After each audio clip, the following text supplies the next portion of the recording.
Okay, let's go ahead and get started there, everybody. Let me go ahead and switch this over to live. There we go. Welcome back to another 1 p.m. PST YouTube stream. I'm your host, Strange for a Jump, and today we are going to be getting back into doing some Pega studying. We might have some Unreal.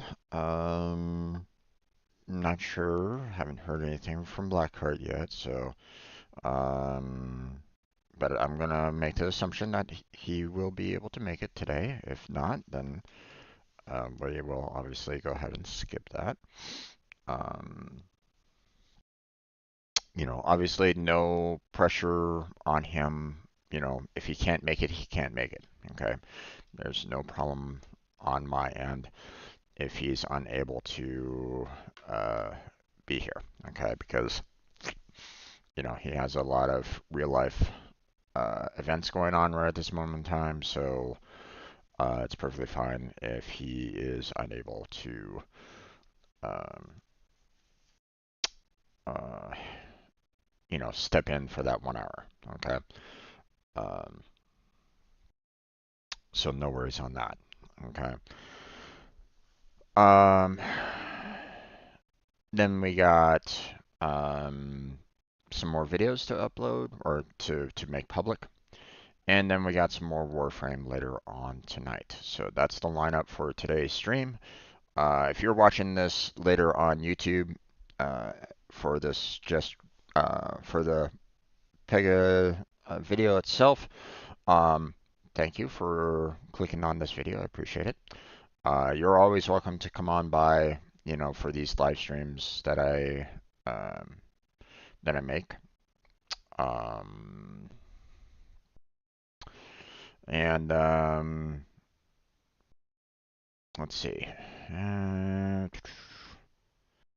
Yeah, I mean, anything that you can do to help me out with the YouTube algorithm would be, as always, welcome. So, um, let's get into the Pega certification study, shall we? Now, I've been doing this for a while now, but, maybe you don't really know who I am. I try to repeat it for all the videos, but, um, I just want to make sure that everybody knows um, why I'm doing these videos. So, I am currently an unemployed software developer whose last job was with the Pega environment. Hey there, Alexander. How you doing? Welcome to the stream. Um,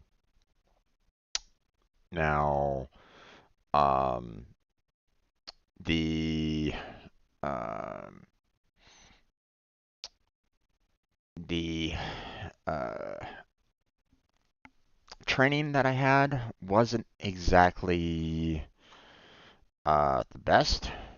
Just had the authorized training partner for it, but unfortunately, me and the majority of my peers uh, pretty much went self-study on it. Um, we asked to be put back into another training session with the company to get a better understanding of Pega and to get a better result on our certification test. But that didn't happen. So, and I never got around to getting my certification. I was forced to take it once. Definitely was not ready for it, and I clearly failed it. Um, so that's what these Pega streams are, or these Pega certification portions of these streams are all about. Okay, recording me going through the mission for the Pega environment and in the attempt to um, take the test and pass it. And then I can put it on my resume and, start trying to get a job, in a Pega environment, in a Pega industry.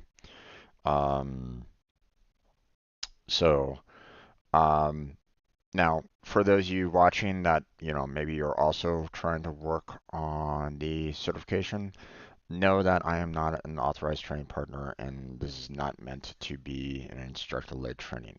Okay. I'm not, um, I don't have all the answers when it comes to Pega. I will have my own questions, that I will address in videos.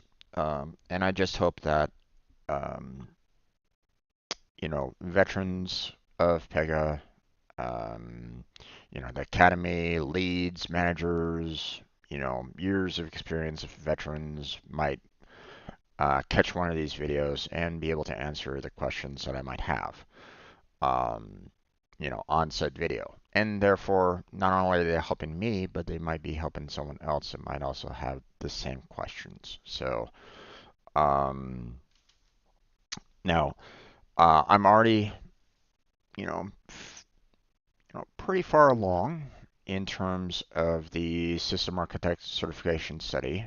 You know, I've done a lot of videos on these so far, but as you can see, I still have 12 hours and 55 minutes according to them, and well, it's um, 5 minutes to them appears to be like 30 minutes or something like that.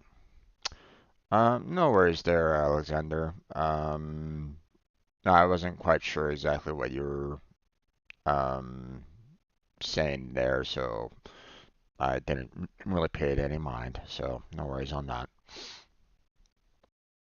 Um, Now, when it comes to the business architect, that's already done.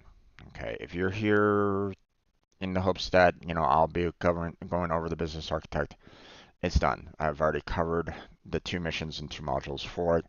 You're just going to have to go to my playlist and go through all the topics and challenges there. Um, we've already covered it.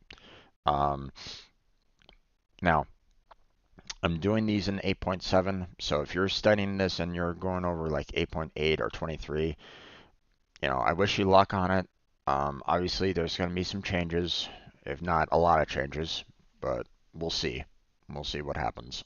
Um, a lot of the suggestions that I have put forward to them have come back with, yeah, okay, we understand. Let's, we went ahead and changed that in future versions. So, I'm thankful that they're willing to take those suggestions into consideration and updating new versions. You're probably not going to see them in the 8.7. They're not changing the 8.7 because that would require them to change the translations as well. So,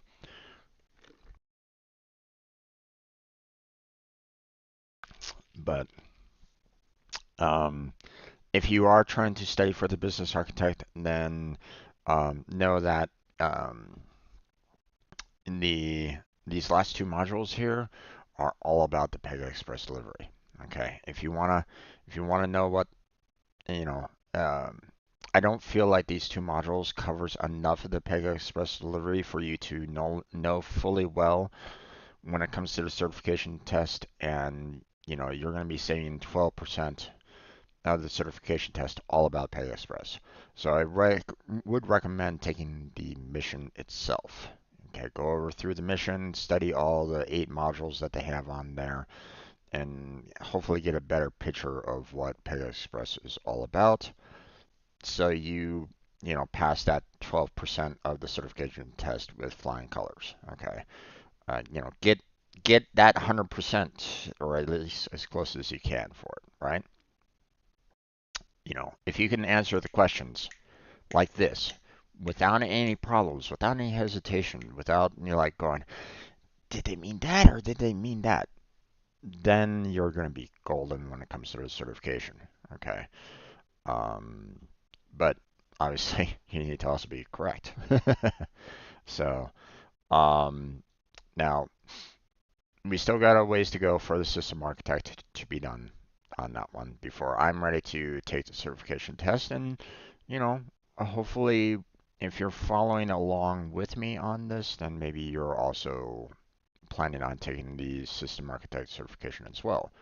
Alexander, I don't know if you're interested in the Pega environment at all. If you are, then fantastic. If you're here for another reason, then no problem. I'm glad that you're still here anyway.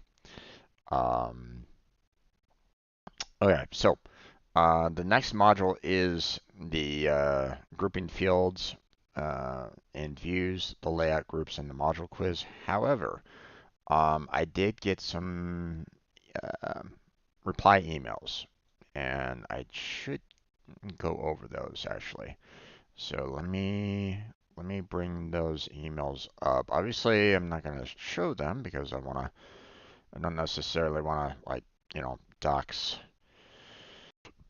anyone or anything along those lines, but we're going to go ahead and kind of cover all the suggested edits that I haven't covered in a while. I got a lot of them, yesterday. So, um, but let's see. First suggested edit. Um, so one of this was my suggestion here concerning the Pega UX solutions on the topic of Pega Cosmos advantages. So here, let's go back to that and just make sure that we're um, you know you are kind of seeing everything as well. So Pega Cosmos advantages, which was that one. Um, so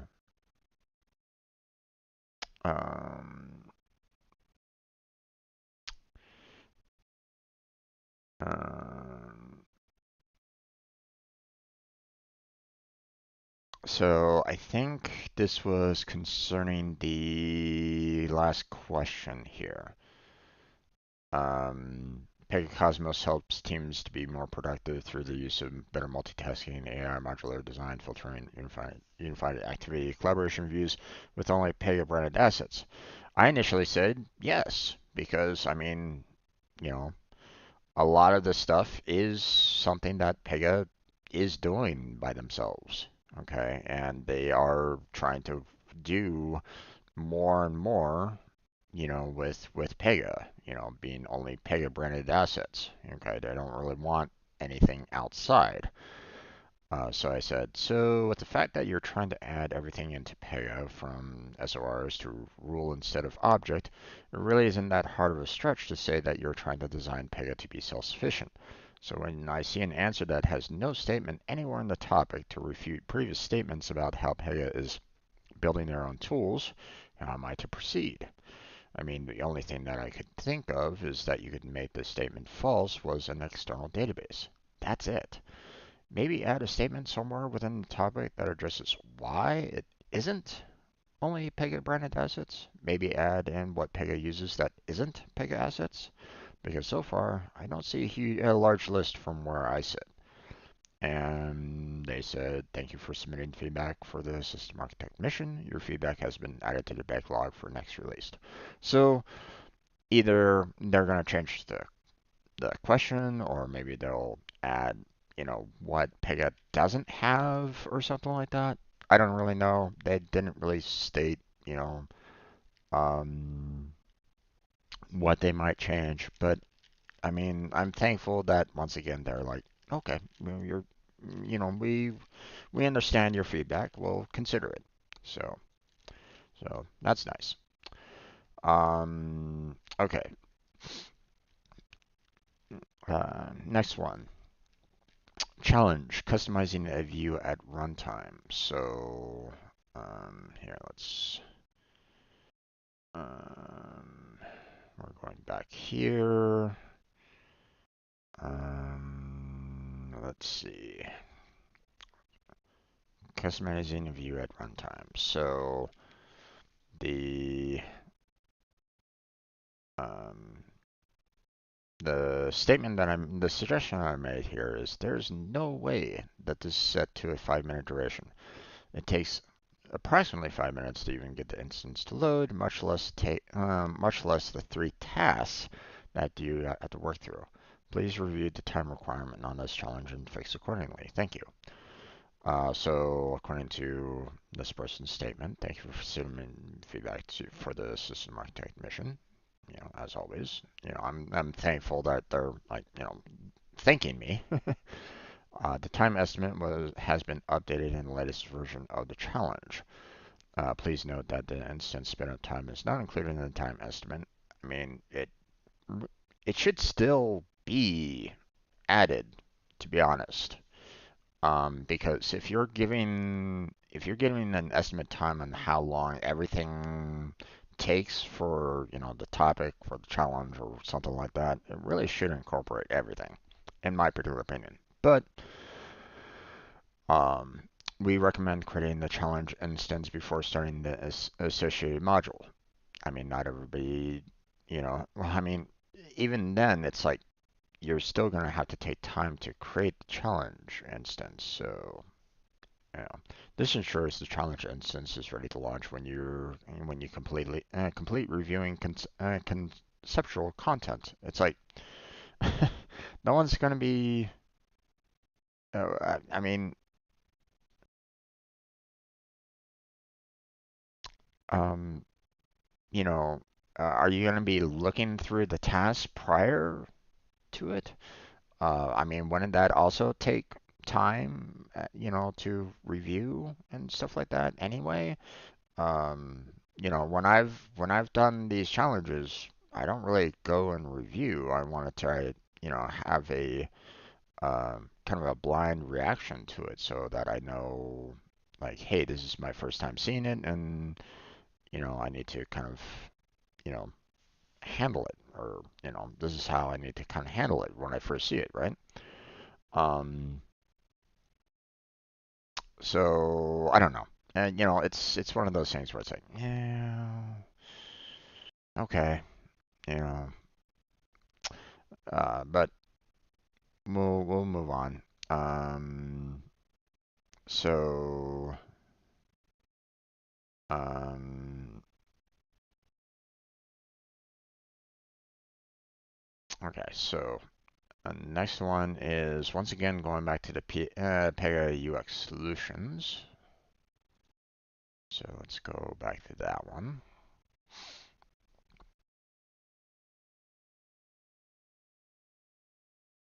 Pega Cosmos full case page autonomy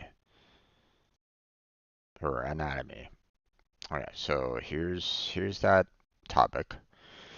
Suggestion: isn't the upper left more to do with regional preferences? If I'm not mistaken, Japan reads from right to left, so when they want to be looking at their upper right as a default. So is the research global or just United States study? So this was concerning the um, where was it again? Um,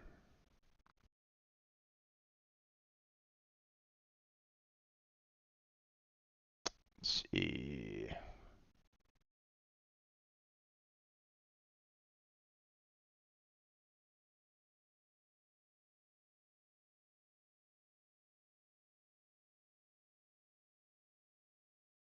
Um,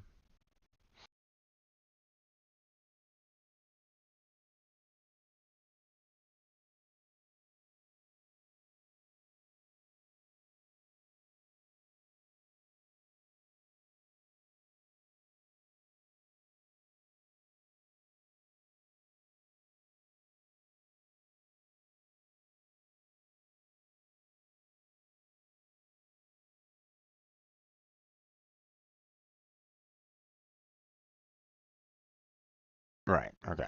So research shows that users tend to look at the upper left of the screen to understand context. I'm like, well, sure, if you're typically someone that's from like maybe the United States or reads from left to right, or you're looking through a book, it's like, you flip a page or looking, you know, up in the upper left and kind of reading left to right, as you're kind of going through the contents and stuff like that, here in the States. But here's the thing, um, that's here in the States. You know, from my knowledge, which I mean, let's face it, you know, I don't know everything that there is. Japan reads right to left. You know, so wouldn't they be more inclined? Or they'd probably be more inclined to look in the upper right-hand corner. You know, am I wrong in that assessment? You know, again, I don't know. You know, I haven't studied, Japanese all that much. Um, but I mean, it's one would figure that their eyes would tend to be more upper right than upper left. You know,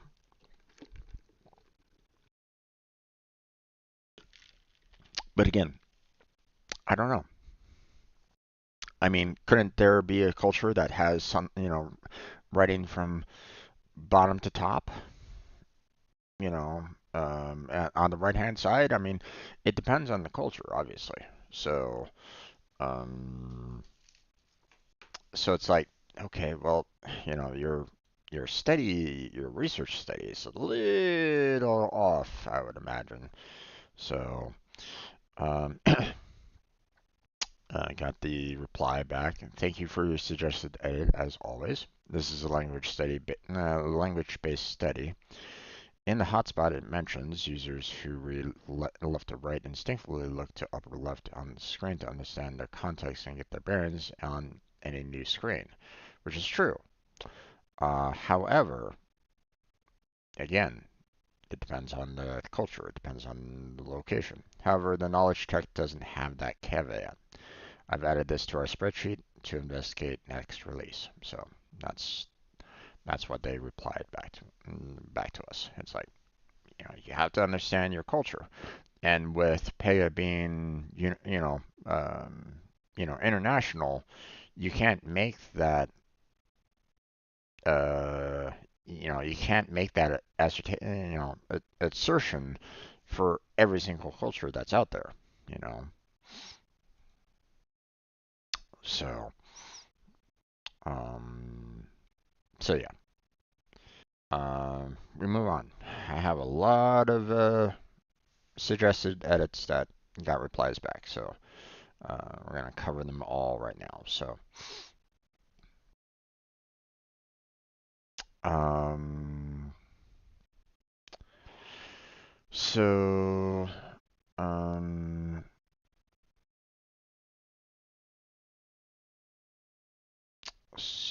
next one is the mobile design best practices topic, but it doesn't really give you um, the module in question. Hold on. Okay, well, that also doesn't really help me out very much. Um,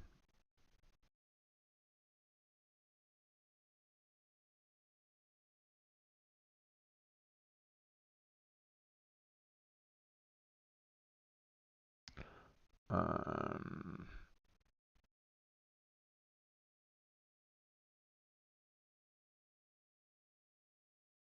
let's see.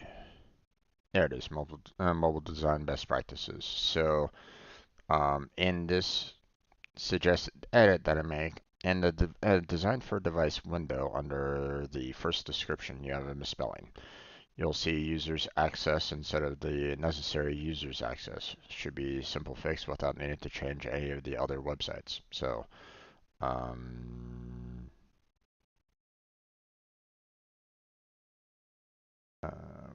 where is it here? Uh,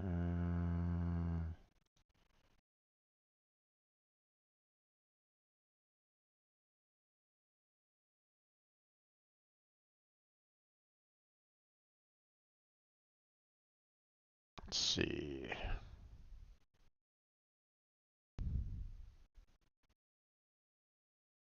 They still haven't fixed it.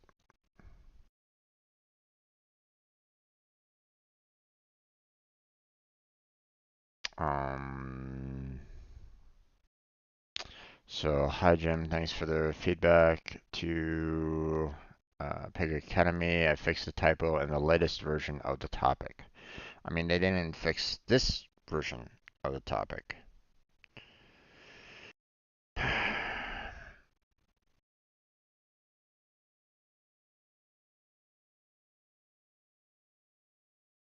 So, here, let me,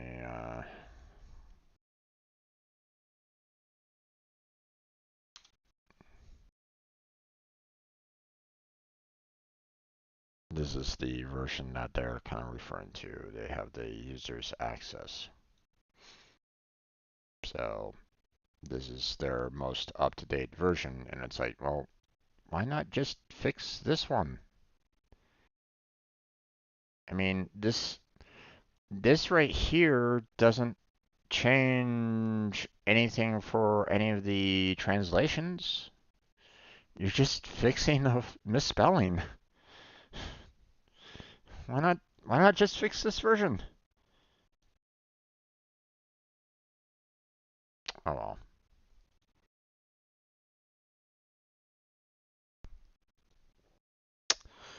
well. But hey, they fixed it for later versions. Whatever. We move on. Okay. Um, so the, one of the I made another comment about the customizing a view at runtime challenge, about it being 5 minutes. I'm like, I'm saying there's no possibility that this is a 5 minute and that this is 5 minutes in length. Grab a new hire, pull out a stopwatch, and time how long it takes them, and make sure they go step by step. So,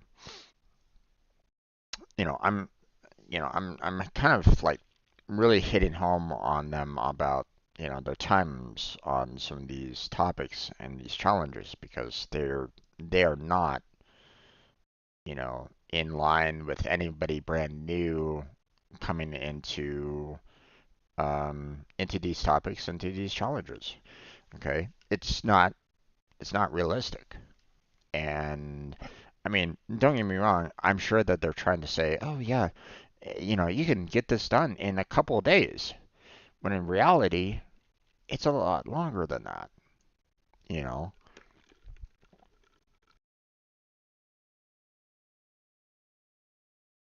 I mean, you're talking about, someone that's trying to learn this material for the first time. They're not gonna know every single step, you know. Like I showed you guys that challenge, before where it's like, I timed it where I was like going, okay, they don't consider the instance loading, right? So I timed it right as soon as I hit the login. I put in that username, I put in that password. As soon as I hit login, I started that timer. And, without, was barely looking at the information on there, it took me 8 minutes. Okay. Now, I'm sure that if they were like directly connected to their servers and getting that instance almost instantaneously, then sure, maybe they might be able to make it in 5 minutes with the load times being really, really short. I would imagine that they might be able to pull it off in 5 minutes. But here's the thing, we're not talking about being directly hooked up to their servers. Okay, we're talking about people that, like me, that might be seeing it from on the other side of, well, not, I'm, closer to them than that, but still, um, you know, people in India, for example, there's a lot of them studying for the Pega exam themselves, right? They're going to be needing to go through these, and they're probably taking a lot longer than 5 minutes, maybe. Who's to say?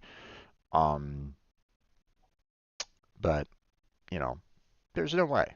You know, so Um, this person says, we're in the process of finding a better way to get more accurate estimates for completion time for our content. So I appreciate that, the fact that they're like looking into that a little bit more, because, you know, having, if they were having like the veterans, or, people that with more experience, doing these estimates, then, obviously that skews the estimates, because now you have professionals that knows exactly what they're doing working on these. And, you know, um, that doesn't help someone that's brand new trying to look at this.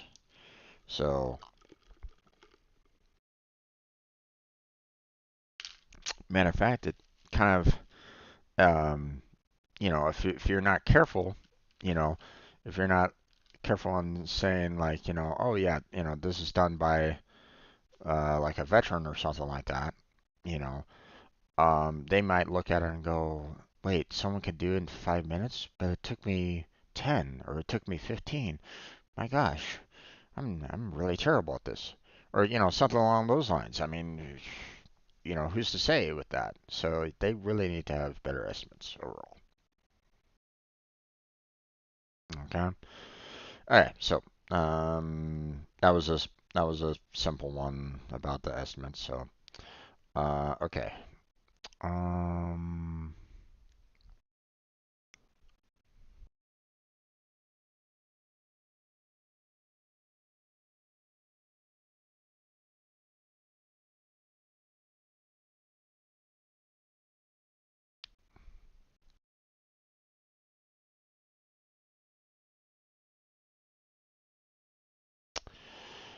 okay, so this one is concerning the repeating layouts topic.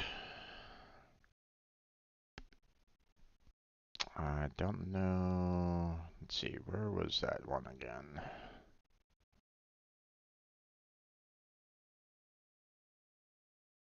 believe that one was fairly, that one's fairly recent, but not quite sure exactly which one. Ah, there it is. Okay, so this was concerning the question down at the bottom,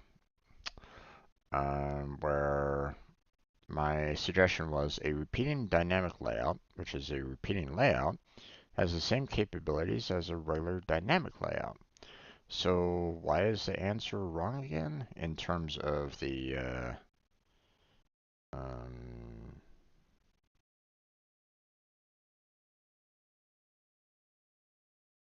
what was it again?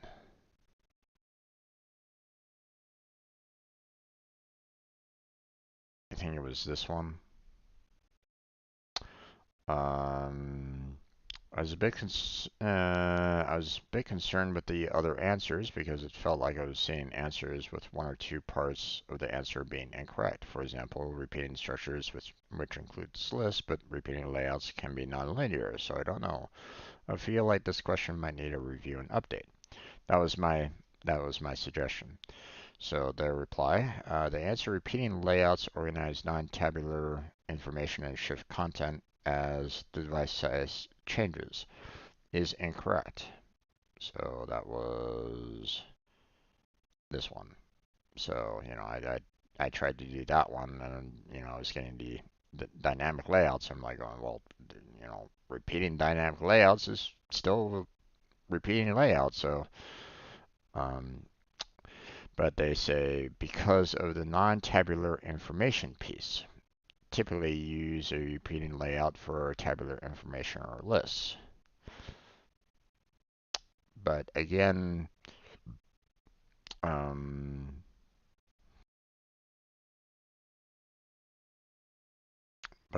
you also have, um, repeating dynamic layouts for nonlinear. So, um,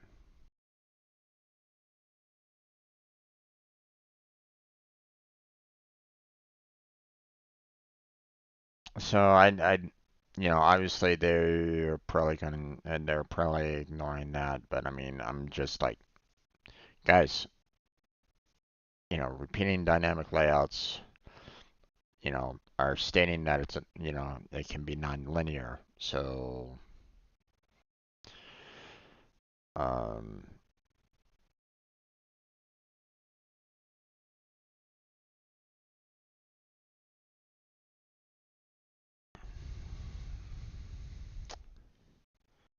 so that's why it's like, I don't know. They're just basically kind of repeating the, you know, the the information here, and it's like, but dynamic layouts can be nonlinear, so which is a repeating layout. We're going like catch 22, chasing our tail kind of thing, so obviously it kind of fell on deaf ears, so not much I can really do about it, so we're gonna move on. Um, um, okay, so this one is concerning mobile design best practices topic. Um, let's see.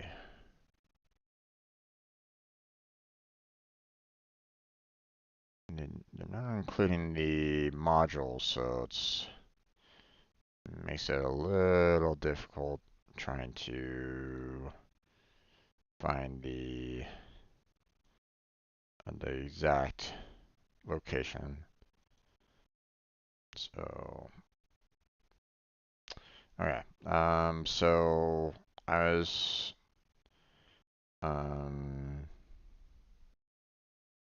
so this was concerning the quiz down here at the very bottom, where I was like going, hey, simple UI, responsive UI, auto-generated controls. I was like finding similarities, you know, for these, or at least, I thought, simple UI. Okay, well, this will work for that one, kind of thing, right? So on one hand, I understand what you're trying to say, and I'll try to adjust my mind around your definitions. But at the same time, when I think of a simple UI design, I would figure that not having a horizontal scroll bar showing up for mobile would be kind of a no-brainer.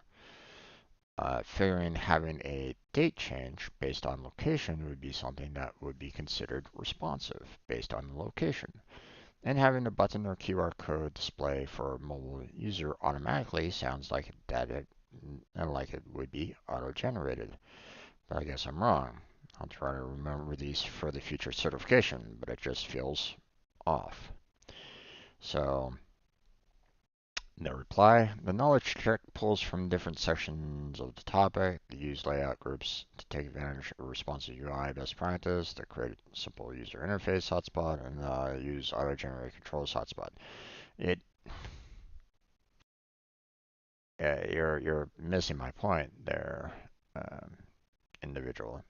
Um, you know, my point is that when I think of simple, I think of something that has to be um, designed for mobile. When I think of responsive, I think that the website needs to respond to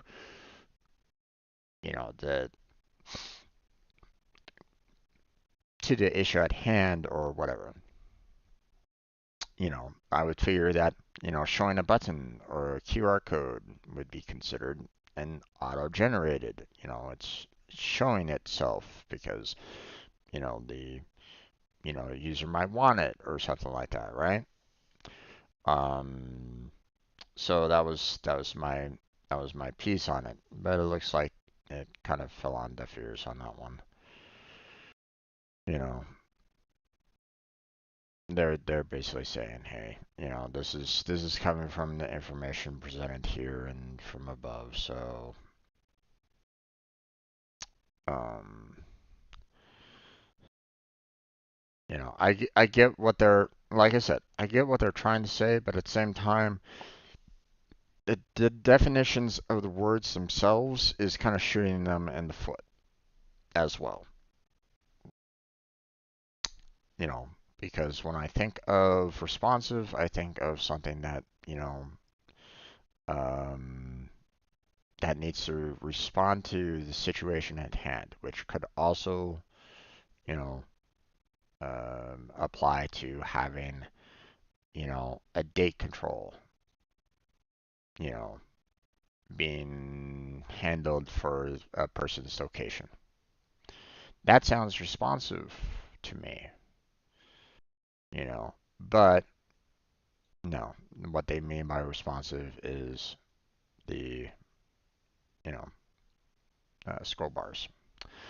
Um, I figured the QR code or button would be something that would be auto-generated, and therefore, um, would be something that, would automatically be shown to the user based off of that. But no, they are talking about the date control with native rendering. And then, of course, the simple UI is having a button or QR code, which I was thinking could be the horizontal scroll bars, because the horizontal scroll bars are removed um, when you're viewing on a mobile phone, which seems like that should be a simple UI choice for mobile phones. But yeah, um, so yeah, it's one of those things where it's like, I kind of wish that maybe they had like some better examples or something like that. But at the same time, I mean, if this is something that you could potentially see anyway on the certification test, then it's better to know right off the top, why they all kind of work the way they work. You know, based off of what they've based off of what they've stated already up here, you know, these are indeed the correct answers, but it just feels to me like, you can consider these other answers in the other locations if you think about it. But they're not going to change that one, so we move on. Um, okay, so this is concerning the dynamic layouts topic. So let's go to that one. And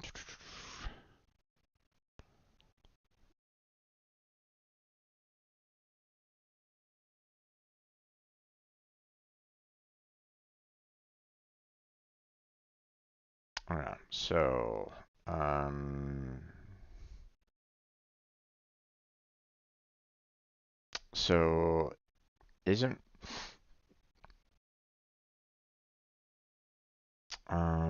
where is it? All right, that's concerning the question here.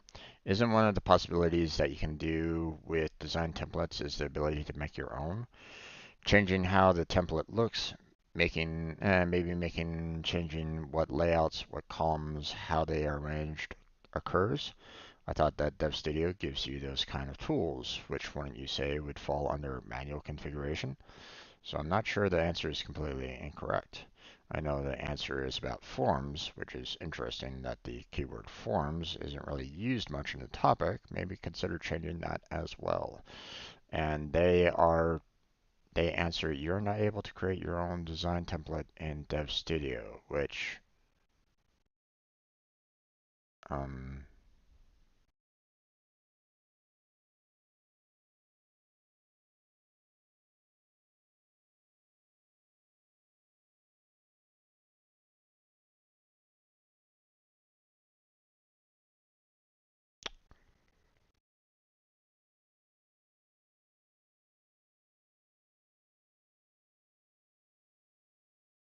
Um,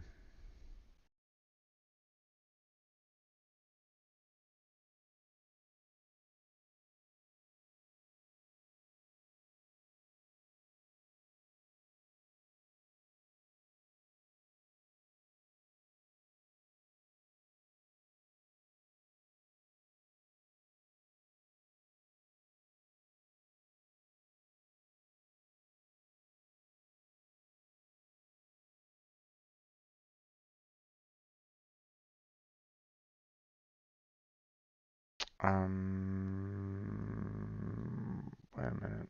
Wasn't there something about? I mean, I know that I'm going back to the other topics right at this moment in time, but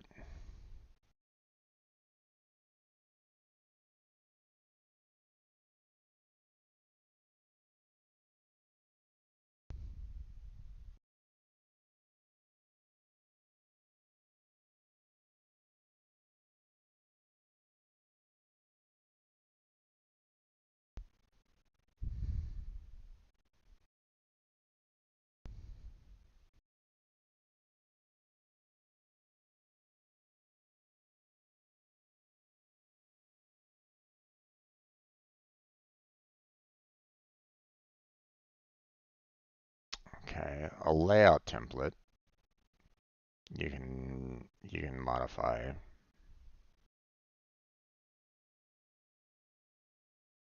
but they're saying the design template can't.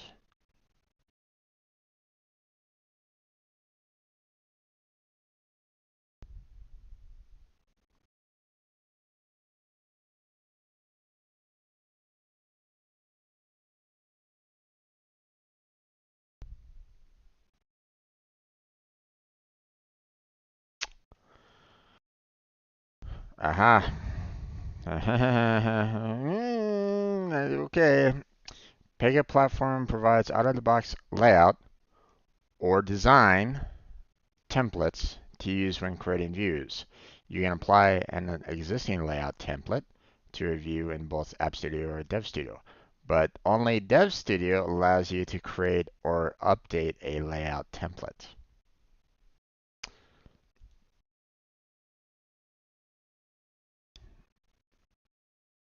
I'm sorry there, a person that replied back to my email. This is indeed incorrect. Um, According to the topic, information and user interface,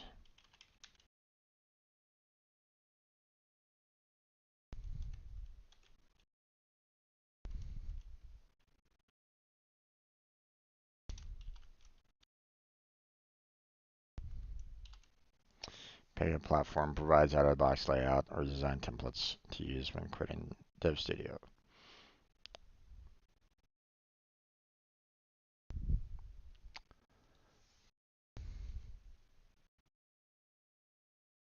Actually,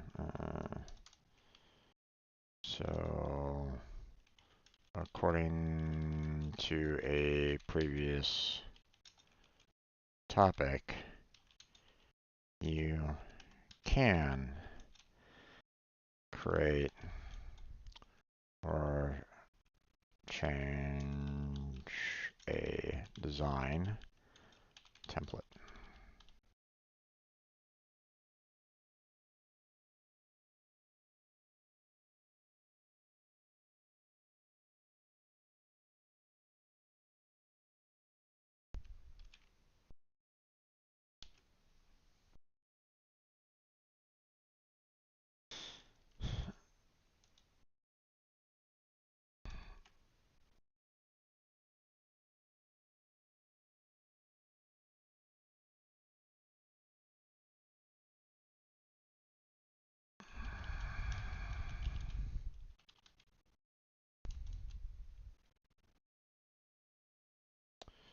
So according to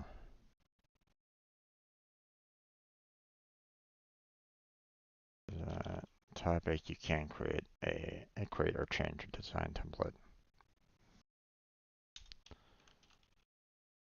Unless that statement is incorrect. And a layout or design template cannot. Can be both.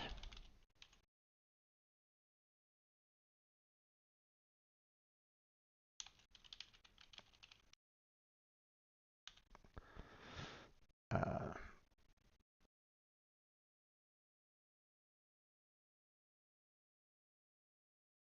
so I'm sorry, their reply is incorrect. So by their own statement here, that's incorrect.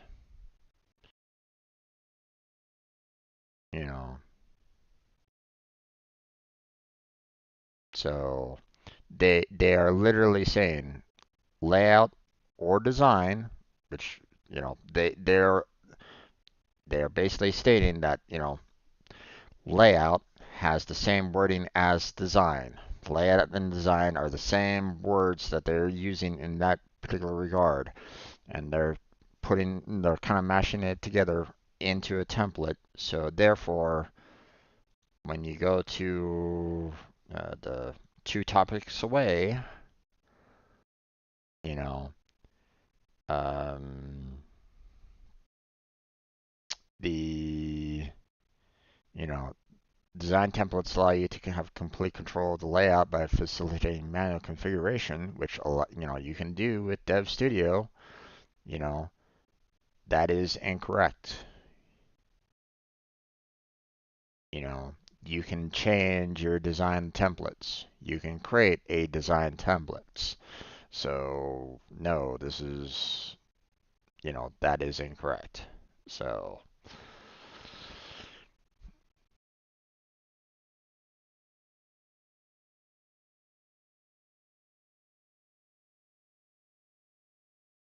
all right, last one. And unfortunately, this is taking up the entire hour, so we're probably not going to be covering any additional topics today. I apologize for that, but I mean, I wanted you guys to kind of see, that hey, if you're making suggestions in there, the the Pega Academy team does have people that will review said suggestions. So if you feel like if there's something there that can be changed or modified or something like that, don't be afraid to do that. Um, um, so this one is concerning the challenge customizing a view at runtime. So this one was one of the most recent challenges. Um, so right there. And it was concerning the fact that during the um, confirming the work, when you're entering in digits um, for checking it, you know, you are trying to verify that, you're only entering numbers. And I was like going, well, technically, um, so while checking the input for the zip code, I spammed lots of different characters. One character remained. While I understand that E is typically regarded as a label for exponent, maybe you'll need some safeguards in your number field to guard against allowing E into a zip code. Like maybe if the user selects the number field type, it will pop up a checkbox giving them the option to handle exponents or not. If not, it should reject E. So an image has been attached, and yes, I can continue with the input shown. Um, so They replied, for simplicity educational purposes, our challenge applications have relatively simple configurations and will not reflect what you would expect in a real-world application. We include validations or input restrictions if it is relevant to the challenge. But, I mean, that is kind of relevant to the challenge, though, because you are um, you're adding this zip code that's supposed to be um, of type number. That's part of your task there. That you know your zip code would only be a number, not any kind of characters. So, yeah, that's unfortunately that really doesn't work. Um, I mean, you are including input restrictions. Let me put this here. The fact that um, you have 5 and 5 there, and the fact that you know um, it is meant to be only of number type. You know,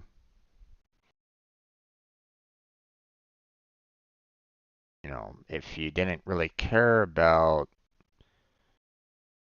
you didn't really care about validations or input restrictions, you would have changed the editable format to be number. So um,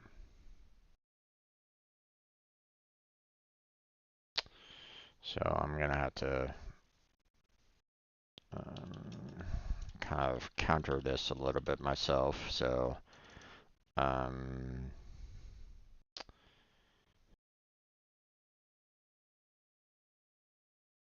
um,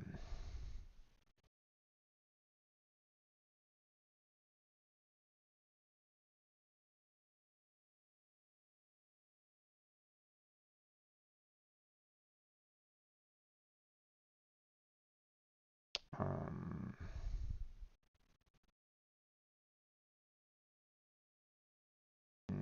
if you didn't really care too much about input validations, then why have the input even care if it was number to begin with?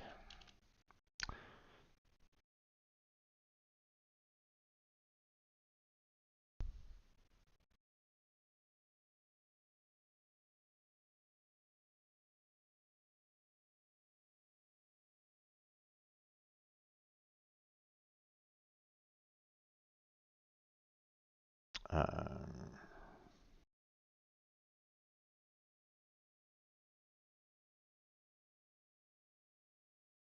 could have left it as um, I don't know I don't know what the default is for that. Um,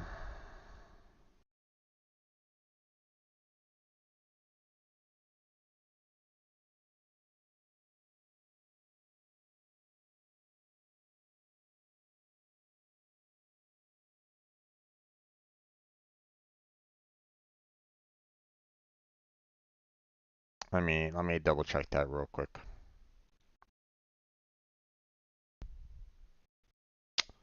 Oh right, Unreal. Oh boy, I'm getting a little sidetracked on this.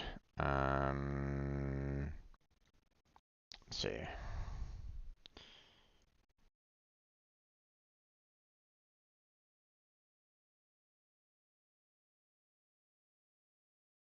Okay. Um,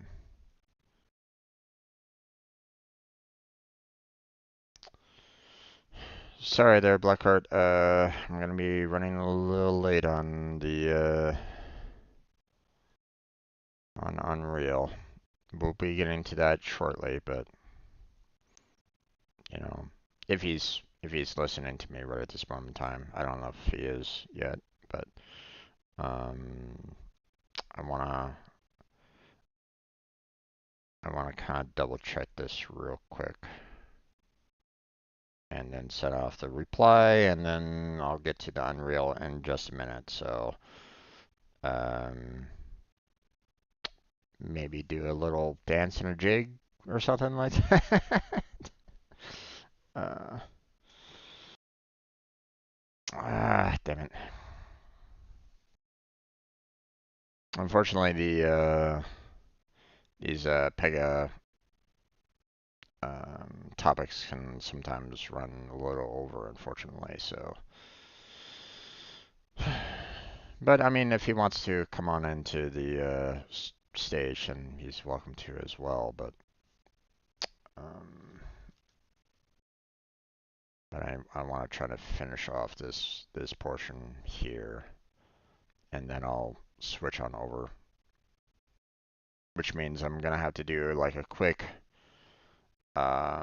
stopping of this video and moving on to the Unreal. So it's probably going to be a fairly quick ending there, folks.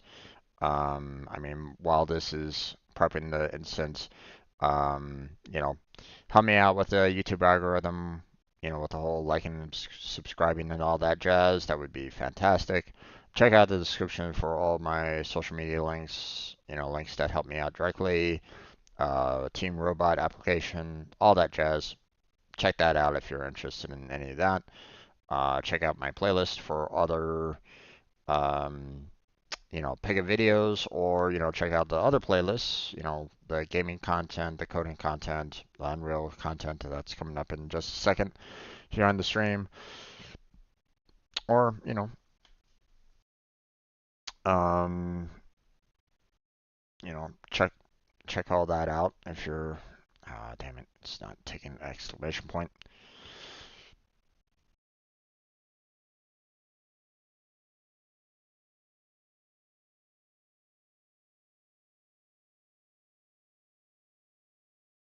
Okay. I'm just gonna go straight into the case types here. You know, run the um, gonna run that one. Um,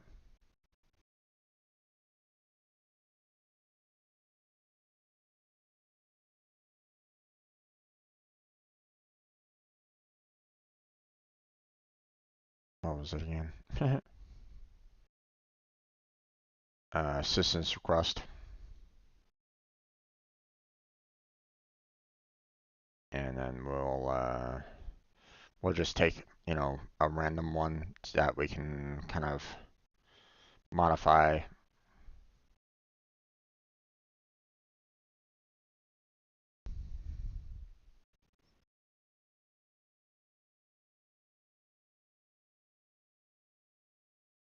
Okay, design section. Um,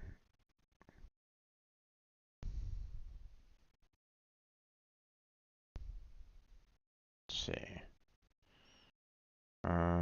Presentation. Um,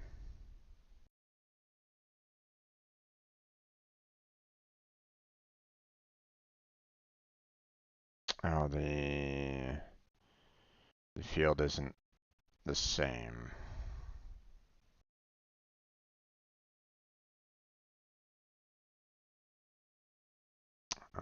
Let's see. Can I actually add zip to this at all? No.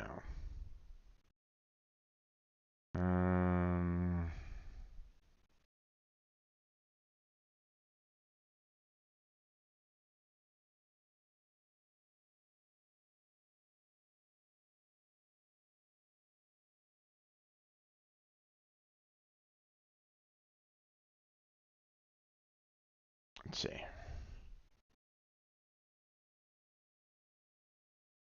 Okay, here, let's do that, that, that, presentation, this,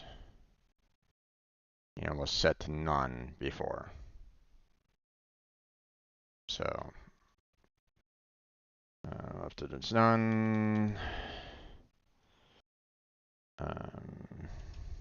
and, the user could have put whatever they wanted into the field. So there was a little bit of input validation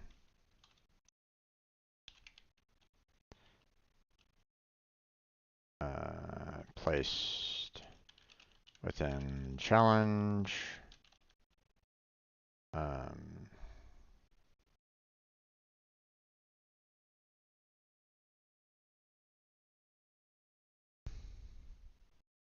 But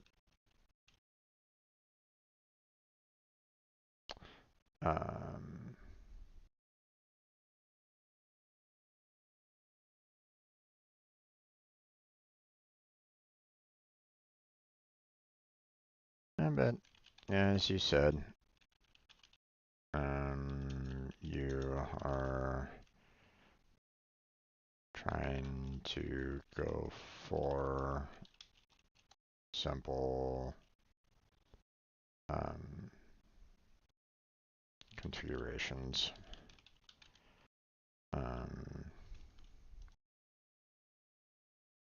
I'm just concerned that the number field allows E as a default. That's all.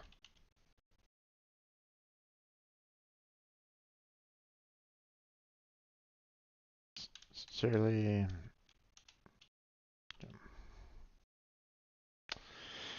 Hey, well, I've addressed all the those emails and stuff like that, so there's that. We're done with that. So, all right, we're gonna go ahead and switch on over to Unreal. So apologies for taking so long in terms of the Pega certification. So we're going to go ahead and move on over to Unreal.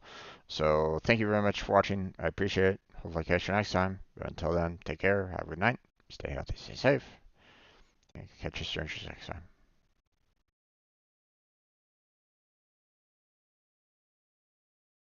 Okay, now I'm going to go ahead and switch on over to the Unreal. So this might take a minute or two to set up. So be right back.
Default. No, that one. There we go. That's the mic that I wanted. And of course, let's go ahead and fix the headset because that's also going to be set to default and no one can actually hear anybody. And we'll go ahead and unmute that. So now I can go ahead and add Blackheart into this video. So here we go. There we Hello go. there, Jim. How you doing? Not bad, my friend. Not bad. How's your day been? It's been okay. Just felt a bit long. Hmm. Understandable about that. But at the same time, kind of be thankful for those long days. Sometimes, days can fly by like that, and you're like, God damn, where did that day fly? But, sometimes those long days could either be extremely boring, which obviously can be really tough, especially if you're like at work. Like, oh my God, this day is drooling. I've had jobs like that Yeah. before. It's like, oh my God, get me, Yeah, I've had them too back when I was still working. yeah, get me the hell out of there. Um, and then of course there's, like like programming jobs in the past where it's like, I'm coding and suddenly like, 4 hours passes. Like, oh wait, it's lunchtime already. That kind of thing. So, okay. Let me go and put this on live here. Let's make sure that we are on the right page. There it is. There we go.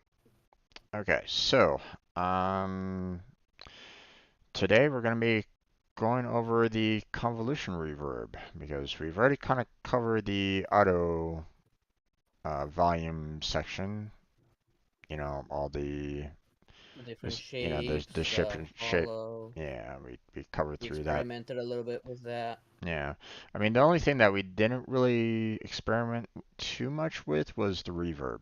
That was the one thing that we didn't really experiment with a bit on this, but Mm, it's okay.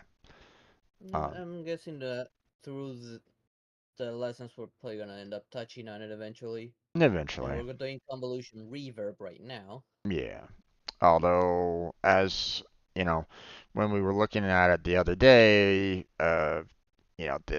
the topic seemed to be covering quite a bit when it comes to um, like really specific audio content that you and I aren't really that familiar with. So we're gonna be like, hey, like we had some trouble with the audio modulation overview, for example. Um, Yeah, that one was too much for us. yeah, so I'm getting the same. I feel like I'm getting the same kind of impression out of this, or I'm, just kind of doing like a little once over on this section, and I'm like going, ooh, this looks like it goes right into very nuanced details when it comes to audio, and we don't have all that information locked away in our brains yet. Not to say Yeah, that we can't get there, but it might be a little difficult. So, a little bit maybe. yeah. Um, so shall we try to tackle this and see what we can do? Yeah, let's try. If it's too much, then we skip. Yeah, then we'll skip it for now. I mean, we may need to come back to it at some point in the future anyway. We might want to be like going, oh, the sound isn't really doing what we kind of want it to do. Like there's something missing. How do we go about doing this? Oh, we need to do Yeah, convolution reverb. Ew, okay, we're gonna have to tackle this. You know, um, so that that might happen. You never yeah, know. So you never know when you're creating a game for the first time, or um, or maybe for the 50th time. You never know what you might need. You know, initially. So Yeah. not always. There's some points where it's like going, hey, um, like when I worked, for one company, um, one of the feedback that they got was that the children were getting lost on where to go on the game, and they didn't know, where to go to next, and they just kept on running around going, uh, where do we need to go, kind of thing. Um, so they had to design something that would allow for um, that would kind of lead them into that next area that they needed to go to. Um, so like I said, you never know what you might face, you know, or you like that idea of like, hey, you need a trail that goes from where the player is right now to the next quest or next game or something like that. If that wasn't, you know, that probably wasn't in their initial ideas in the very beginning. So, they had to Yeah, it also add that depends on in. what kind of game you're making as well. Exactly. Like, do you want a game that's easy to navigate, or do you want a game that won't hold your hand at all? Right. There are still those games being made. Indeed. Indeed. But the game that that I worked on with a game studio at the time. Um, the game was designed for very young, or it was aimed for very young girls. So Yeah, in which case the game needs to be hand-holdy. pretty much, yeah.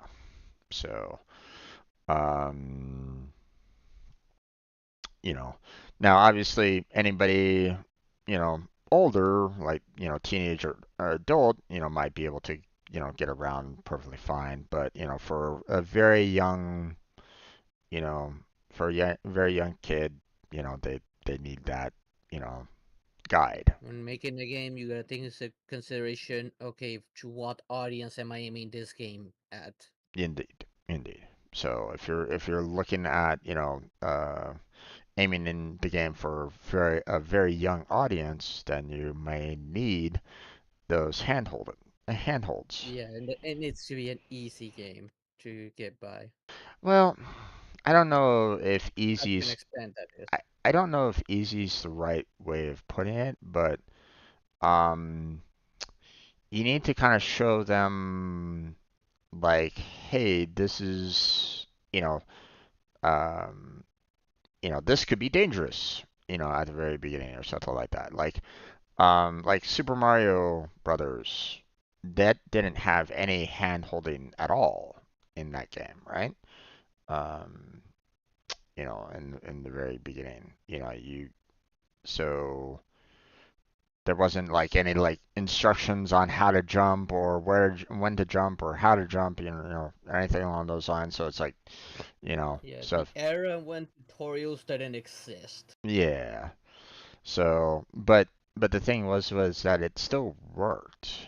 It showed like, hey, here's a consequence for your actions that you did at that particular time.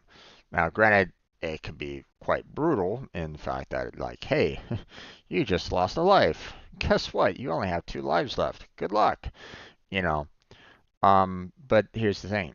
As soon as they made that one mistake, they tried not to have it happen again, right? So, or at least, they tried to. Didn't always work that way, but they tried.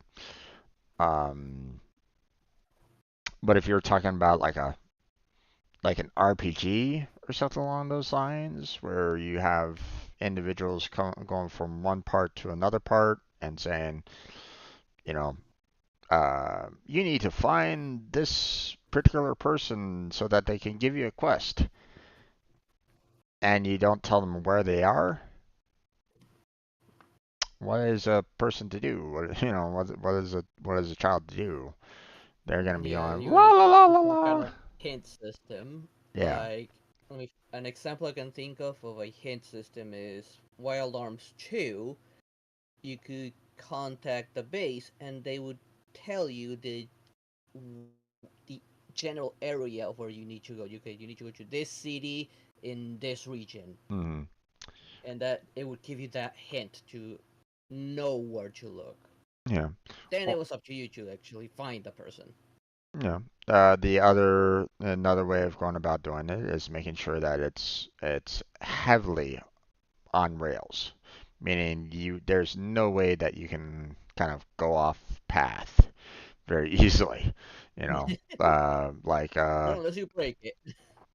I guess you might say, I guess like Pokemon might kind of fit into that a little bit. I think I That haven't. one will be more in quotations because you can technically go it off rails. It just you're just not gonna get very far. Yeah. Um. Not without cheats. Right. So, but I mean, no game designer wants people to use cheats at all. You know, come on. Yeah. Okay. A good example of on rails would be the classic Crash Bandicoot.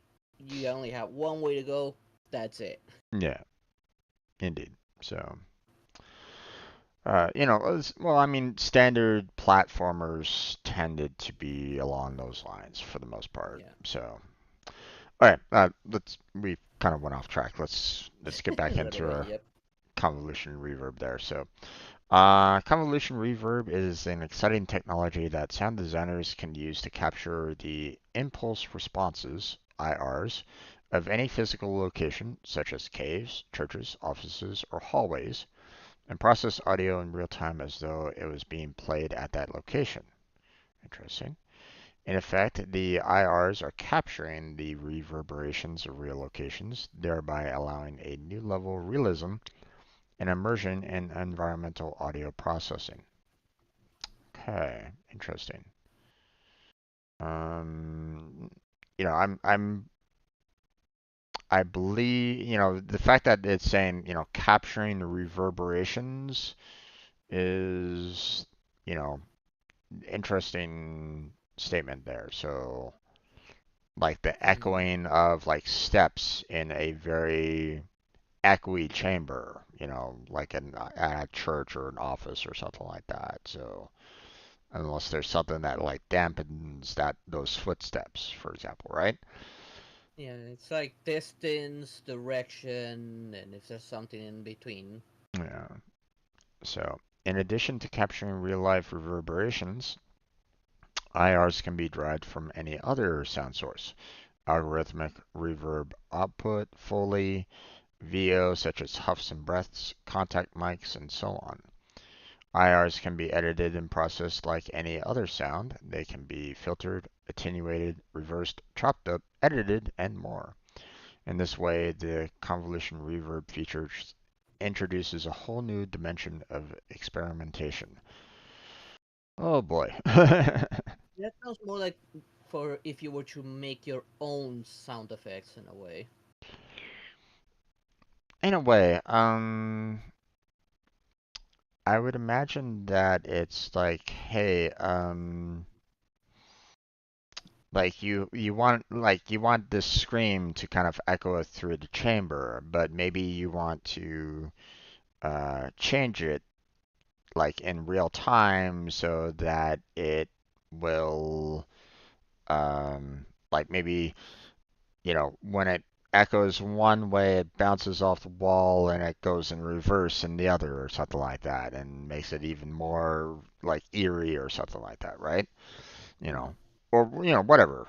So, interesting, interesting. Okay. Convolution reverb provides a data-driven alternative to more traditional algorithmic reverb techniques that simulate reverberation using a combination of delay buffers, filters, and various other DPS topologies. And there's the uh, wording that I'm not very familiar with there. So, also, we need to state that this is, according to 4.27, a beta feature. So it might not work out exactly as intended. So, are we going to be putting it in? We Mm, don't know. It'll depend on what we make. yeah, exactly. But we might need to be very cautious if we do. So,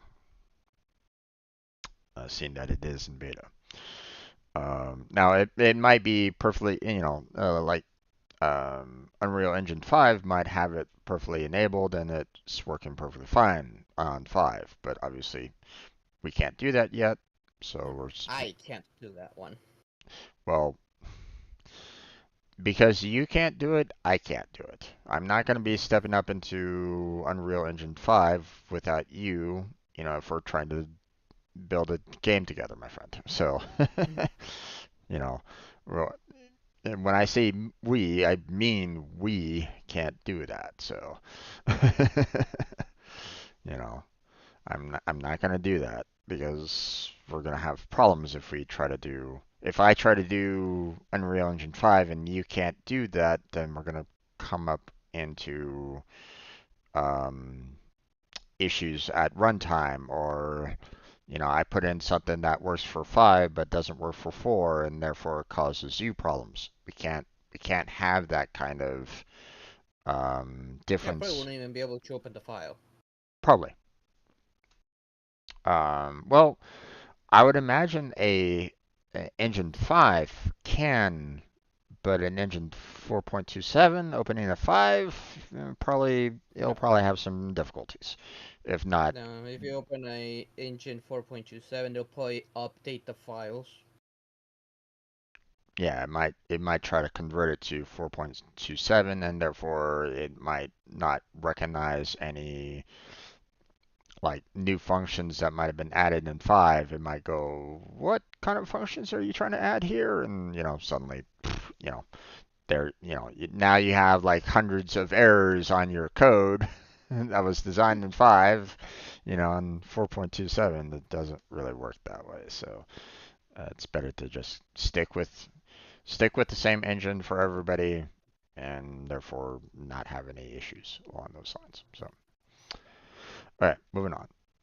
So, convolution is a mathematical operation like any other mathematical operation. Okay. You don't say. It's a mathematical operation.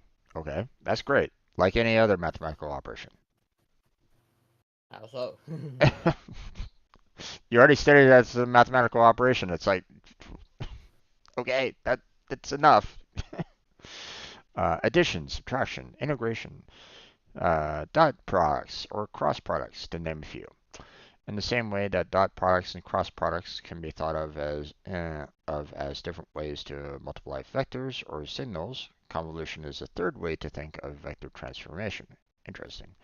As with cross products, convoluting two signals results in a third signal. Gotcha. Okay. Now, do you understand what it means by? Well, I mean, obviously, you don't. You know what addition, subtraction. I'm assuming Yes. integration.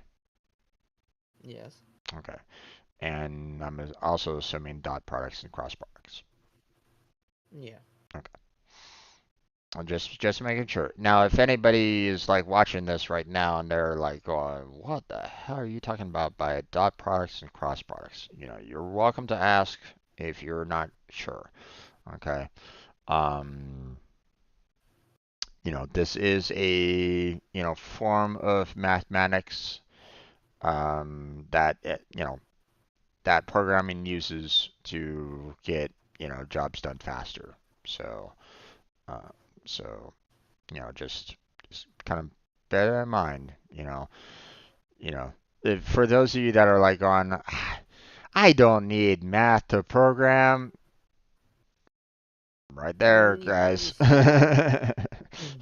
you know, if you're trying to build a game, you just might. So you know, don't shortcut on your mathematics if you want to program. So, okay, without getting overly involved in complex mathematics, too late. The simplest way to conceptualize convolution is to consider every sample of the input signal, yt, as the sum of weights, gt as the time-shifted input signal. Wait, okay, there's a slight difference here. Every sample of the output signal, yt, as the sum of weights, which is gt, of the time-shifted input signal, which is xt. Thanks. Okay. In this way, you can think of convolution as a kind of blurring operator. So, interesting. Mm. So, I guess um, if you're for convolution reverb, you're basically taking the potential of two like reverb signals, kind of mashing it together to get like one reverb signal out of it. It Um, definitely sounds that way. or maybe there, maybe instead of, um, or maybe the idea of taking two audio signals together creates a convolution reverb. But I have a funny feeling that it's kind of intentionally like needing a reverb in that operation to begin with. It can't be just a straight audio signal. It has to be more of well, I mean, it's still an audio signal, but you need to have the reverb added to it um, Mm. to get the convolution operation. But again, I'm not 100% sure on this. That's the impression that I'm getting right at this moment in time. What about yourself? What do you feel? Mm. I guess it would depend on the audio as well. I'm no audio engineer or anything. Neither am I. I'm just kind of giving an educated guess at this point. So, but that's what I'm kind of leaning towards right at this moment in time. So we'll see. All right, we move on. So far, it's okay. it hasn't Mm. it hasn't gone to a point where we're like, or I'm going. Where's my brain has exploded. You know, convolution audio. So convolution has a wide variety of applications in a large number of fields, including statistics, okay, machine learning, and graphics rendering. Okay, so convolution as a word, sure, okay. And in audio, convolution is a way to process audio signals through IRs, which are the impulse responses, um, which represent real-world systems that would otherwise be impossible to model due to their complexity. I mean, sure, you know, obviously, it can be really difficult to try to simulate real life like completely in a game, Mm. right? So, No, you might have some you can little, only simulate up to a certain extent. yeah, to a certain extent, but I mean, as you get further and further along, better graphics, better As responses. technology evolves, pretty Yeah, much. as technology evolves, it'll be, you know, it might get to that point where, as you're playing a game, it looks so real that your brain is actually thinking, oh my gosh, I could die at this particular time, you know. Which, I mean, you still have those kind of impulses even when you're even when you're like playing a game and, like outside of like virtual reality, right? Like, I know, um, if there's fall damage, for example, right? And I'm like I'm trying to like build something like in like say Minecraft, right? I'm trying to build something high up in the sky, right? And I'm like going, ooh, and I'm needing to be very careful as to how I'm building something, and suddenly you drop, right? You fall off. You know, every time that kind of happens to me, I can kind of feel like a little like a pit of my stomach kind of clenching in a sense that oh no, kind of thing, and splat, you're dead. Especially if you're afraid of heights. That too, especially if you're like really nervous about that. But I mean, you have to be like in full on VR, you know, No, and I've seen people like playing Mirror's Edge, uh, that are afraid of heights, and they had a hard time looking down. I mean that is true. There's a lot of people that get that have a absolute fear of like the oceans and are absolutely terrified of the game Subnautica because it triggers their um it triggers that fear. So, Yep. and that's not even in VR either. Nope. So, yeah, I mean, you can play Subnautica in VR, or at least I believe you can. I think you need your modder to do that. Yeah. But um, there's people that have have that effect to them. Um, so I mean, there are games that get so close to it that you're like, it still triggers you in some regards along those lines, but um, like we haven't gotten to a point where you go into a game, and if you're like shooting a gun, it will literally put, you know, bullet holes in you in real life. It's not that bad. It hasn't gotten to that point. No. That would be really scary if that did. Um, a la Sword Art Online. Uh, but um, but yeah. If the audio signal is FT and our weight GT is the IR that represents the complex system to be modded, then the output XT is what the audio signal would be if there were fed through a system. Um, wait. Hmm. They kind of changed their labels here a little bit, and that kind of threw me off a bit because they were talking about the input audio signal FT, which I thought their input signal before was XT. It So, was, yes.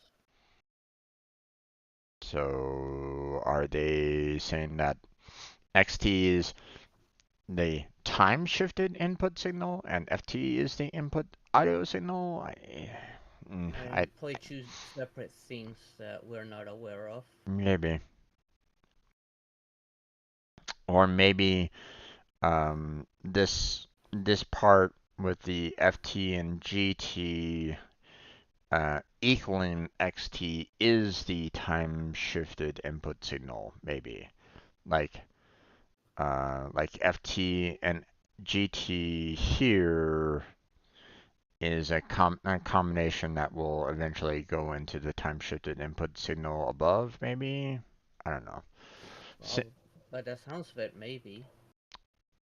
I mean, it's the only thing that I can think of why they maybe did it that way, but I don't know. It feels a little off that they're using FT and GT, or they're using GT and XT here, but they kind of and obviously GT is still kind of remaining as the weights, which is fine. Um, but they're changing XT to be output down below, but an input up above. So it's like, a little odd there, but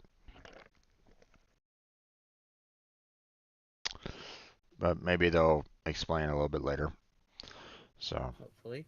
hopefully.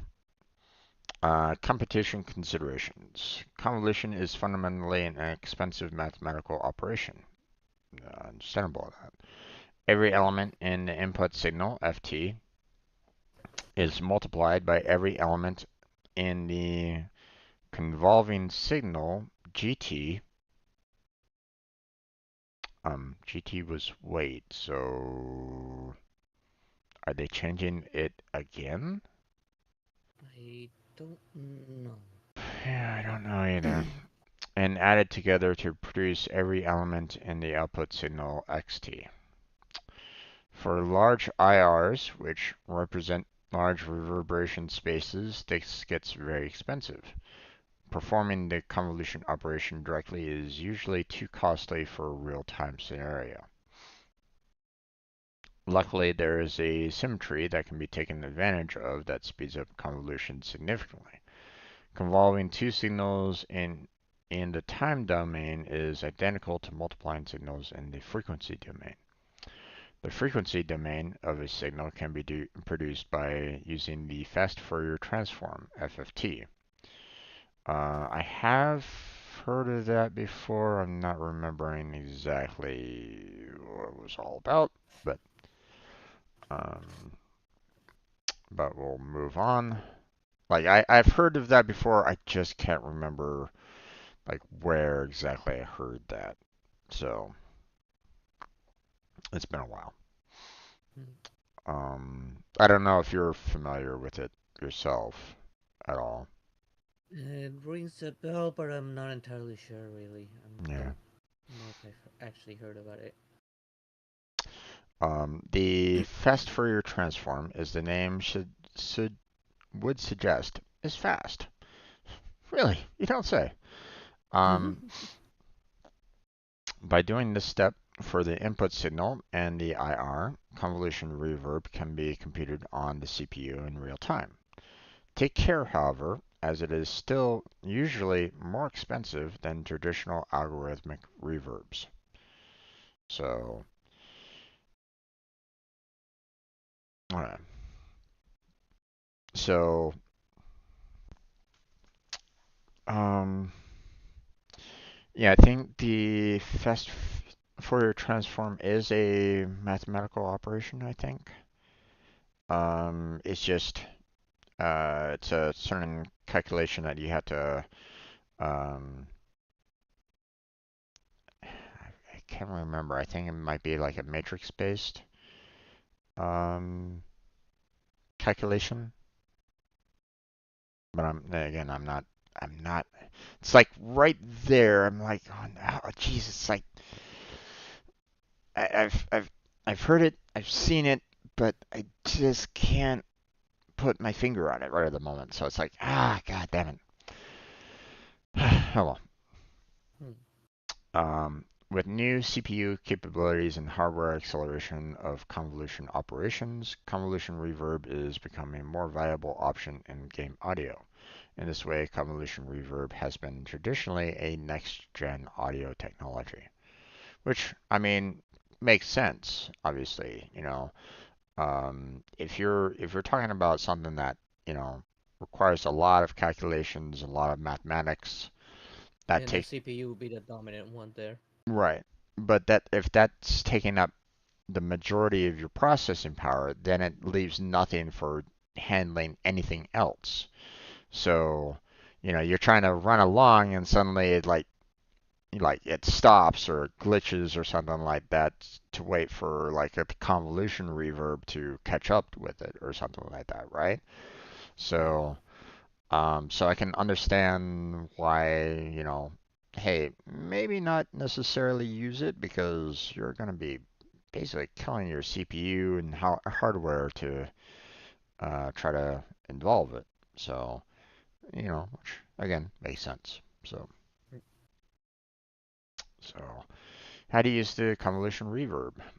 Enable the synthesis and DSP effects plugin. Okay. This plugin contains a variety of optional synthesis and DSP capabilities. Okay, what is DSP? You're saying DSP effects. Okay, what is DSP? You're referencing it, but you're not telling me exactly what it is there, guys. Um, but whatever, we move on. Um, with the plugin enabled, right-click any imported sound wave in the content browser and select Create Impulse Response. Okay. This creates an impulse response from the selected sound wave. In this way, any sound wave could become the IR for the convolution reverb algorithm. You can convolve with any sound. Okay. This will create a new asset with the name appended by IR. Okay, interesting. Um, this asset contains some data that will be used by the convolution reverb effect, as well as a normalization value that can be set for each impulse response. To set the volume normalization value for any individual audio impulse response asset, open the details panel of the audio impulse response. Um, I'm not quite sure. Um, you know, often, you hear about normalization. Um, and unfortunately, I'm not quite sure what normalization kind of implies when it comes to audio. Like, how do you Mm, normalize, have a normalization of an audio?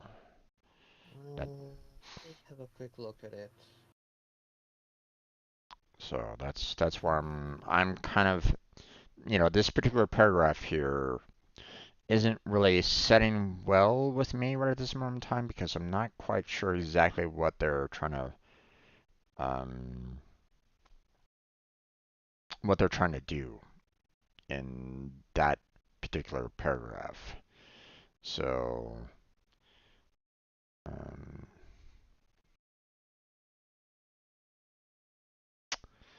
um, okay, the normalization volume dB is a decibel attenuation that can be applied to any convolution effect that is actively using this impulse response. This provides an easy way to achieve equal loudness between various impulse responses. Okay. To use the convolution reverb effect, create an instance in the content browser. Open the details panel for the convolution reverb effect and set up the impulse response asset as the one to use. Other parameters include surround rear channel bleed dB, how many decibels of the output of the convolution effect to send to rear channels in a surround sound environment. Values of -60 or less will be considered silent. So, um, so if someone has surround sound speakers, for their game, which that's impressive. Um, An overkill. hey, if you um, like if you're playing a game in VR, you kind of want like maybe sounds like all the way around you, kind of thing, right? Through the speaker systems. So, you know, or potentially, right? Hmm. Yeah, I found a description of audio normalization if you want to hear it. Okay. Audio normalization is the application of constant amount of gain to an audio recording to bring the amplitude to a target level, the norm. Because the same amount of gain is applied across the entire recording, the signal to noise ratio and relative dynamics are unchanged. Normalization is one of the functions commonly provided by a digital audio workstation. Two principal types of audio normalization exist. Peak normalization adjusts the recording based on the highest signal level present in the recording.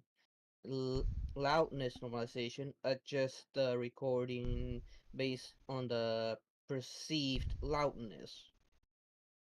Normalization differs from dynamic range compression, which applies varying levels of gain over a recording to fit the level within a minimum or maximum range. Normalization adjusts the gain by a constant value across the entire recording. So it's this form on an audio editor pretty much because you're trying to control maybe how loud something is or its filters of it to like clean up the noise.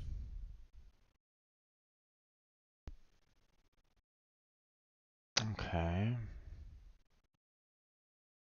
This asset contains some data that will be used by the convolution reverb effect as well as a normalization value that can be set for each impulse response. To set the volume normalization value for an individual audio impulse response asset, open the details panel. Hmm. Okay. Yeah, I don't know. I'm having a hard time kind of grasping onto that personally. I don't know if you are as well, but I mean, if you're seeing it a little bit better than I am, then that's fantastic. If you're having just as much trouble as I am, then yeah. So, on probably the loudness, I kind of maybe understand the business. If you perceive it maybe a little too loud, normalization would be to edit that audio to a volume that's neither too loud nor too low. As for the peak one, that's the one I'm probably struggling a bit since I don't understand much about audio waves. I think that's where it's touching in. I mean, um, It's talking about the signal of the audio, which is normally represented by waves. right. Well, I mean, Just like it's shown on the start of the how to use reverb, you have like an image there that's kind of like audio waves right there. The peak hmm would be modifying that pretty much those waves. yeah. Question That is, generally determines how an audio sounds, like, I guess, yeah, from what little I know about audio. what I'm kind of wondering about is how exactly does it modify the audio waves?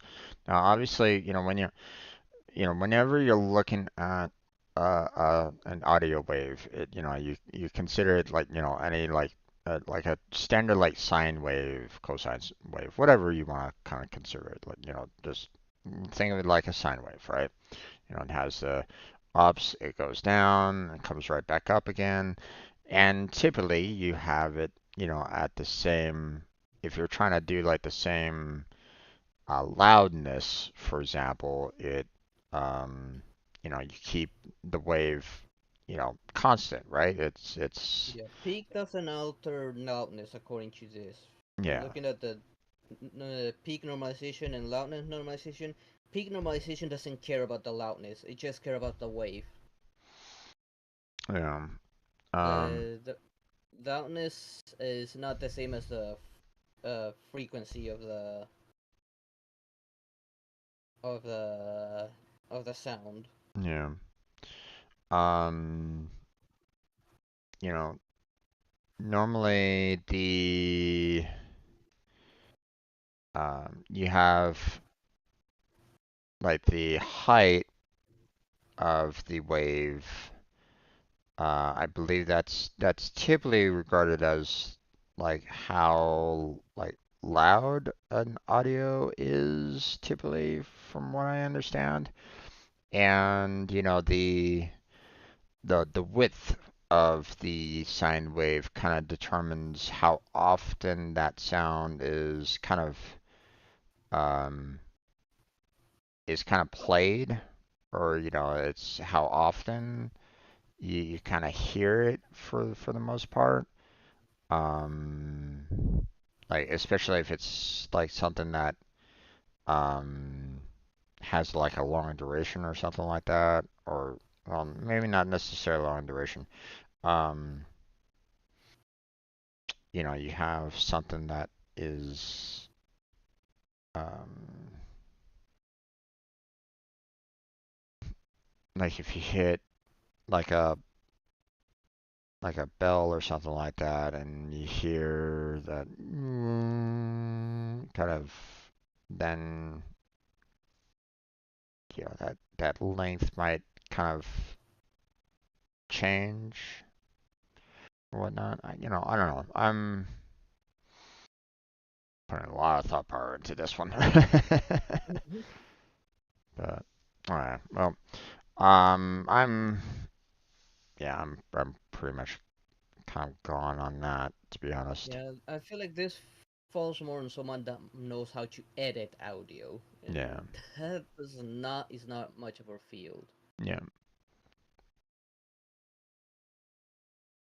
But to be honest, there really isn't that much more on this, which is good. Yeah, So I feel like we might have learned enough of it for the most part that we can probably just go ahead and move on. Now, obviously, yeah, there's some here that is going into more nuanced, you know, like the other parameters include like the inverse rear channel bleed phase. It's like, okay, you're going yeah. into like really detailed stuff that I'm probably not going to be able to really handle myself.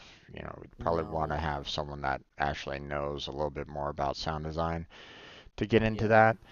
I mean, if necessary, we will throw that hat on if we need to, but um, I have a funny feeling that that's going to be really tough to really do what we kind of need it to do for the most part, if we have to use it. yeah. Which right now, I don't think that we're going to be needing to use it right away. At least No, not for the first build. Who knows what happens in the future though. Okay. But I could see the possibility of us maybe needing to do something like that if we want to get into like needing to use like different, like if we're having like reverbs like bouncing off of everything, like yeah, like footsteps, like swords clanking with each other, music being played inside the room at the same time. You're talking about like multiple different audios that might have like reverbs going on at the same time, and you might have potential convolution out of all that. So maybe. mm, maybe. um, but yeah, I feel we're probably not going to be touching that too much, Yeah. if at If we all. happen to have to need to, I'd probably rather look at a video and someone explaining it better than this. Yeah.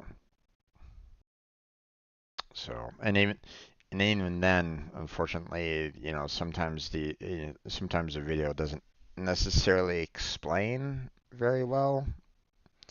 They basically say, sometimes they basically say, "Hey, if you want this to happen, just click here, and there you go." That's that. Yeah, you're Yeah, you're you're like good. someone And that it's like, takes time to explain things. Like, what is okay? We raise this because it does this, and this is what it is. Like, I yeah, would look for a video with a bit of detail in there. yeah, indeed, indeed. I appreciate when someone can kind of explain why you want to go about doing something in that regard instead of just saying, "This is what you do. There you go. You're done. Yeah. Get out of my Here it video," did something. not explain. It's like, This did not explain what DSP effects is. What is DSP, mind you? What does that stand for? Like, this tutorial didn't do that. Like maybe a video might explain that what DSP effect is. Right. Um, but I mean, if you look at the synthesis and DSP effects, I mean, you're basically looking at the sound, different sound waves there. So so um, and there's a lot of different sound waves going on at the same time in that image that they're showing there, right? Yeah, So, this is how it looks like. And though when I kind of like opened it to see if it was even if this was already enabled by default. So we don't. I don't know why this is it. I don't know why it doesn't say here that it's enabled by default on certain versions.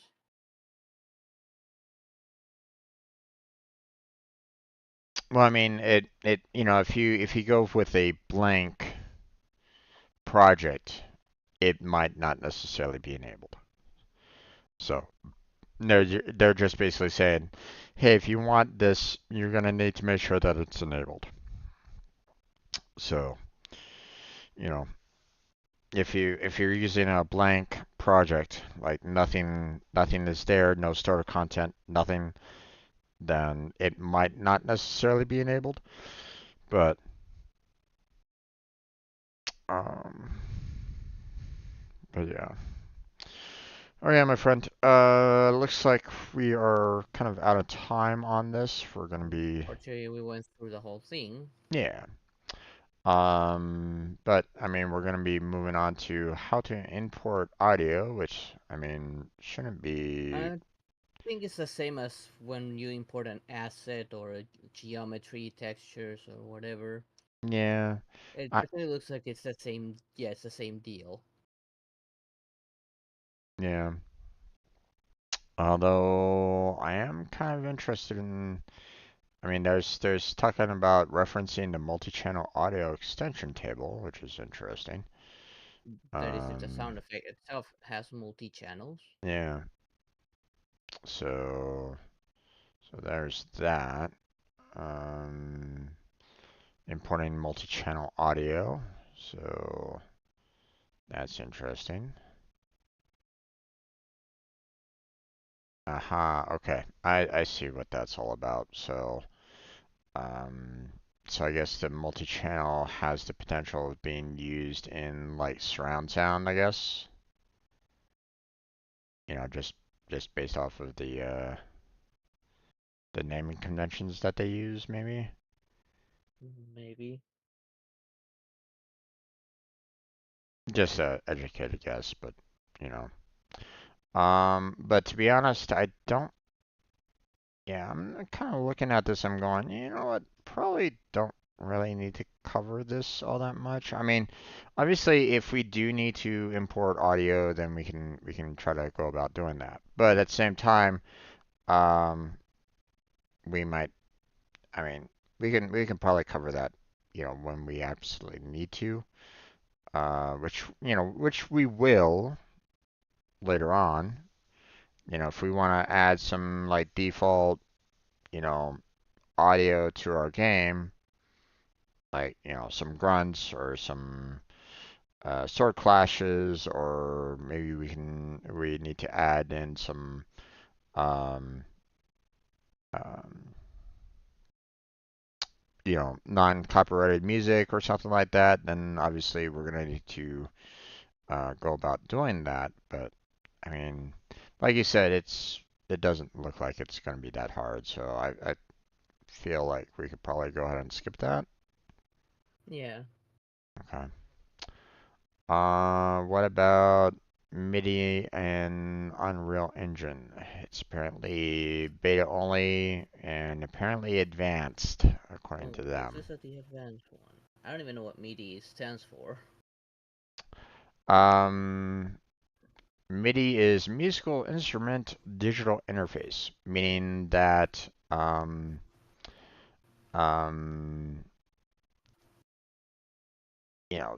back in the day, you obviously um, trying to put like real sound, like like a trumpet playing or something like that into a game, takes up a lot of space. Mm. Would take up a lot of audio. The amount of data for taking in a song that you're actually using with and like a real orchestra would require a lot to even consider doing that, right? So basically, what MIDI was kind of meant to be was it was try to mimic instruments as best as it could while trying to um, save overall space on that. So you can have um, so instead of having like the real song that you're hearing, like like you're saying, think of Final Fantasy. You played Final Fantasy VII, right? Yep. Okay. The um the very song at the very end, right? One Winged Angel. Yep. Um, Now I don't think, if I'm not mistaken, I don't think they used actual live orchestra for that, or did they? Oh, I can't remember. Not exactly. Some of it was for computer. Well, for the people, they recorded only a few people and just copied their voices to make it sound like a full-on orchestra. Right. So I mean, they were trying to save as much space as they possibly could for the disc itself, right? Um, but obviously they had to try to imitate, the music at the very end there, the flutes, the trumpets, the percussion, all that kind of jazz. They had to kind of mimic that, digitally, right? So that's kind of what MIDI is all about. Nowadays, they don't really give a damn. They'll put a full-on soundtrack. I mean, the GTA 5 is putting in real live songs in there that you Yeah, get you gotta copyrighted just on. pay So, someone to let them use their copyrighted material. right, right, right. But what I'm saying is that they're using actual audio now, whereas back then it was more MIDI to try to mimic the sounds. Um, so like um pick a go to YouTube, you know, um, and then pick any kind of song that you might be interested in, um, that you might be kind of interested in, right? So, like you know, say One Winged Angels, right? And then if you put in MIDI, you might actually hear um, someone's rendition of, One Winged Angel just using MIDI to try to, mimic that sound effect, you know. Um, Now, obviously, I would not play that sound over your stream because you will get hit with copyright for it. Yeah. Because I tried to do that once. I actually was like um, uh, I was, let's see, I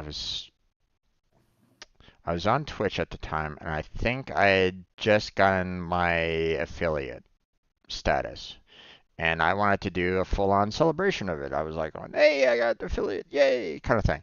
So I was trying to do affiliate celebration, and at the very beginning, I was kind of waiting for people to kind of come on in and join me with the celebration and blah blah blah. So I did like a little marbles set, and then while playing marbles, I was like going, okay, I'll just have some music. So at first I was like going, boy, I would really love to do the you know celebration by Cool and the Gang. If you've heard of that song before, you know celebration, kind of thing, right? Familiar? Yeah. If you've heard of that song. Um, but I knew that I couldn't play that song directly, okay, because I was like on, I would definitely get copyright striked if I tried to play that, right? So I tried to do like, hey, maybe I'll do like a MIDI version of it, and I just had it play on loop, you know, MIDI cool and again celebration, blah blah blah, on that stream for as long as I wanted to for the marbles before I got into the gameplay, right? Well, Mm-hmm. that MIDI got copyright claimed. You're playing Cool in the Gang Celebration, and we're claiming that. It's like, okay.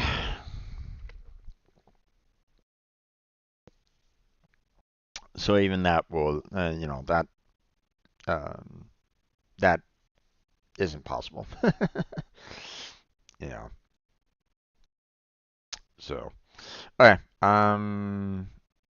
But yeah, we can cover the MIDI and Unreal Engine. It looks like they're talking about how they will allow for you to like put in either like a MIDI player or put in a MIDI song into it or something like that. I don't know.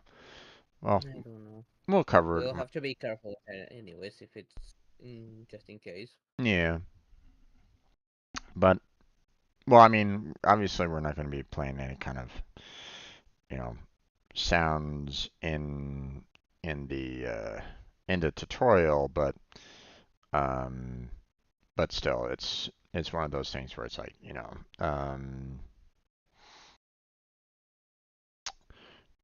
if we're making our own songs, for example, and we don't want to have like a huge amount of space taken up by audio, then MIDI is probably going to be the way to go for us. Yeah. Because it just tries to mimic, actual sounds. Um, so, um, so if you're not familiar with MIDI, then I would recommend, listening to a song or something like that in MIDI to kind of get an idea of it. I Um, think I've heard a few actually. I think someone used some MIDI like software where they made their own version of the Kung Fu Panda theme songs. mhm. Yeah. It was showing the tracks it was going through at what instrument was being replicated through the software. Mhm. That's that's pretty much what MIDI is all about. But I mean, for those of you that are like watching and you don't know what MIDI is, I mean, this just simply just type up MIDI songs in YouTube or something like that, and there's probably someone that has created something, that you can kind of listen to, and you know, people try to recreate the song as best as they can through MIDI, so obviously it's not the exact copy of it, because probably not gonna have singing at all. um, so, but they try to do their best, you know, with the overall song. So, all right, man, let's get out of here. You go get yourself Mm, something to eat. I'm gonna do yeah, some video uploads and yeah. Warframe later on tonight. What are you tackling tonight? I'm gonna continue the Homeworld 2 remastered. Okay. I feel like if I remember the name correctly, I'm about halfway. Oh wow, halfway already? Didn't you only play that like one night? Yep. The only hard level of that one that I can remember was level 3. But the others, they're not that hard. At least Okay. not with the strategies I have been using. Okay. Okay. That I I do That's consider Homeworld 2 easier than Homeworld 1. okay. I I don't know mean, if you played it yet. I haven't played Homeworld 2. Hmm. I only had Homeworld 1 and I didn't finish Homeworld 1. So at some point in time, I do really want to go back to it, although I don't think I actually own it myself. At Well, least it not was on, for free on Epic at one time, the remaster edition, so you might actually have it if you picked it up from there. but I didn't. Unless they still have it available for free, which No. probably not. Um, then no, I did not. You know, I, at one point in time, I was kind of going to Epic to go like, oh, hey, free game, yay, pick that up. Um, but I haven't really done that too much lately because at the same time, I'm like going, oh, this game looks really interesting. I'd really like to take it, but at the same time, I hear about how the devs, are also kind of in a sense, losing money that way as well. Or, ever since the Unity came out, that whole Unity debacle, Yeah. um, how these devs, they sell licensing to like Epic Games, and Epic Games are like, or Epic Games are like going, hey, we want to put your game out on as a free game, kind of a thing. Are you willing to do that? And Epic would like pay them a certain amount of money in order to do that, but the typically, Yeah. the And also cost, the inspiration that games published on Epic made in the Unreal don't have to pay the license anymore. yeah, They also use that as a selling point. yeah.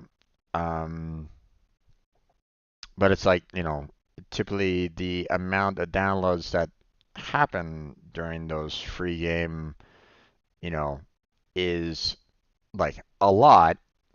And they're like going, man, I really wish I could get, the amount of money that, I would have gotten if I, kept it at that price. you know, like typically like if they didn't go for the license with Epic, they probably would have gotten a lot more money if they didn't do that. Um, but at the same time, um, their game might not have reached a large audience either. So um, it's one of those things where it's like, you could go that way and you'd have a lot of people kind of getting to see who you are as developers, especially as indie developers, right? You get more eyes on you as an indie developer, so now you can kind of say, hey, you know, we're the developers of this game that had, this million downloads, right? You could do that. Um, and hopefully your next game like takes off and, sells a lot of stuff. But at the same time, you're losing all that potential income as well. But, you know, like if sure, you might get like a million downloads from Epic Games for the free, right? But in reality, if they didn't do that, you might have only reached like maybe 1,000 normally, maybe, kind of thing. Maybe. It's like it's one of those double-edged swords. It's like, how do you get eyes on your game, right? Now, there are some content creators out there that actually focus on indie games. They'll say like, "Hey, here's a new indie game that just came out. We're gonna play it." Or we ask them for permission to play the game, on our channel, and here's the game, blah blah blah, right? And that's great. That's giving highlights to the end games, right? But more often than not, a lot of people just kind of ignore them for the most part. They go for the AAA games because I mean they're AAA. They have the advertising to kind of boost them up, right? So, Mm. like Alan Wake, for example. you know, but yeah, Yeah, because it's. Alan Wake they used the 1 week free to promote the sequel. Hmm.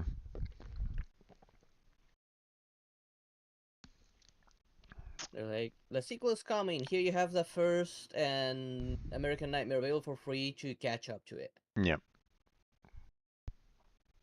but yeah.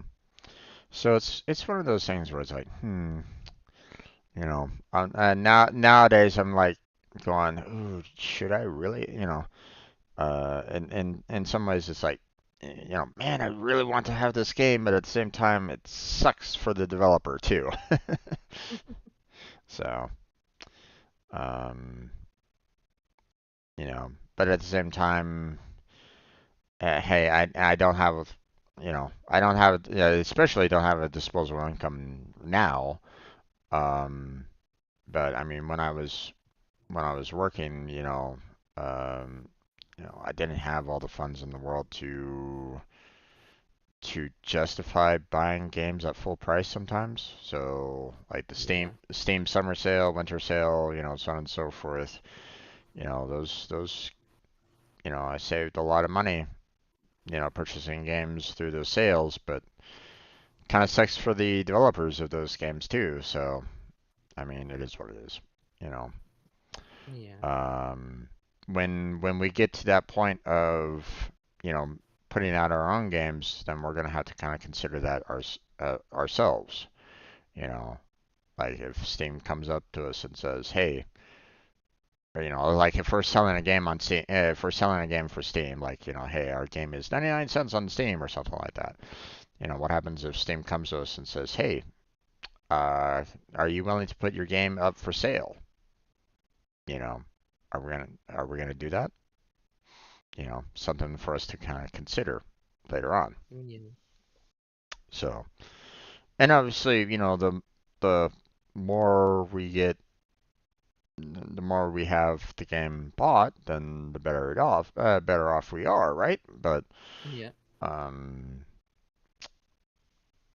yeah. So in some ways, it's like when do we risk a little bit of money for more eyes on it? So. So that's the thing, that's what we're gonna have to kind of weigh upon. But that's later. We're Yeah. not there yet. No, not there yet. All right. So you get out of here, my friend. You go Yep, get I'm gonna get yourself some something food. to eat, and I'll catch you later. Right. All right. Bye. Bye. Okay, and that's where we're gonna go ahead and end our Unreal. So, hopefully you enjoyed that. Feel free to check out our other playlists, our continued content with the Unreal Engine learning tutorials and the like. You know, and like I said, we will eventually get to a point where Blackheart and I, and maybe others, maybe who knows, will join in to kind of create something ourselves later. But for right now, we're gonna be it's just the two of us, and obviously, um, if someone does want to come on in, then hey, just be aware. Right now, no one's getting paid. No one's getting paid with this. So this is our own endeavor, our own process to get to a point where we might be able to sell something. So, and then we might start making a little money, but I kind of doubt that we're going to be able to do much with that right at this point. So yeah. Um, so that's gonna be it for today. So again, help us out with the YouTube algorithm. That would be fantastic. Go check out Blackheart Games on YouTube for his content. Check us out while streaming. And yeah, that's gonna be it. So thank you very much for watching. I appreciate it. Hopefully I catch you next time. Till then, take care, have a good night, stay healthy, stay safe, and I'll catch you strangers next time.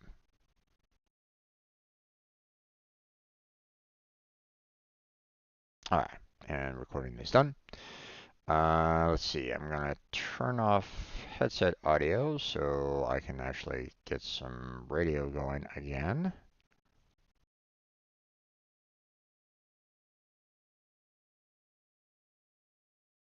There we go. And yes, no, I will not be able to play any of that music to everybody here. It has to be muted because um, I don't really want it to be.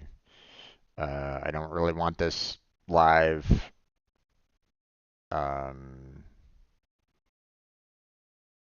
this live version be hit by any kind of copyright. Don't really want that. You know. So, all right. So right now, what's going to happen is we are going to go ahead and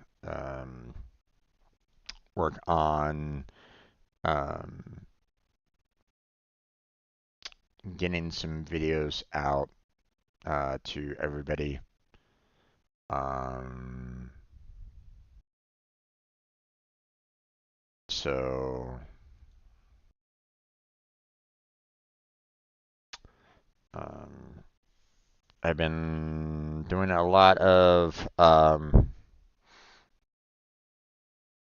boosts in terms of I've been doing a lot of uploads when it comes to Warframe and the like. Um, Now I can see that I have a couple of videos that I need to kind of tackle. Um, that I that I worked on, past couple days. Warframe yesterday. Um, I have another Pega video that I need to set up for.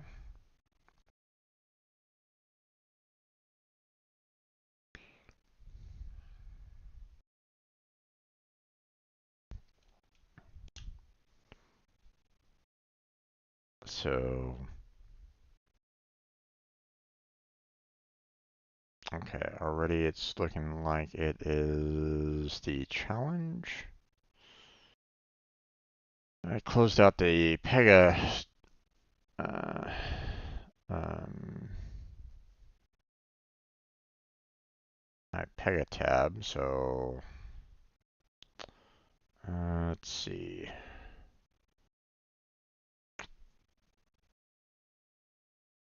Yeah, this is the customizing a view at runtime challenge.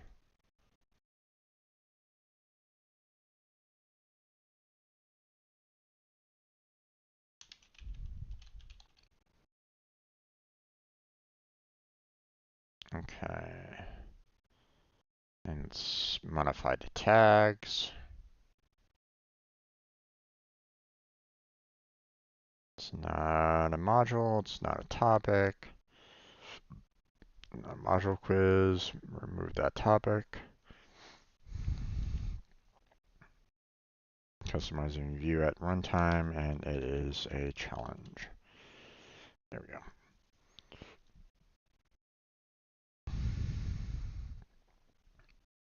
It's recorded on the 16th. And everything else looks perfectly fine. So now we need to go ahead and schedule that. Um, Now, let me take a look as. Okay, so I have one Pega video already scheduled for the 21st to be released at 10 o'clock. So this one will have to be set for the 22nd to be released at 10 o'clock. There we go.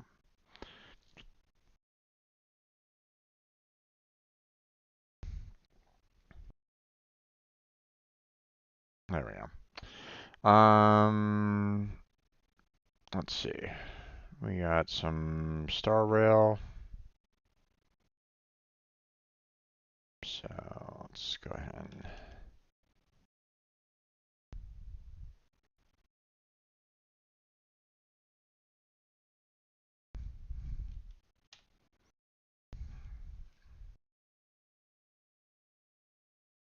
I was getting a little bit of traction on that Kafka versus Kafka video that I just recently released.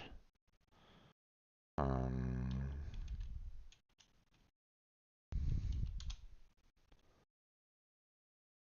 at least it seemed like it, although according to this, I got only 2 views. Oh well.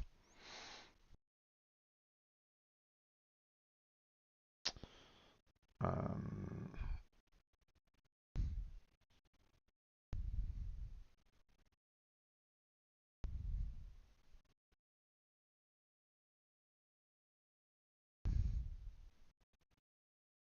it's kind of funny. It's you know, some of the videos is like, I get a lot of views on, according to this, you know, 42 views on some of them, but on others it's like 3 views. It's like, okay. you know, um,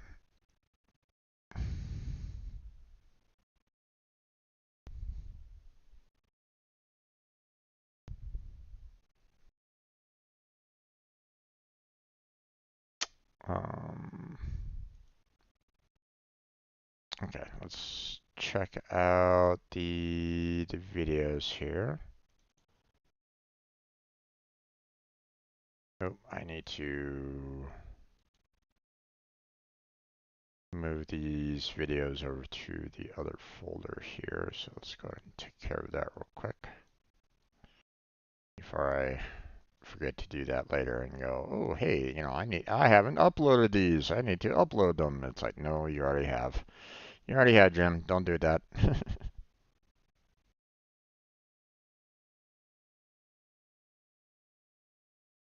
Okay.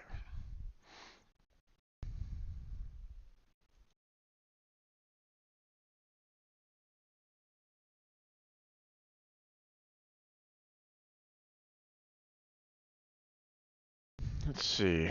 We were doing some more World 3.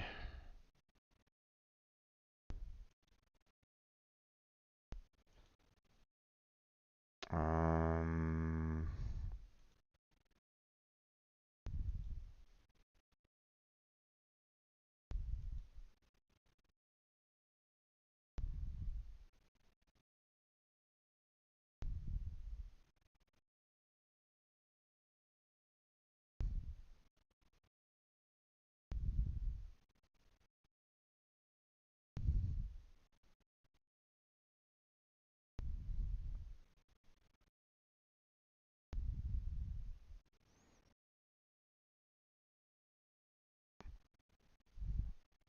let's see. Um,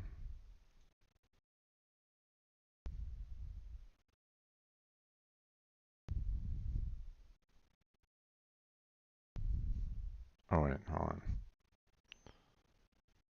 Was this the first world that I did? Or the first world attempt?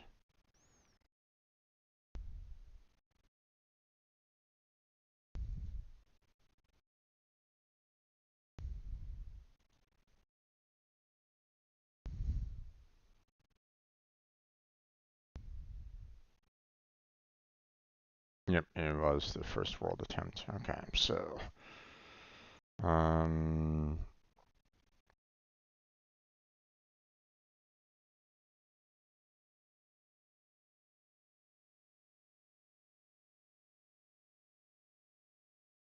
okay.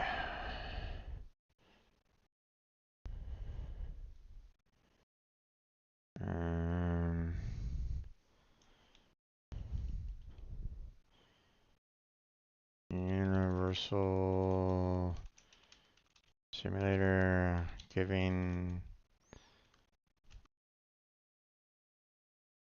the Zippers scheme.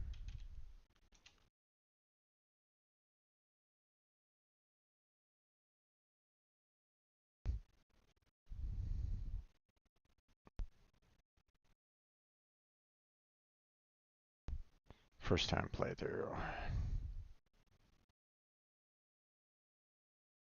Nope.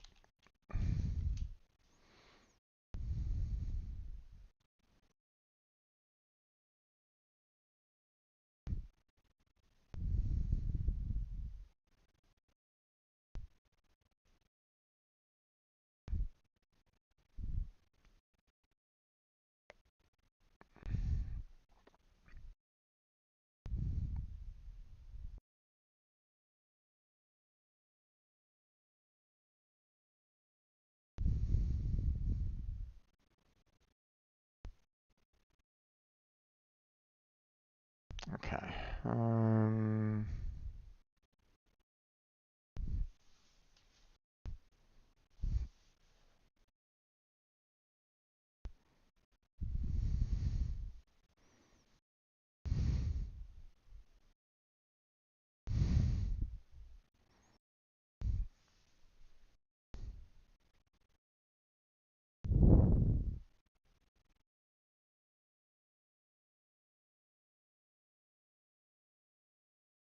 Okay.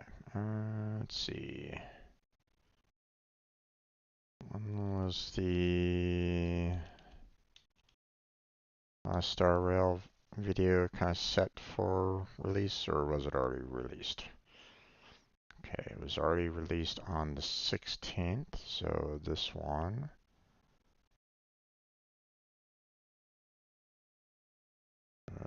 would be released on the 23rd.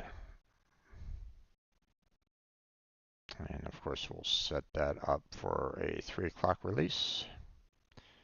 There we go. All done.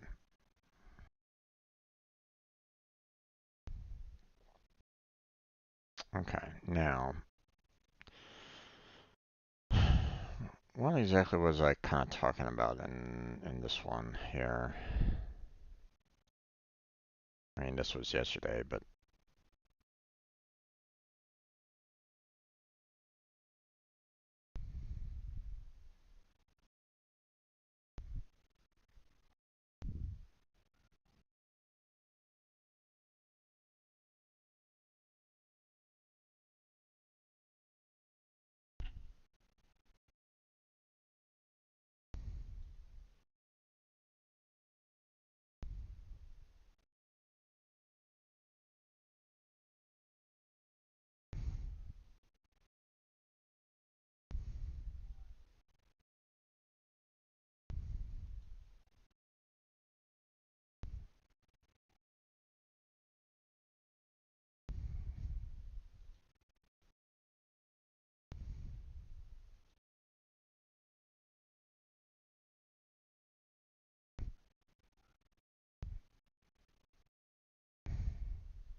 hmm.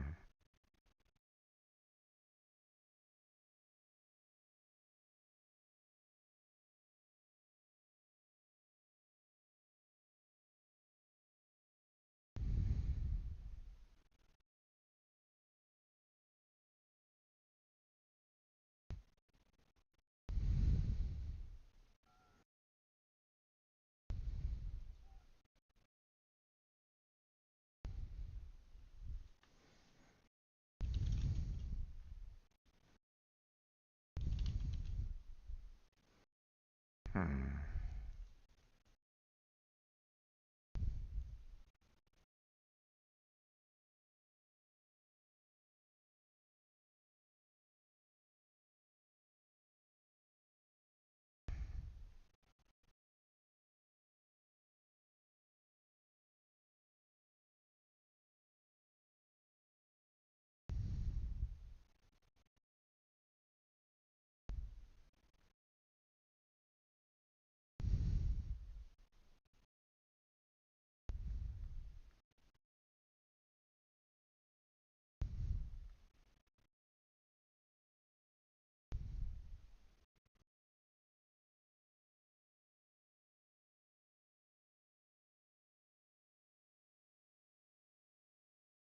Hmm.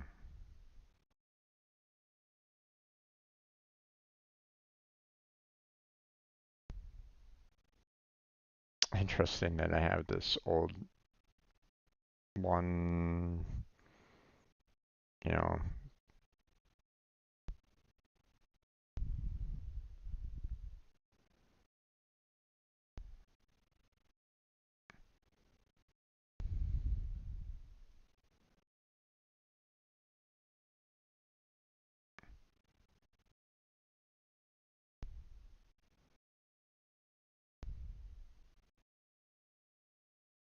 Hmm.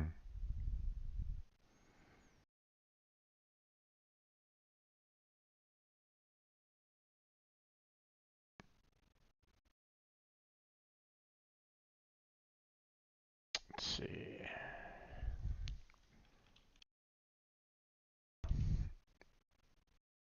We'll use this one. Hmm.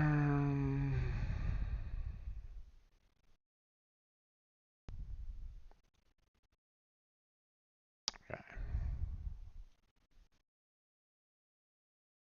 Um,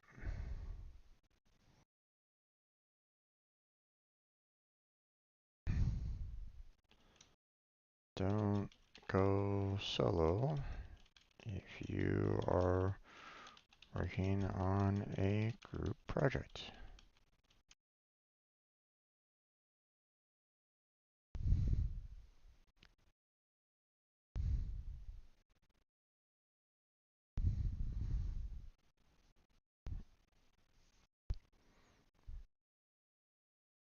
Okay.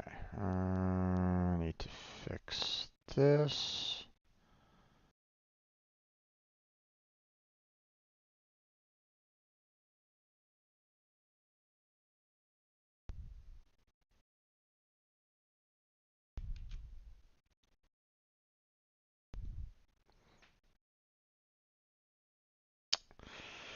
Of course, the radio's playing that one particular song.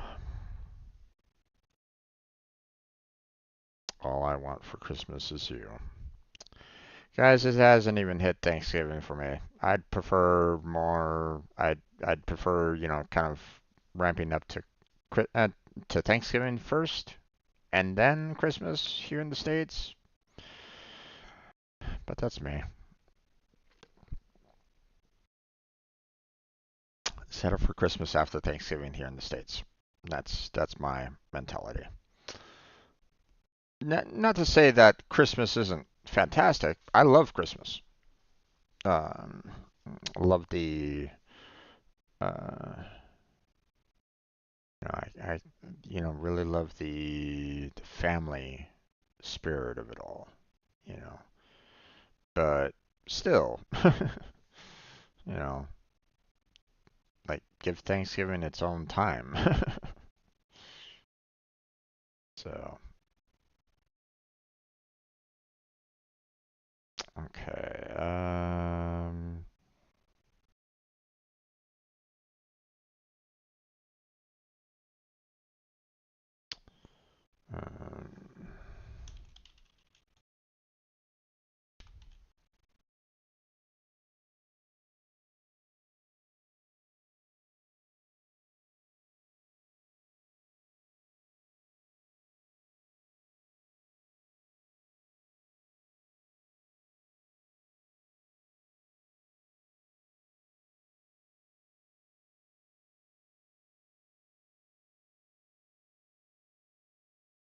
Okay. I'm just gonna go ahead and schedule that tomorrow. Um, I'll just go ahead and put that at like around 11 a.m. There we go. That's a simple one to kind of do. And we have yesterday's Warframe that will have to wait until I get the other Warframe videos up. So, which, we have a couple more minutes to go. So let's go ahead and try to get some more videos out there. I have 56 videos in my inventory right at this moment in time. 52 of them are ones that I need to upload, so four of them are already uploaded. That's just the way my filter is right now. I set it up for, um,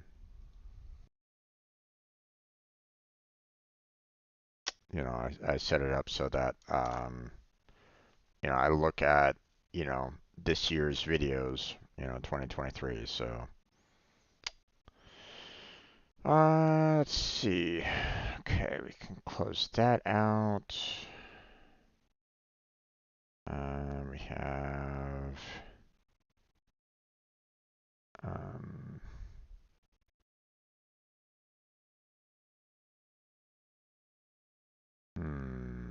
okay.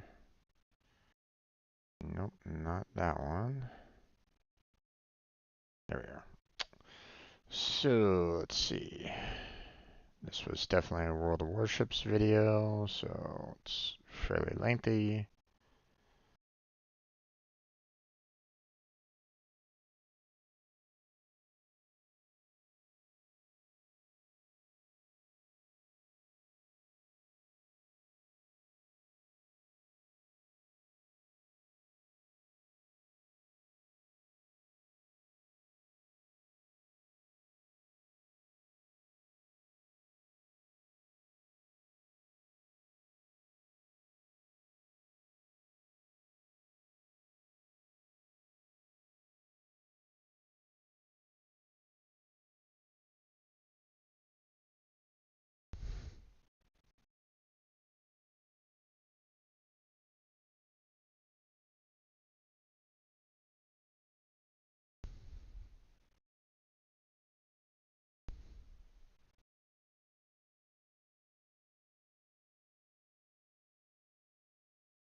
Hmm.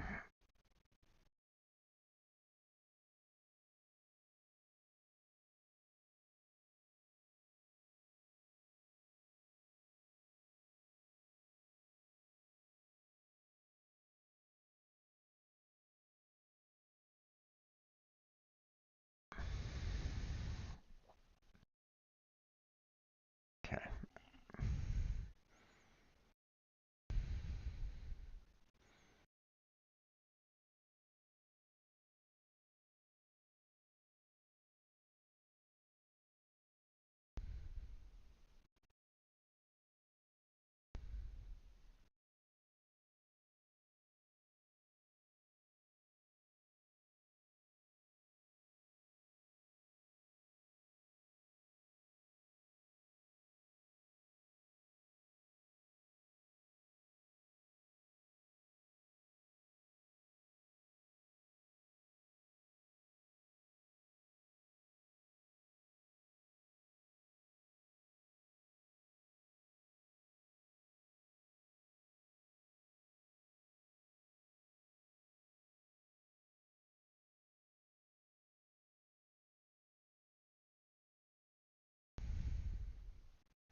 Don't really want to be focused too much on the gameplay there, but uh,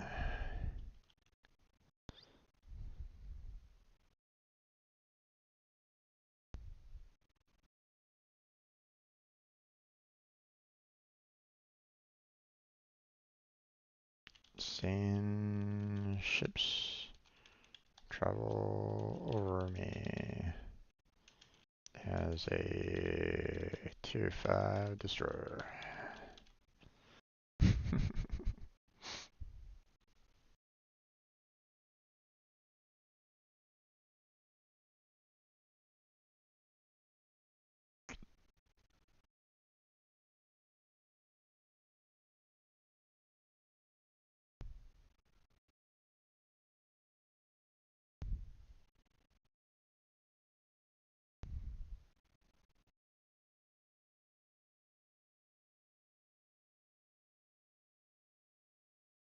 Okay, and let's see, scheduling that.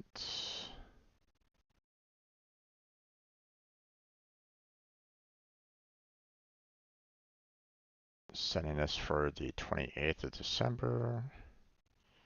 Setting this up for 1 p.m. And there we go.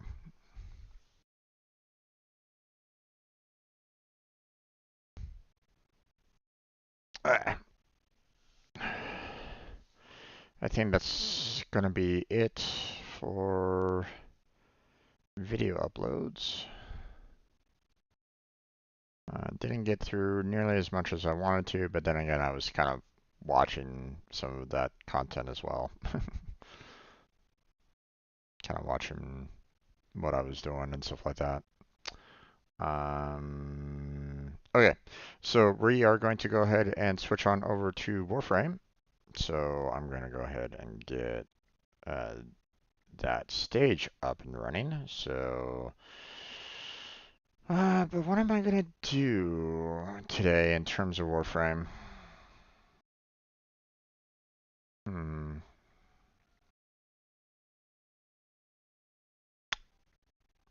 not sure. Um,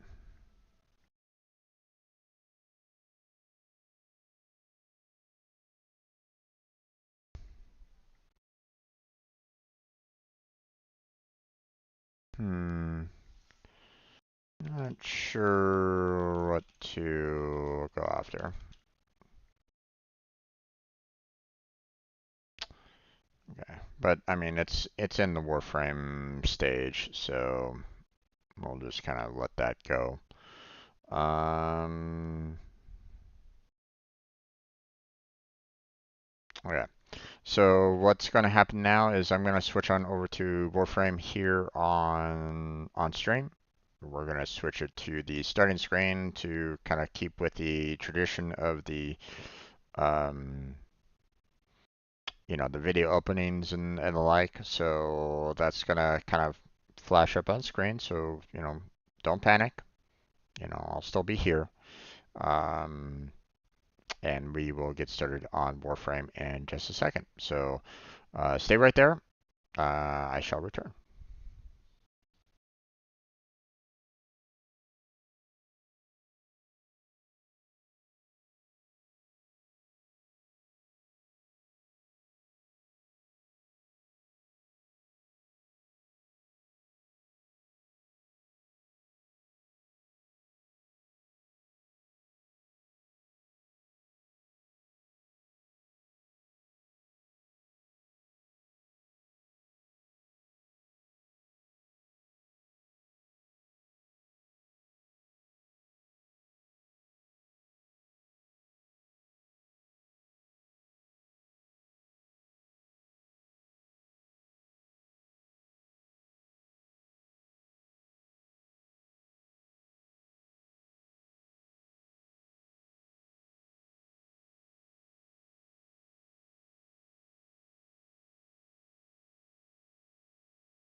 Okay, let's go ahead and get started there, folks. Welcome back to another, well, uh, Warframe stream.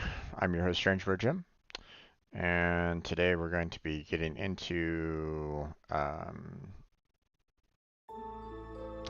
some more Warframe to start off with. Give me a second. I need to put in my password. There we go. Operator, you have returned. Okay. So, let's go ahead and get that live so everybody can kind of see. Don't really need to use the platinum because I don't really have the money to purchase any platinum right at this moment in time. So, Unread inbox messages make me ill. ew, sorry there, I Corpus have or received word Ortis. from Konzu, the infested boil that once threatened the plains of Eidolon. It has grown back, Okay, uglier and more putrid than ever. don't need to worry Remain about on it. standby. I may need you at a moment's notice. Nah, I'd rather not. All right, so we got ourselves some more field runs, and we got this Snepatron Vandal stock. So that's awesome. We'll go ahead and kind of delete those later, but for the time being, we'll just kind of, let that go for now. Okay, so what are we going to do today? To be honest, I'm not sure. um,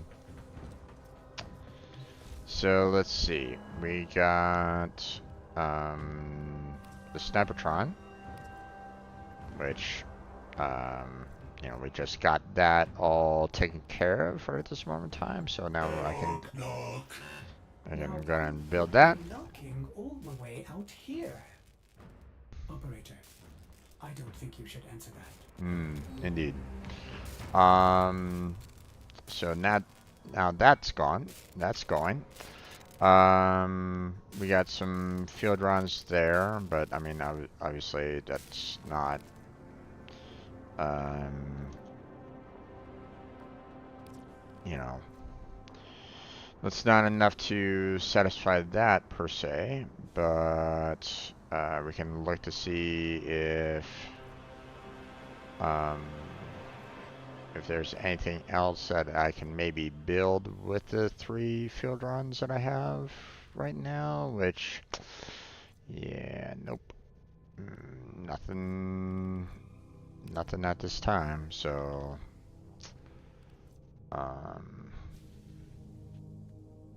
you know, we have the Batacore, which, we need to do some more fishing on that. Same with this, the Kreshka needs, some field runs and some more fishing there.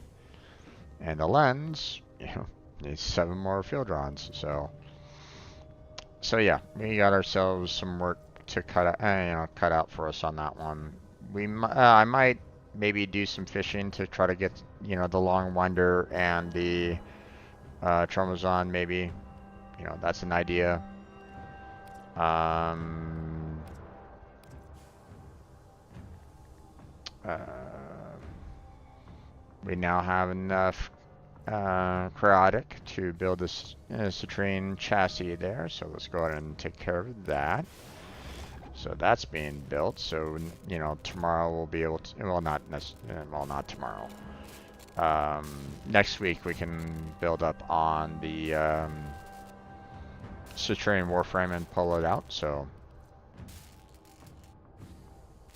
Oh, okay. It's giving me a little bit of information as to how many Warframe slots I still have available.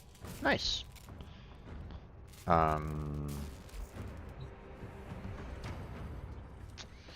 Now, yesterday I was doing quite a bit in terms of leveling up, some of my Warframes, some of my weapons that I still had to kind of work on.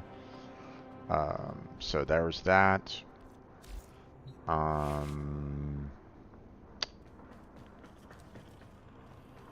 One of the, one thing that, I haven't really done much about is doing the Grendel Prime. So, So there's that. I also have, you know, Root of Primes systems that I still need to get. So there's that I can work on. I want to try to keep um, like there are some Warframes um, that I want to try to hold on to working on until Blackheart's with me. You know, such as Sevagoth, um, Protea, Gear, so that you know we can kind of tackle them together for the most part. Um, so that's gonna have to kind of wait a little bit. Could try to do a little bit more for the dojo in that you know I need to get some more items for recipes and concerning the dojo, so could do that. Um, let's see. Could work on Clairville, but as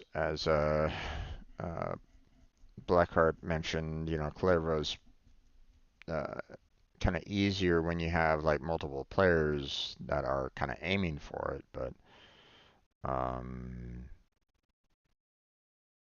so yeah, there's you know, I might need to kind of hold off on that for now. Um, now.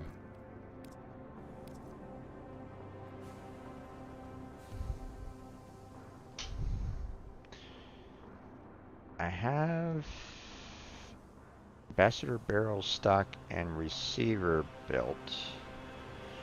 But it appears I don't have the ambassador itself. Here, hold on. Let me double check that real quick.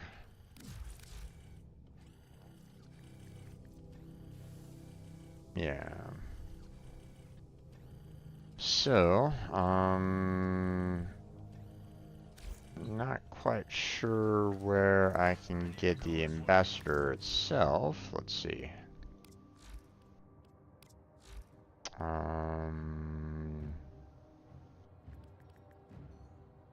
Ambassador. Doo-doo-doo-doo-doo. Hmm.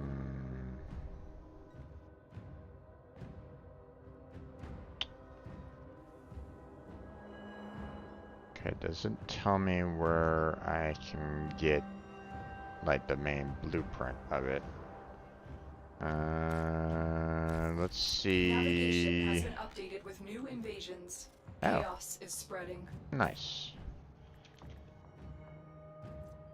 Ambassador. Um, okay, so I have to go to the Corpus Proxima survival missions in order to get the ambassador blueprint. Gotcha. Okay. Um, so that's gonna be interesting.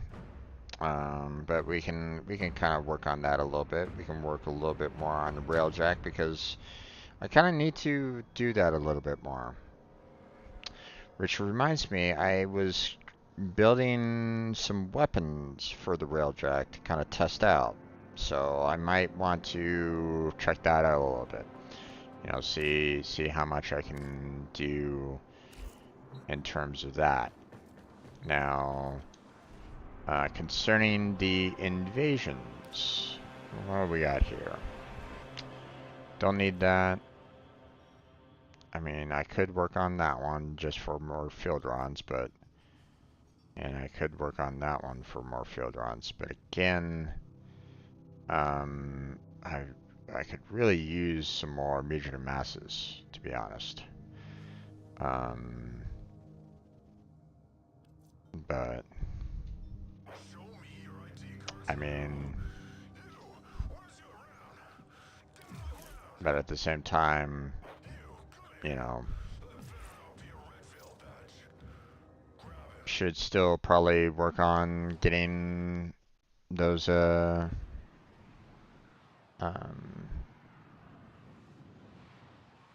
work on getting those field runs anyway. So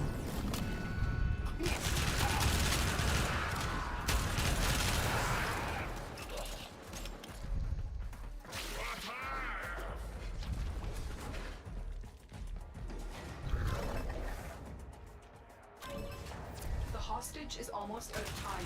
Hurry. oh wow.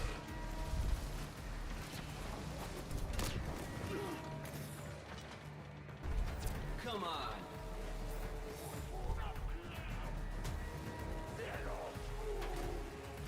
Let's see.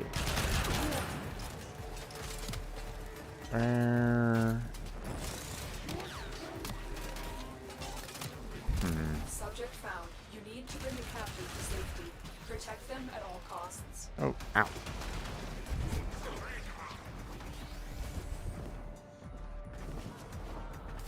Normally you don't have to go through the front door to handle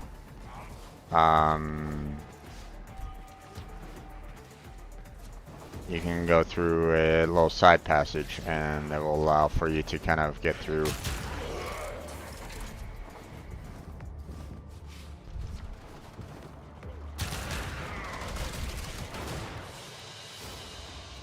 Mission complete. The captive has been liberated.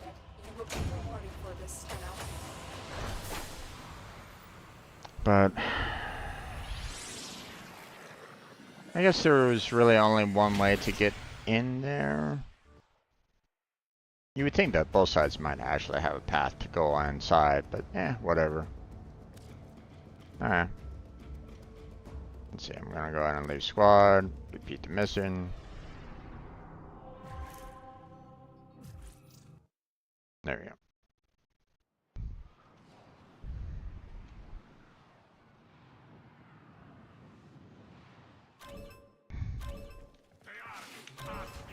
Hurry up. You are running out of time. Oh, I missed.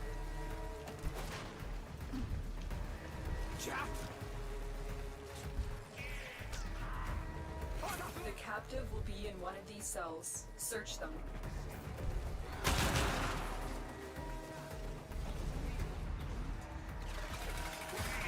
Subject found. You need to bring the captive to safety. Protect them at all costs.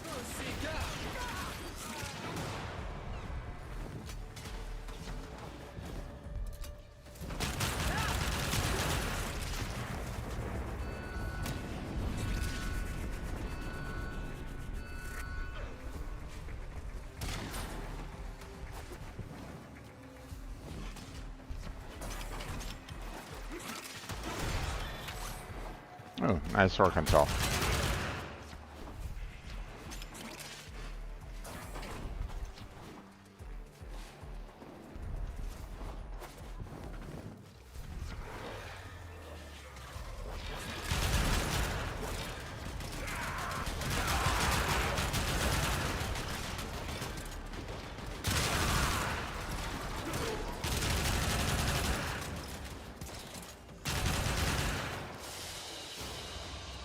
Escort mission complete. The hostage is safe now. There we Let's go. get out of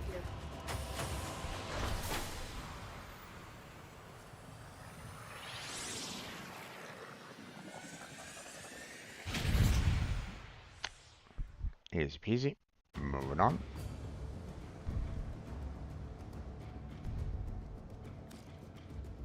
Okay, once again, I'm gonna go ahead and. Oop.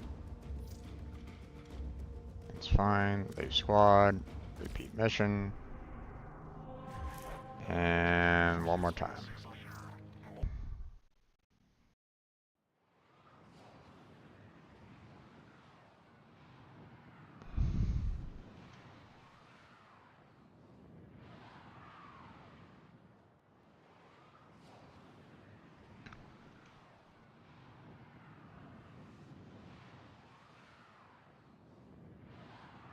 Okay.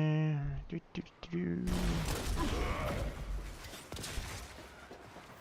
enemy is on high alert. The moment you enter the holding area, they'll trigger the hostage before it finishes. Oh, this is an ally. Oh, this way. Transference still holding.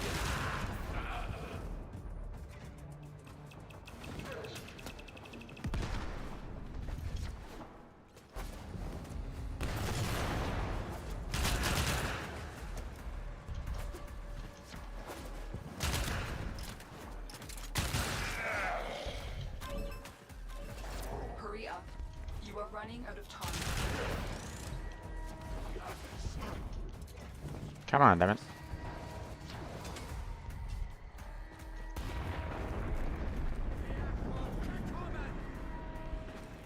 Prisoner located.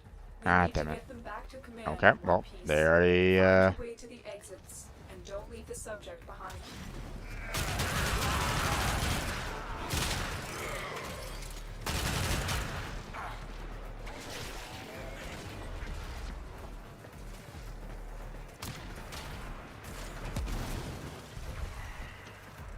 come on, damn it. Get through.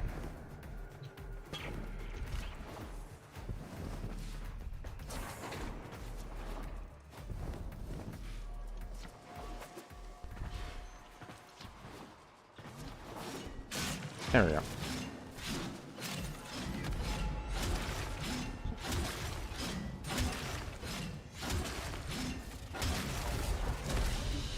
And we're done.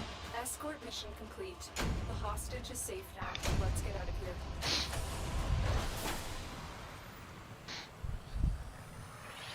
Wonder if I'm gonna get another email. Come on, give me an email. Tell me how bad I am. How dare you go against the Grenadier? That will have consequences. Alright, new squad. Oh, no email? Oh. Alright. Okay, let's go with the other invasion now.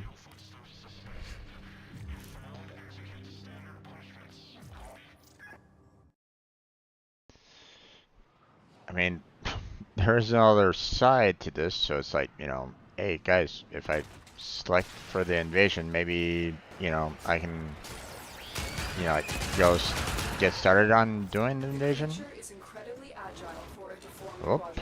okay. Keep moving to avoid being crushed.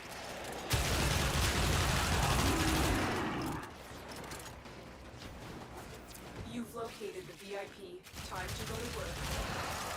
VPs and VIPs dead.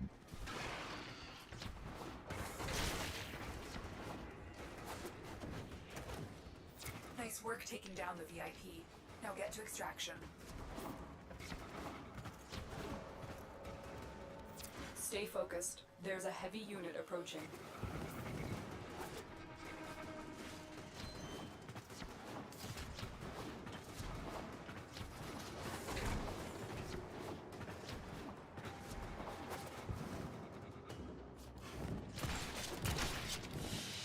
There we go.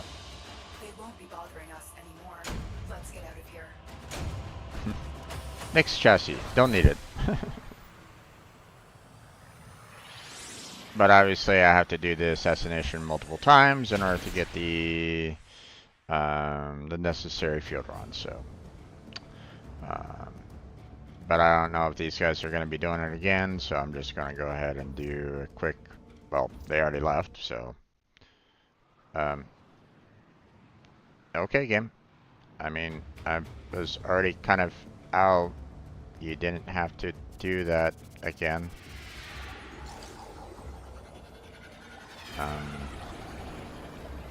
Now my... Oh, you gotta be kidding me. They were at the relay doing this crap. Hey there, Roblox. How you doing there, bud? I really don't like when people do these like invasions on the relays, because if you leave, you're dragged into the relay. It's like, no, you know, I want to go back to my regular ship so that I can re-enter without any problems. Nah. Oh well, what can one do, right?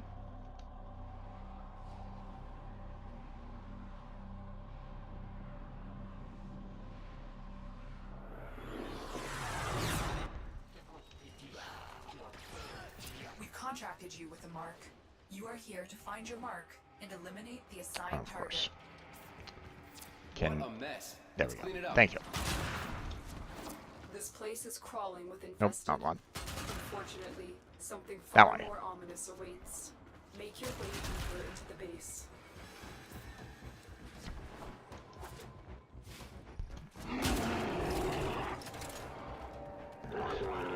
That way.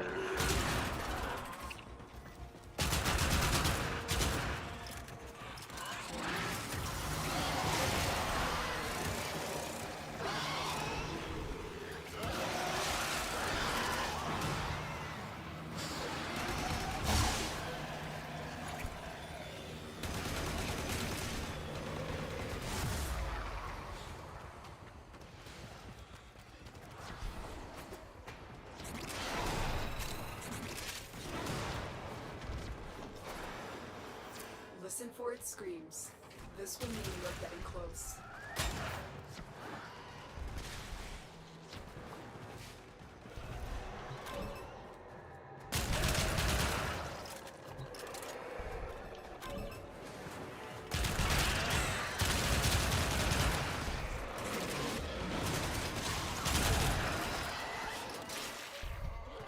Elude its bone-chilling shrieks if you wish to stay alive.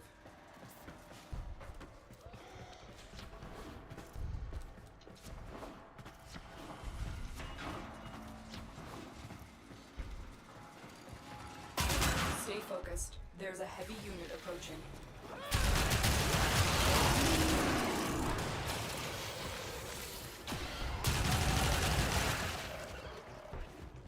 Okay, come on.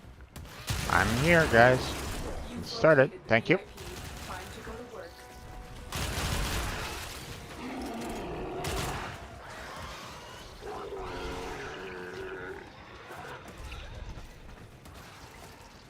Oh, come on. Get... Oh my god, what is going on here? Let me up. Thank you. Fuck. Target down. Assassination contract complete. Having a little bit of lag there, guys.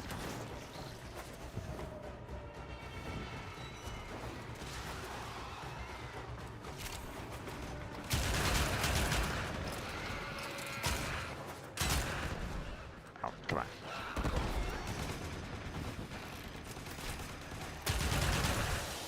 There you go. All done. Target down. Assassination contract complete. Great work, Tenno. Don't really need the next chassis, but we're all good there. Uh-oh. I got some messages coming in. What's going on here? Right. Okay. Black Heart is active there. No problem on that.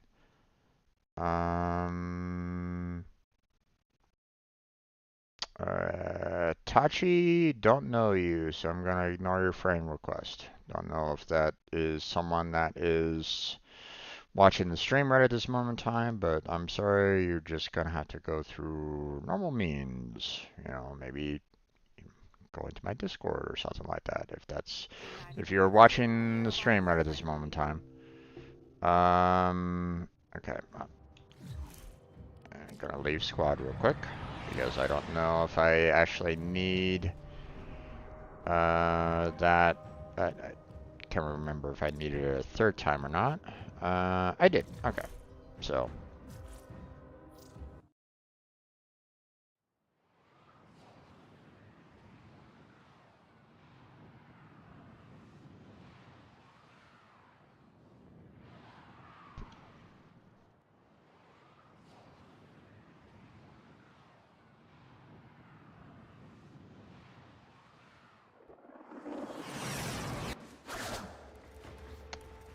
But yeah, if you're watching me right now, I don't normally like to do friend requests unless um, I've gotten to know you a little while. So Investigating this abandoned asteroid um, base.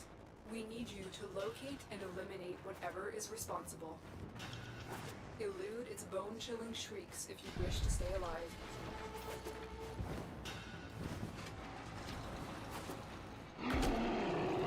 oh, oh,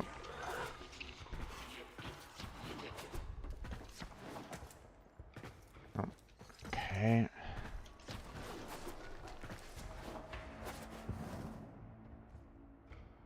Oof, just barely made it.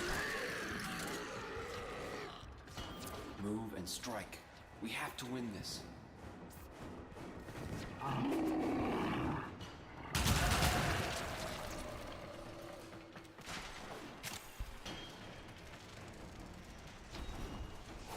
Oh, damn it.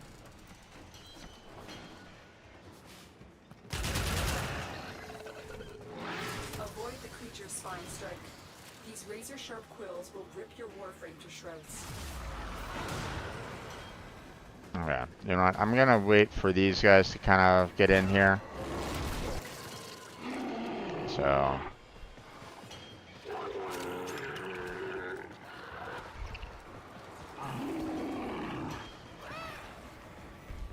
There we go. Target acquired. Take them down. Stay focused. There's a heavy unit approaching.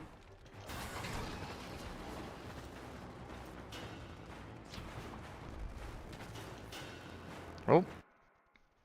Post migration in progress. That's not great.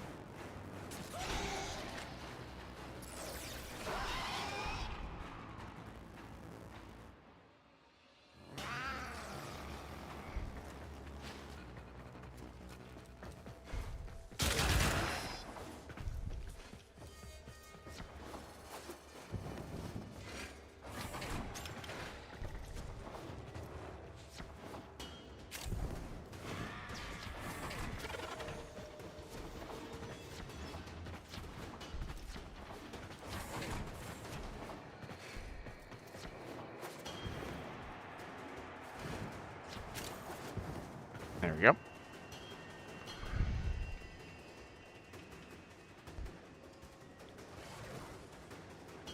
Do-do-do-do.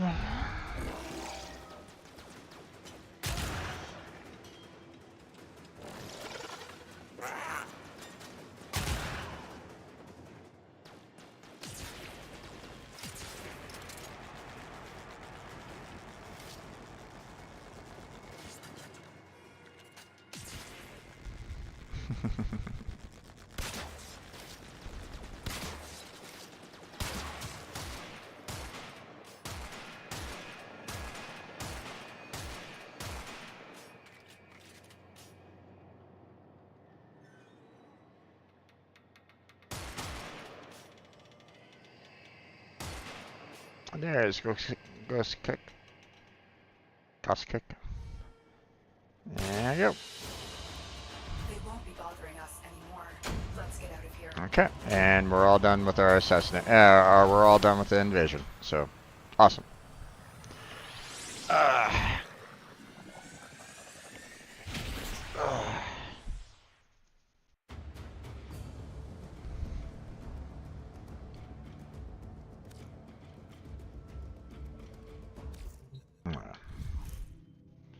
I'm gonna go and leave the squad.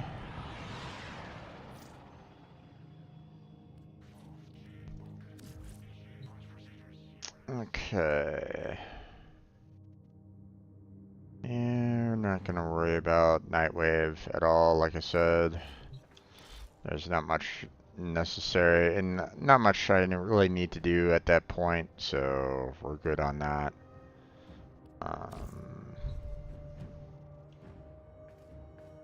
Let's see. Um,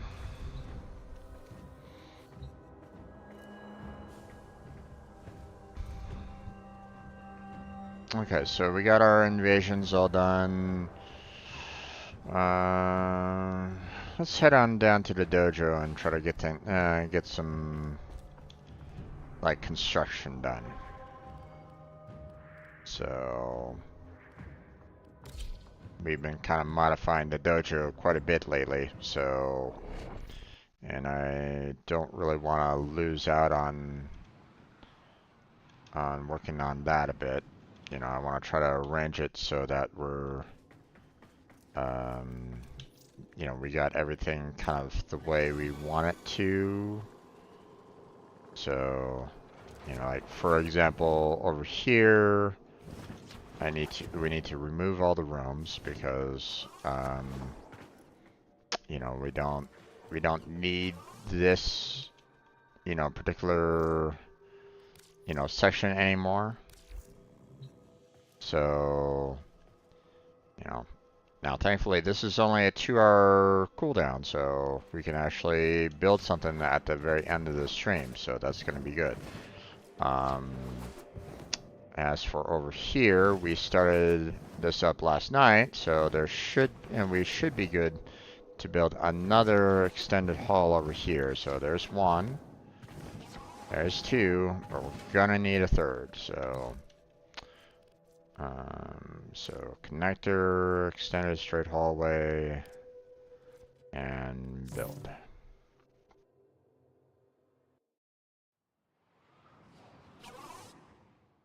So now that we have that, we need to put all the resources in for it, and there we go, contribute. So now we got our 3 extended halls. Obviously it'll take 12 hours to finish that off. Then we'll put in that T intersection after that, and then we'll be able to construct the obstacle course and the obstacle course construction. So there's that. And obviously I'll go ahead and set up like a little transport pad there, so you know, everybody can kind of get to it quickly, but instead of having to go all the way from here, the dry dock, all the way out there. Now we're gonna go to the Inspiration Hall Barracks because, you know, we have that, and we now have the Inspiration Hall. Don't it look pretty? And this guy is not facing the right way.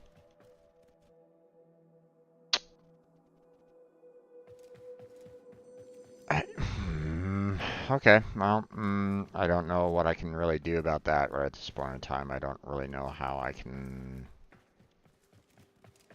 like, you know, as soon as I enter, I don't necessarily want to see the guy's ass.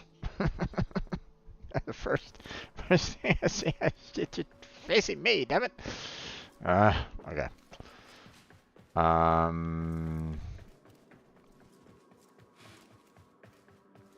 Is there a way I can rotate the statue? It'd be nice if I can. Let's see. Decorate. Can I rotate the room? Maybe advanced mode? No. No, it doesn't look like I can actually rotate the room around. You've got to be kidding me.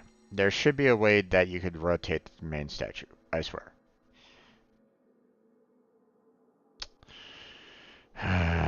Okay, well,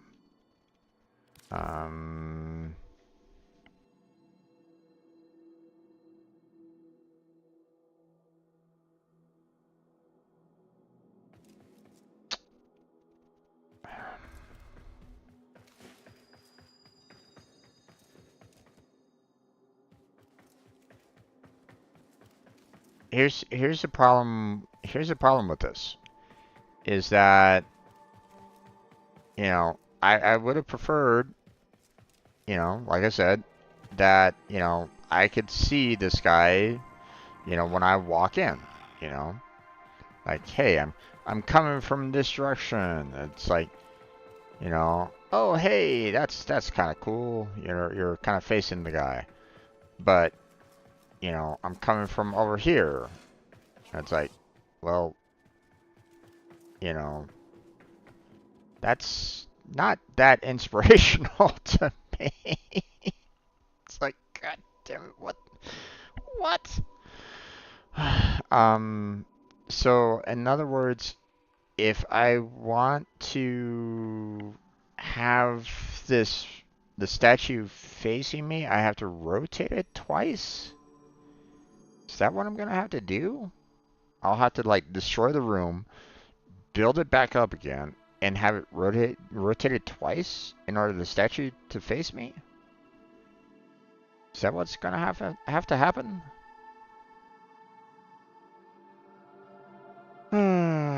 Okay. Let me look this up. Let me make sure. Warframe, Hall of, um, um, what's the name of it again?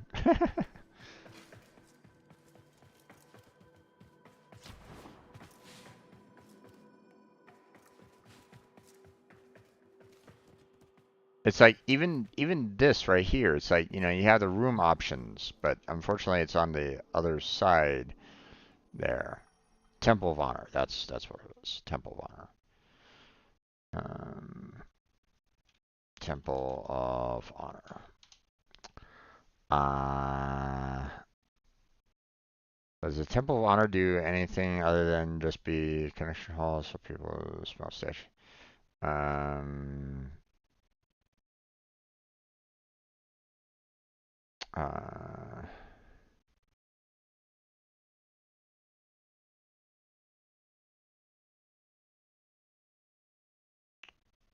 okay. Let us change the statue in the Temple of Honor. Yes, indeed. Um,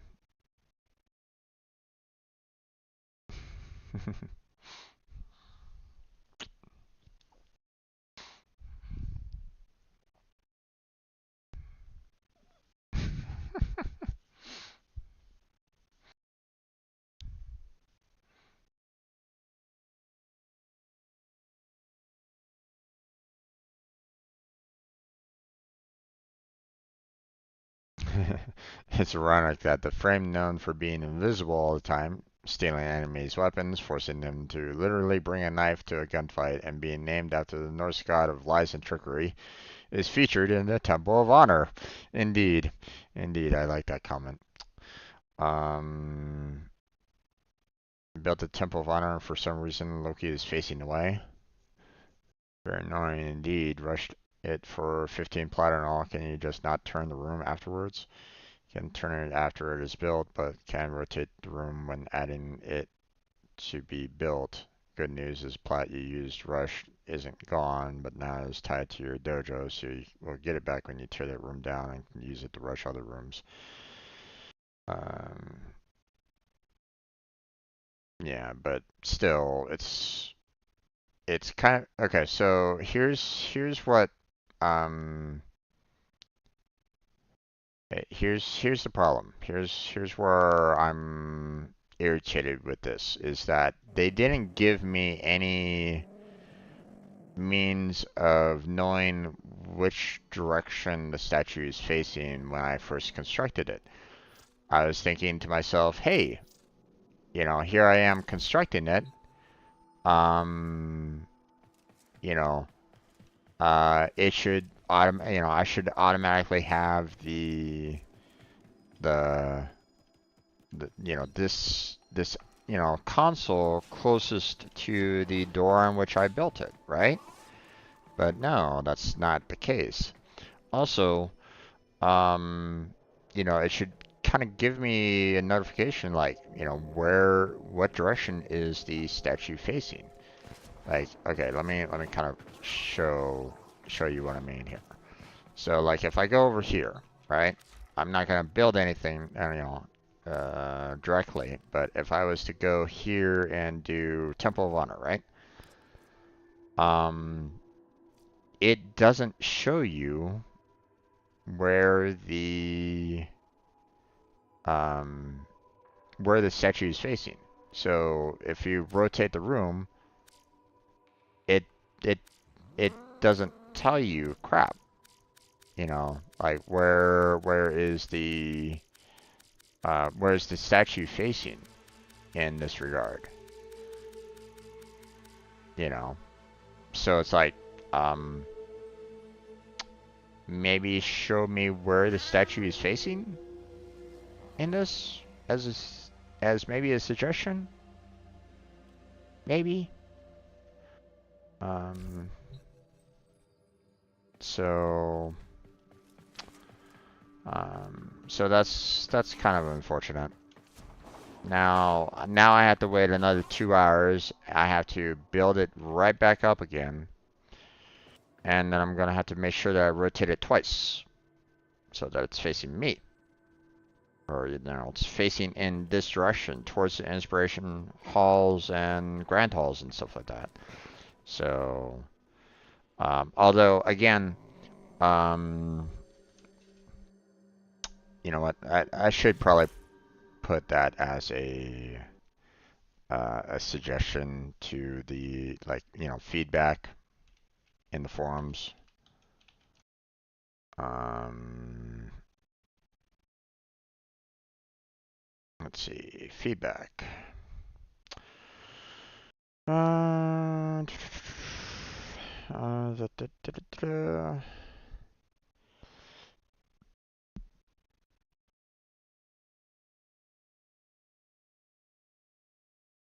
Hmm. New player path improvements, no. Accessibility, HUD improvements. Not really. Companion rework feedback, no. Hydroid rework feedback, no. I guess. Um,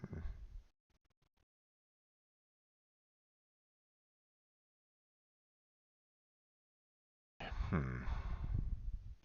None of these are like great in what I want to suggest in this case.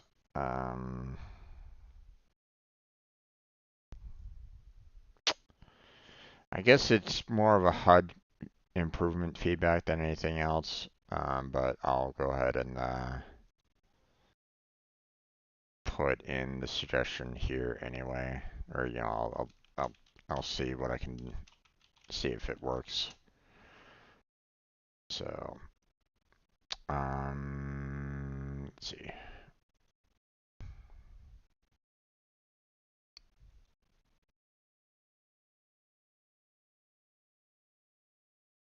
Okay. Start a new topic. Um,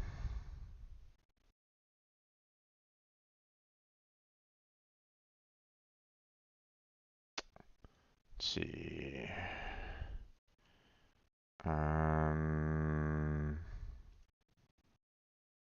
HUD. Um, actually, Dojo improvement on build. Um, indicator on what direction statue in Temple of Honor is facing.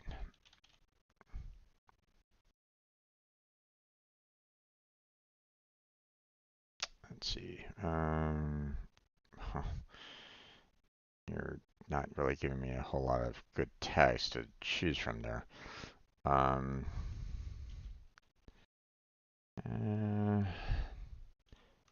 Not sure what section really works for this specific feedback.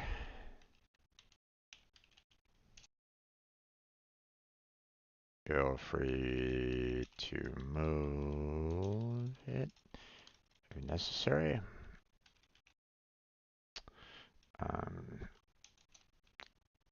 So just built the Temple of Honor in my clan's dojo. However, when I walked in, thinking that the console and statue would be closest to the door that it is connected to,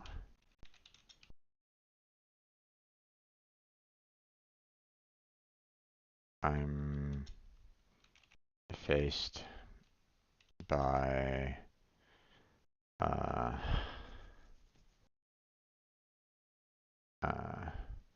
the statue facing away from me.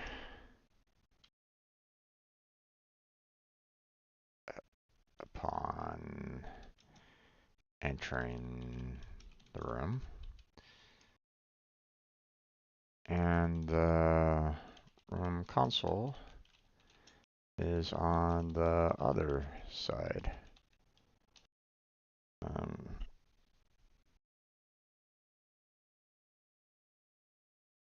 I didn't rotate the room when I first built it, so it defaulted to.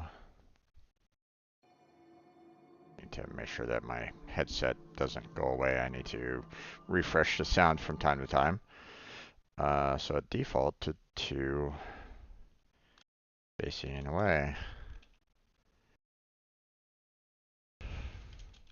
for some reason. Maybe it was designed to face in a particular direction. Not sure myself, but it would be nice to either have the room default to having the statue either facing the doorway that it was created from, or maybe an indicator showing the direction of the statue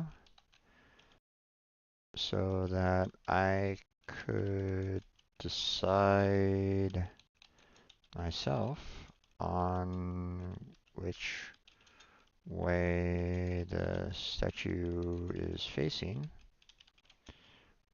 when I first build the room, or the way the statue is facing on the map, showing the room and its dimensions. Let's see.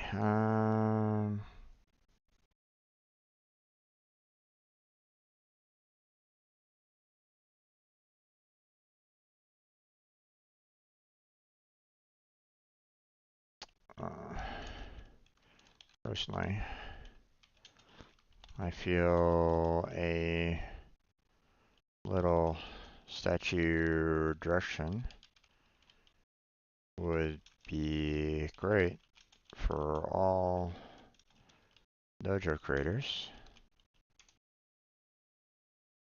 so that they can determine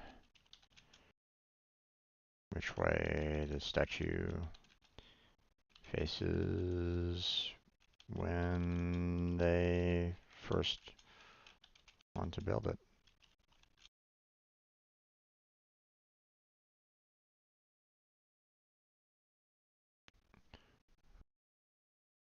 Could a small graphic be added to the design of the Temple of Honor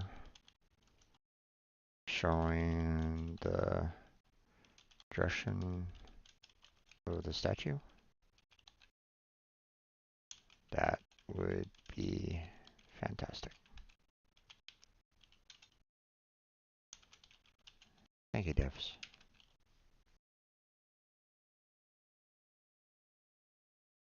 Okay. I'll go ahead and follow the topic, submit the topic, and there we go. Okay, let's see.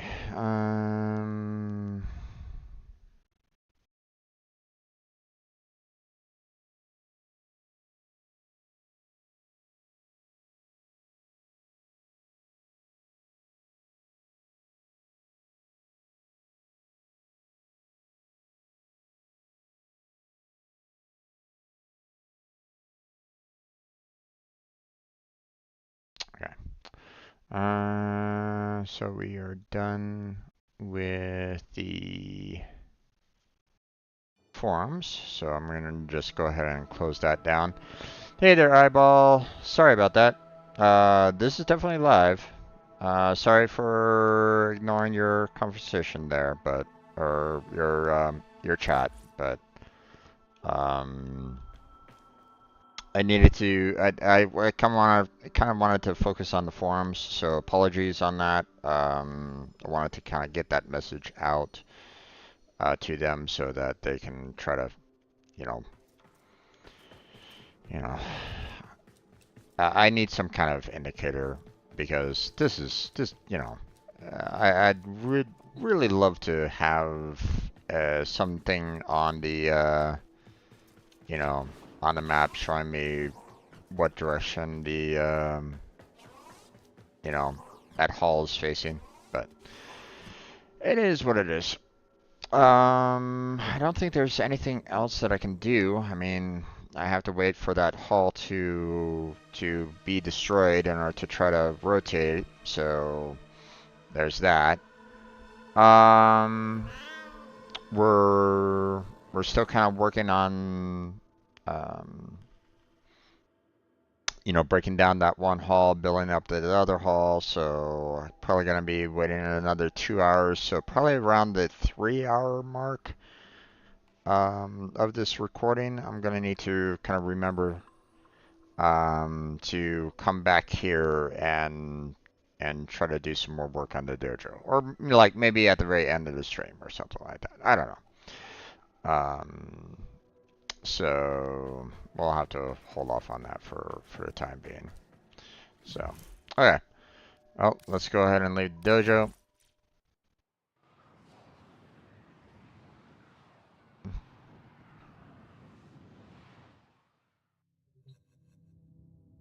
Yeah. So. Yeah, like I said, sorry there, Abel. Was kind of focused at the task at hand. And you know, I don't normally like ignoring comments, especially if they want to engage. But um, but yeah, okay. Haven't heard back from Roblox yet, so I hope he's doing okay.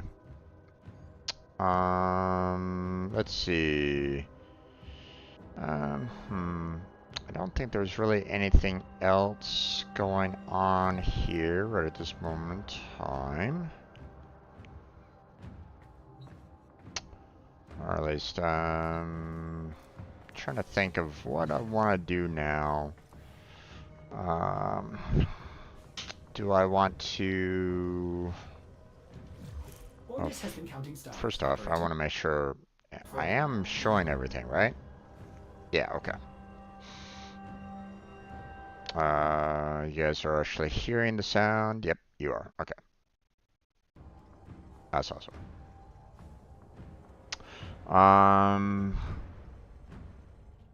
Oh, right. Railjack. Railjack. So...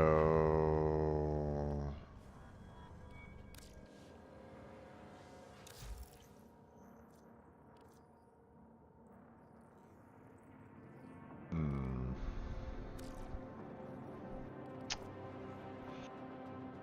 Alright, I'm gonna need some cash to rank this up. Okay, well, it's looking like I'm gonna need to do some... I'm gonna need to really kind of work on getting myself some money here real quick. Some fast cash, if you will. So let's go ahead and bring out Chichuramaru.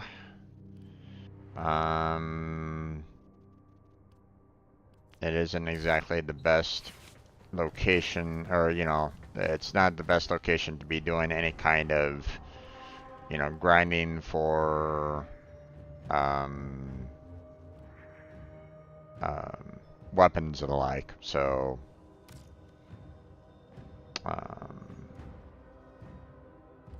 yeah, we're just gonna do this and get started.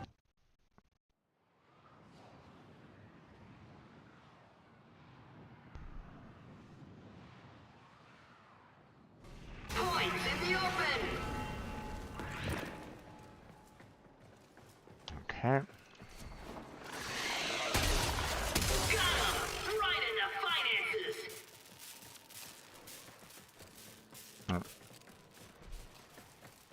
Let's see. Rhino.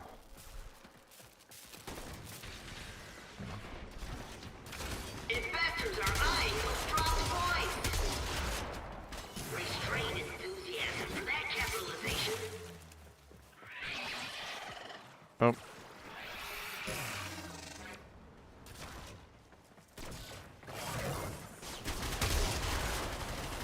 Broker down.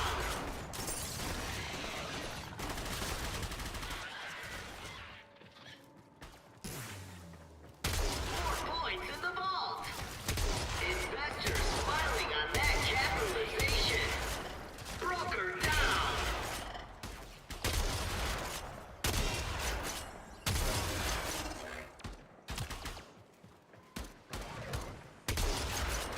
Broker down.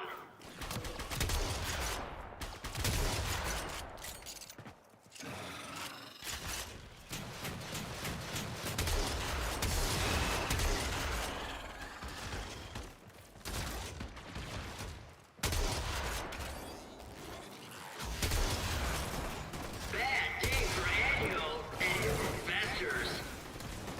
That broker's carrying a lot of points. This is a risky transaction. Investors are eyeing those dropped points. Annual Corp on the comeback.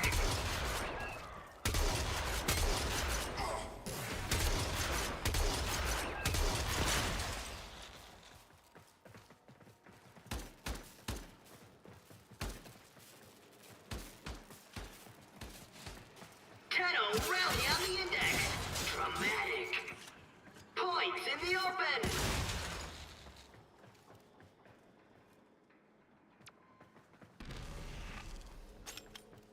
Annual Corp is working its way out of debt. Okay, well, I guess I'll just go ahead and grab all these.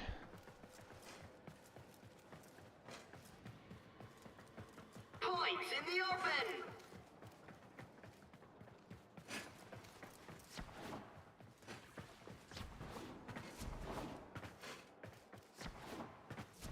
Annual Corp is working its way out of debt.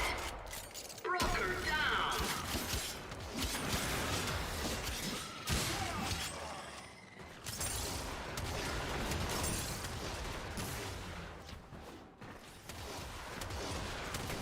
Investors are eyeing those dropped points. Okay, we're just gonna go ahead and turn this in. There we go. For Annual and his investors.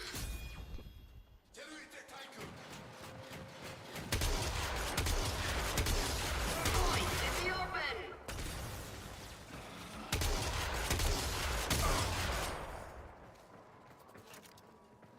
I smell a rally.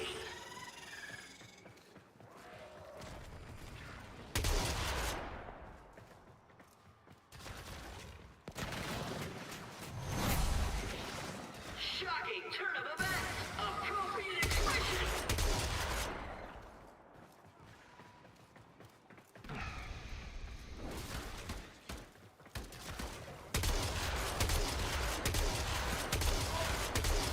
Got him.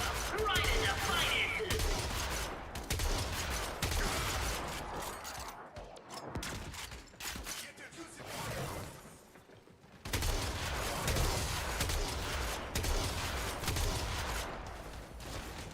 Broker down. Carnage. Points everywhere. Wonderful. Holding lots of points is dangerous. And thrilling.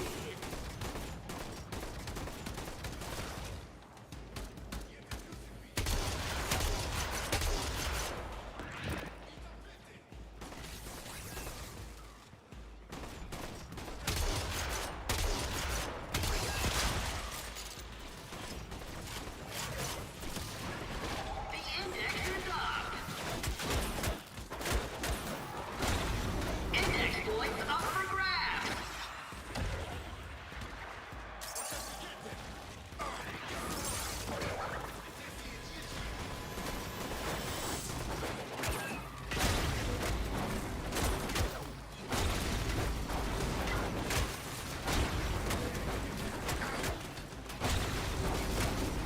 Broker down.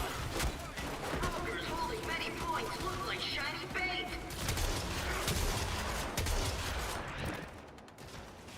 Alright, I need to turn this in because I'm holding a little too much. Oop. Yeah, a little bit of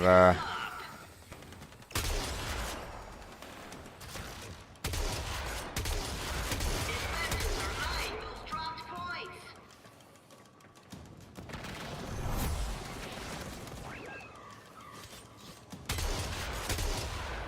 Oh, I'm experiencing a lot of lag right at the moment. What the heck is going on here? Points in the open. More points in the vault.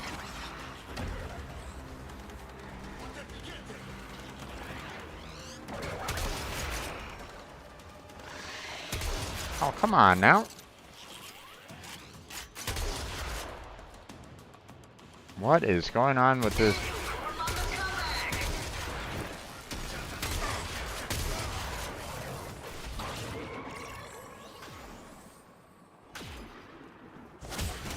Index points up for grabs. That broker's carrying a lot of points. This is a risky transaction.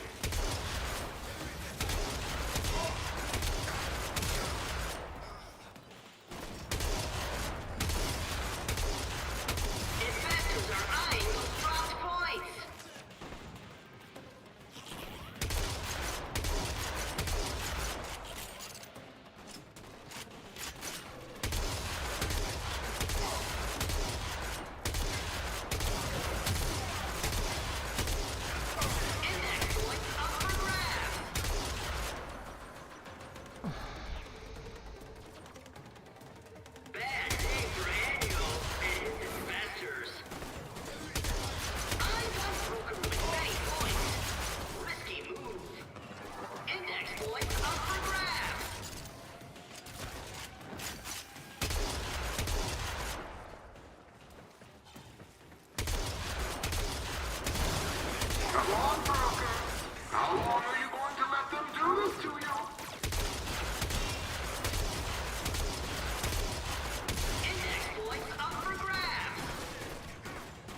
Alright. Gonna go ahead and take off. Because the enemies were kind of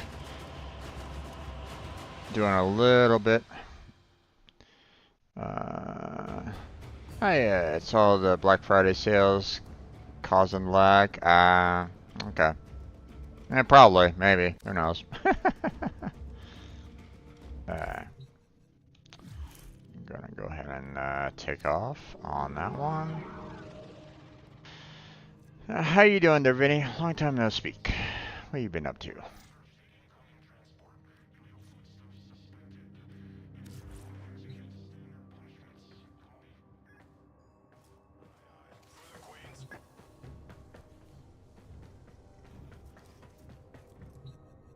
Okay. Let's see. Don't think I have enough in terms of money to upgrade Phoenix Blaze all the way, though. Doing good, and you? I'm doing perfectly fine. So, let's see. You know, all things considered, anyway. So, okay, Phoenix Blaze. Let's go ahead and modify that. Let's see, how much do I need again on that? Ooh, 988. Sometimes Ordis likes to assume he knows nothing. Okay, so I'm gonna need to do a few more indexes on that.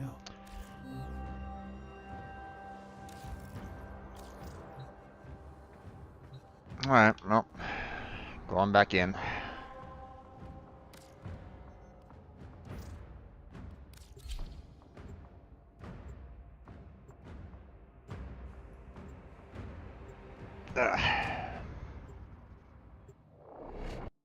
Working on getting. I'm currently working on trying to get the railjack up and running, or you know, trying to get the railjack better. So.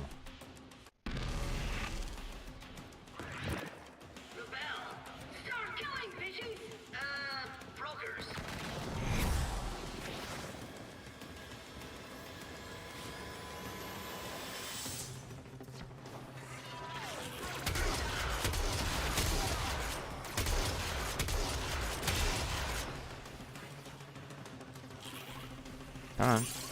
Grab that. Grab that.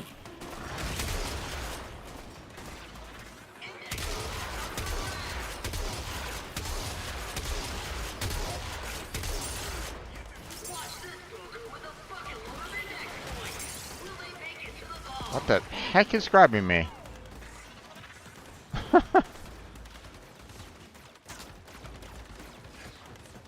It's like, you know, I'm getting hit with one of those you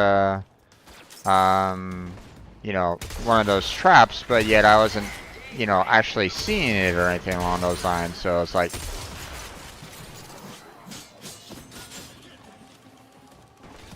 okay, well.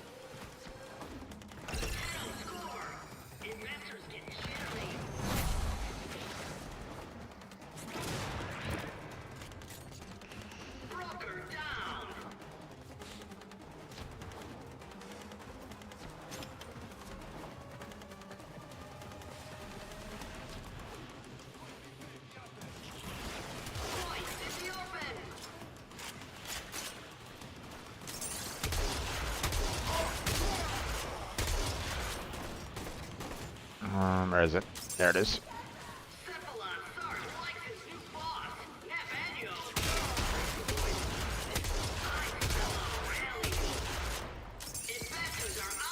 Nice.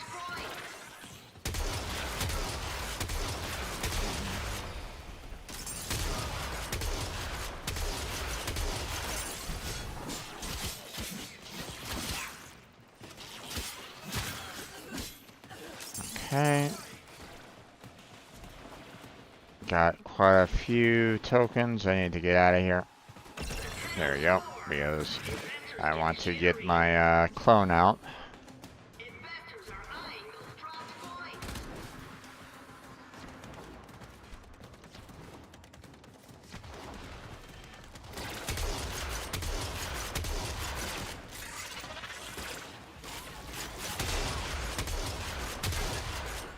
go. Okay, got both of those guys. Oh, we got some more up here. Nice. Oh.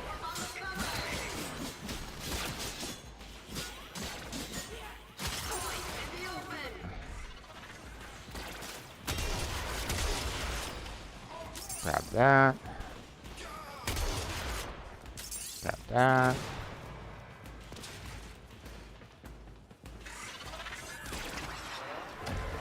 Come on. Shoot me.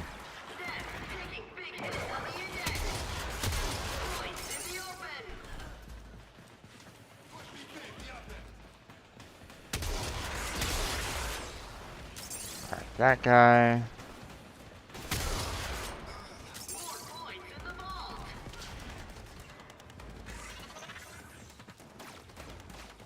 Okay, looks like we got some more down here.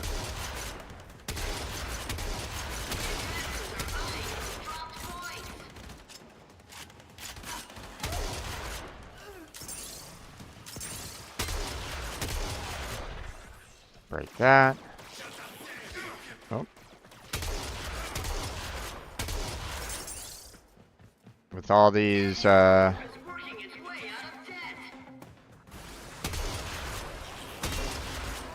that.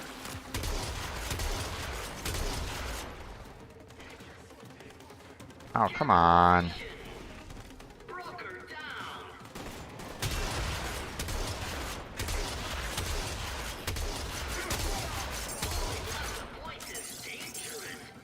There we go. There we go.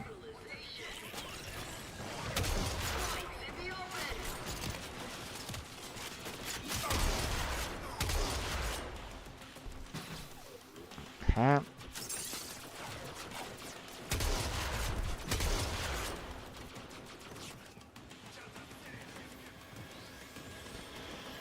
This is one of those times where I really should, would be really good if I had the, Rhino instead of, you know,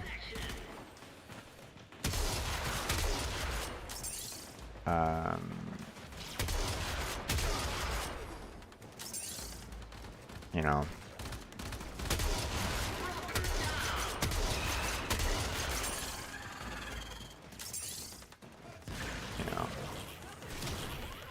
Nope. Oh, let's lag. What's going on here?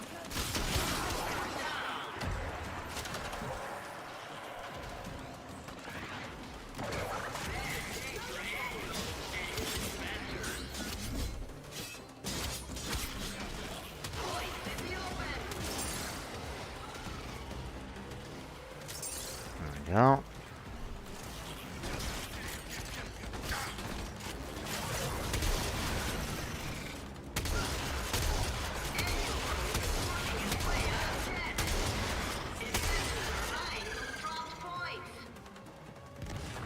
Okay.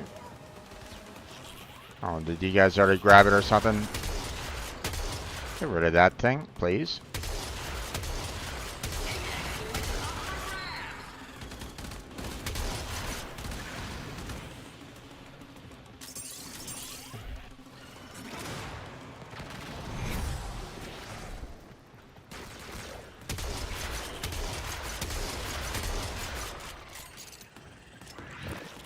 There we go.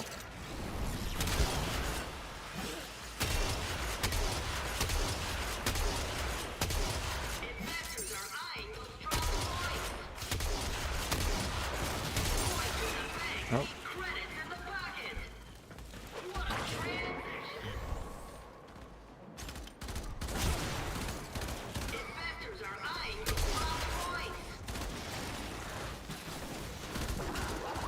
Ah, Jesus.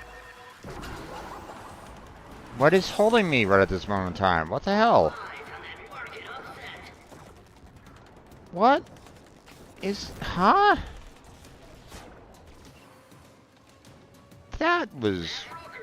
Okay.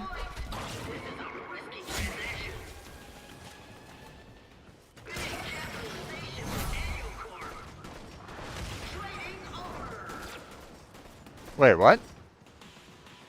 Tenno reel in the wind.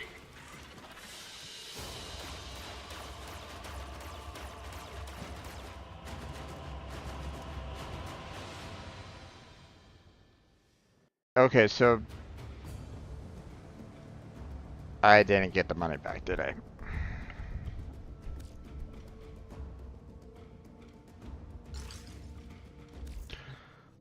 No, I did get the money back. I just didn't get the bonus. Uh, because they probably took all of my, probably took all the points that I left behind, and probably went ahead and turned it in, which removed the time limit completely, which really irritates the living daylights out of me because I had like 75 seconds still on that.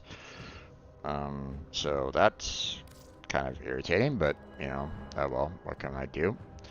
I'm gonna go ahead and switch on over to Rhino, just so I have that armor boost overall.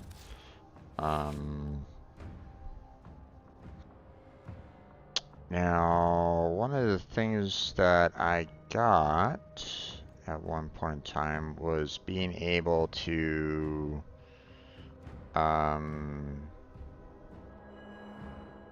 there was one that allowed for me to get some more armor based off of, or was I seeing that on the mod list and not really the,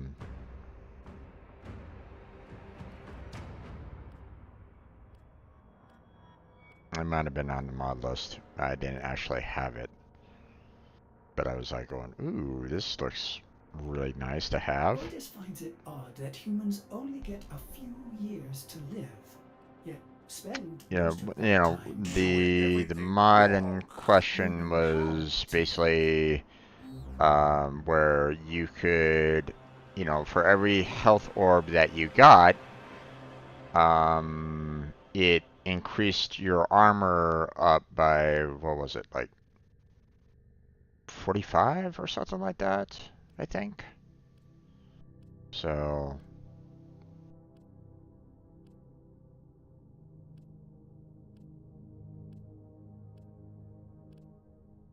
So that seemed like it would be a pretty nice mod to have um, for Rhino, especially at this particular location.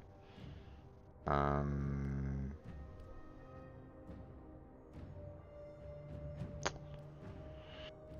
but I'm not necessarily seeing that right at this moment in time. Hmm.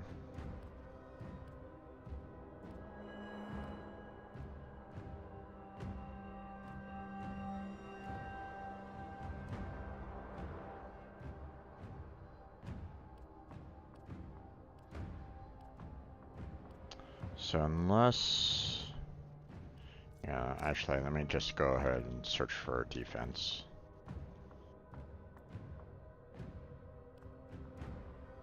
Or, no, not defense. What am I thinking? Armor. Let's see.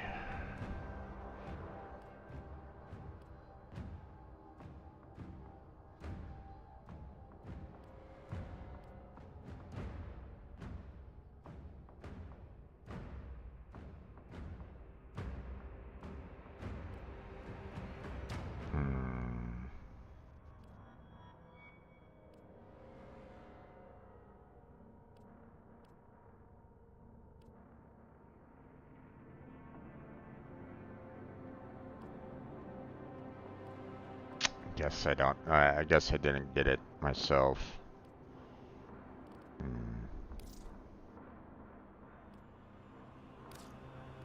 Wait, don't I have an X-less Warframe adapter now? Hold on.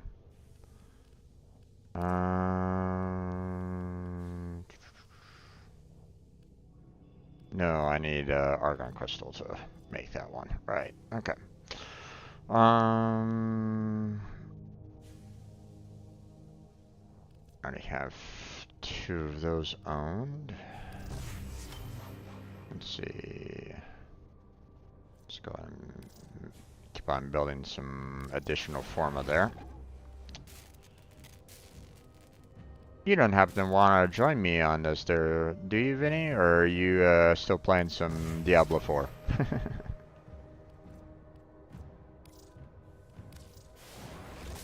And of course, you don't have to if you don't want to. I mean, let's face it, Index isn't exactly riveting. And I'm assuming that you probably already have enough cash on you anyway, so. But.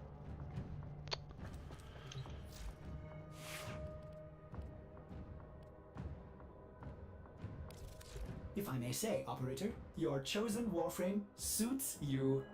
Ha ha.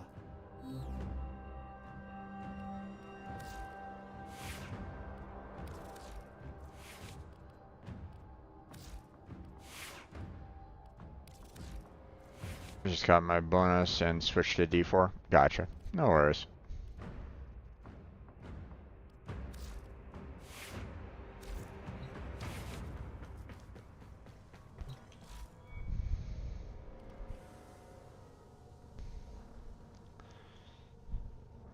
I don't know if you've heard of my particular take on D4 or Diablo recently, but or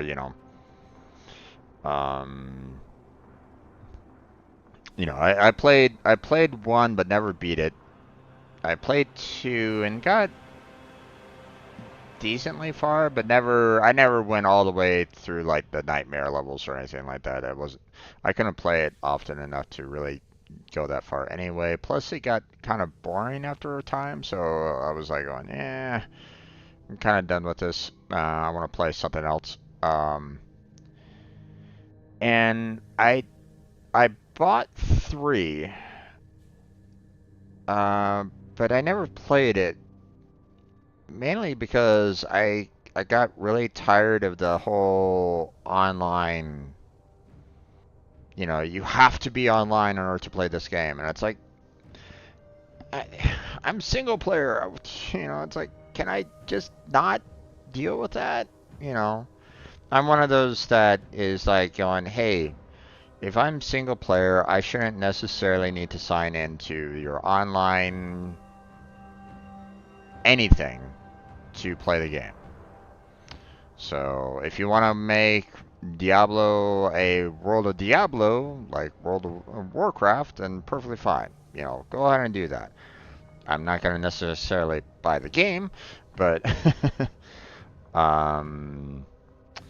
but yeah, because it's I don't really want to purchase Diablo 4 because ever since I heard about it going back to online only, I was like going, okay, yeah, I don't want to pay them any money for that. So that's my personal opinion. Like for example, if their servers go down, which they can or they have in the past gone down before, I don't want to be shut out from playing a game. So especially when I'm used to playing Diablo 1 and Diablo 2. So I'm like, hey, I want to play Diablo 3 when I want to play Diablo 3. Or, hey, I want to play Diablo 4 when I want to play Diablo 4. No server should be telling me when to play it. Whatever. That's my take on it. I mean, if you consider it a bad take, you're welcome to it. But but that's my own personal opinion. Okay, let's go ahead and just get back into the index here. And let's see if we can get ourselves some more cash.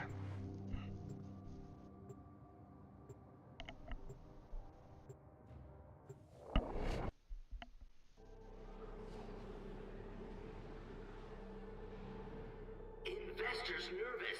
D3 now has SSF solo self-found. This is the index.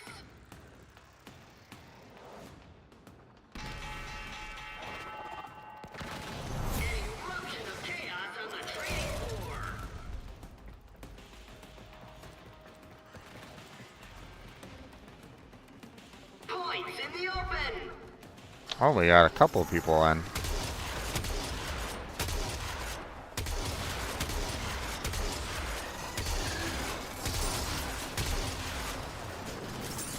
Index points up for grabs.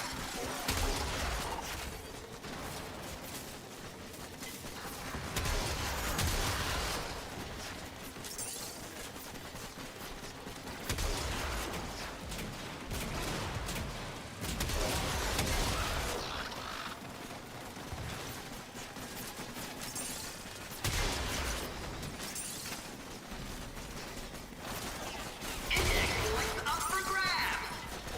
That broker's carrying a lot of points. This is a risky transaction.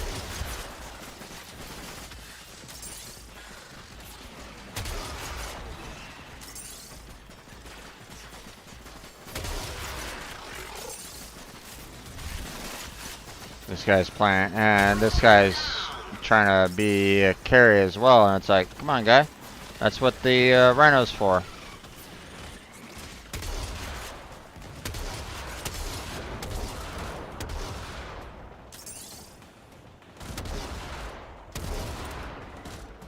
Watch this broker with a bucket load of index points. Will they make it to the vault? Broker down.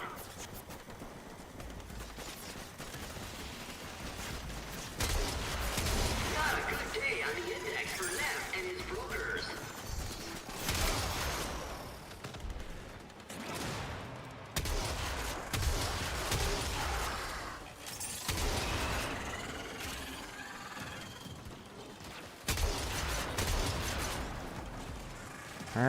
Oh, come on now. Index points up for grabs. There it is. Oh, I'm just missing one, damn it. Come on. To the vault.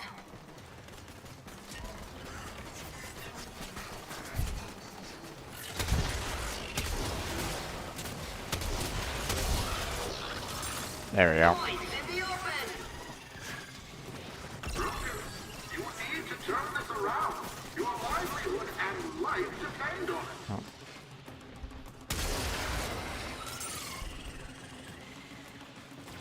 Index points up for grabs. There we go. Oh, there's another one over here. That broker wants a bonus. Points in the open.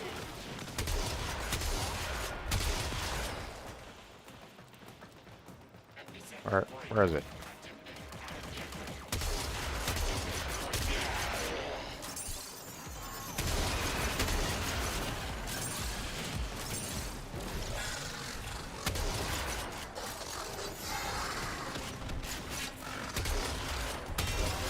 Index points up for grabs.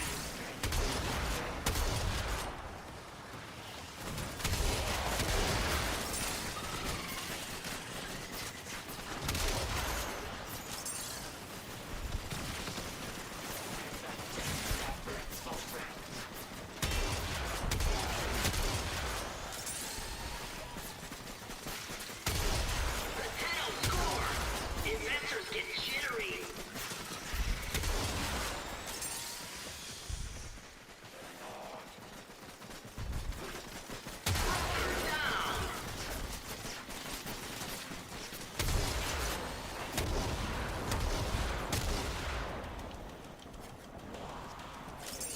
Down. Yep. Oh, there's another one. Yep. Reloading, reloading. There we go.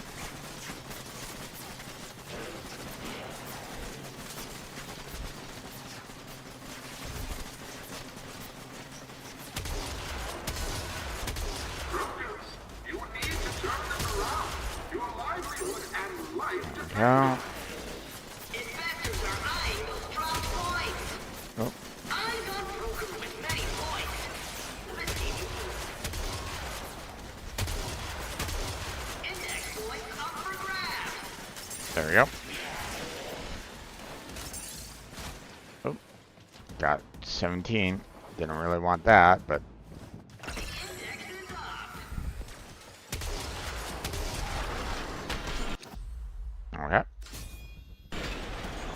This is a good, good crew right at the moment.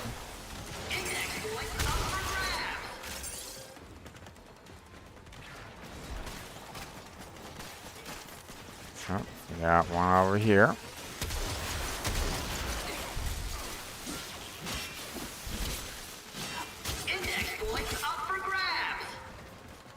Where is it? There it is.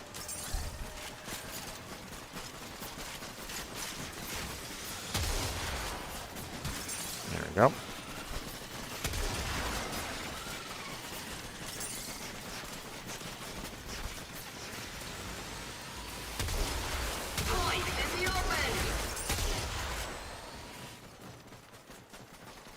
Where is it? Ah, okay.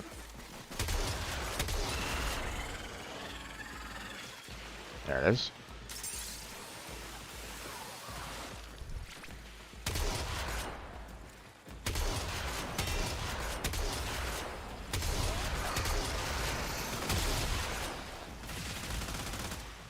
Oh, you son of a bitch. I killed that guy for a reason.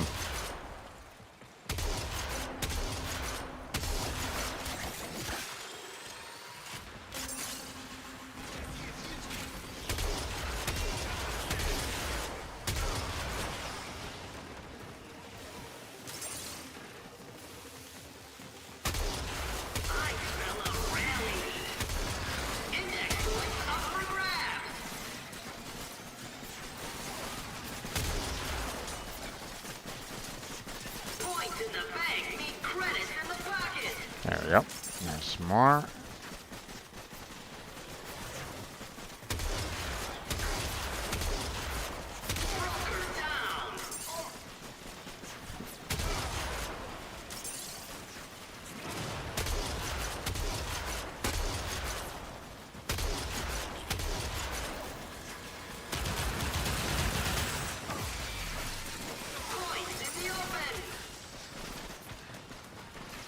I ran out of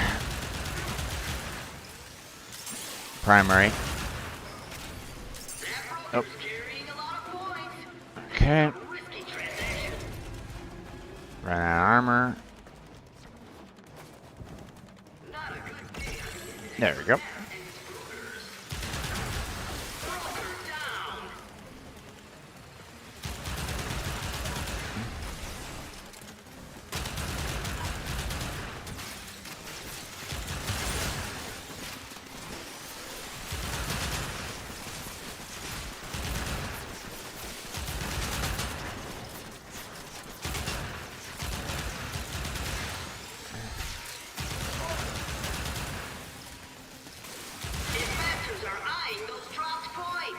There we go.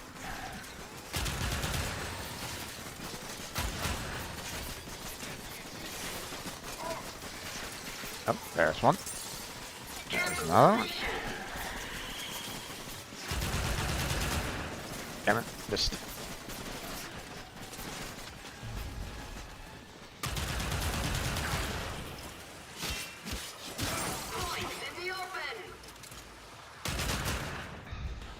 Okay.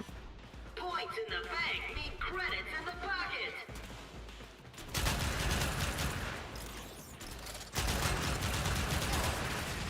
Investors are eyeing those dropped points.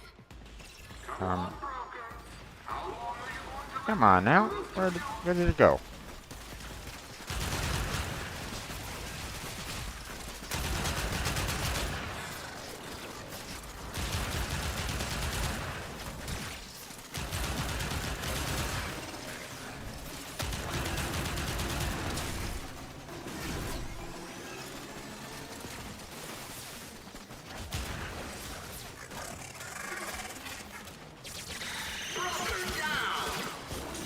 Okay, I seem to be out of ammo right at the moment.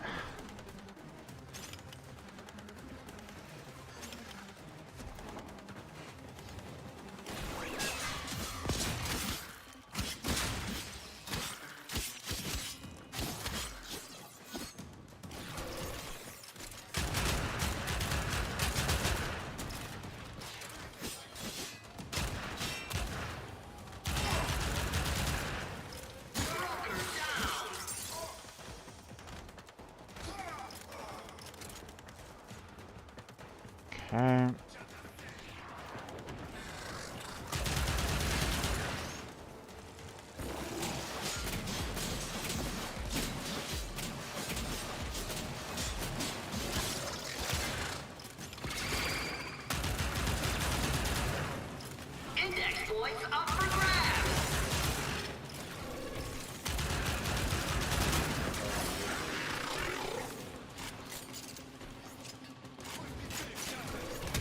Net brokers in the red. Index points up for grabs. That broker's carrying a lot of points. This is a risky transaction.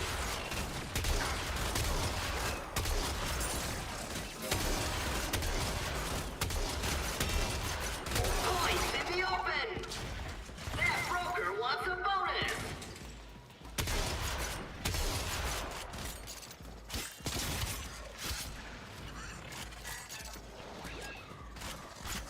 Index points up for grabs. Alright, you know what? I'll just go and turn it in. Capitalization. There we go. Okay, these guys want to continue going. I can go for a little bit longer.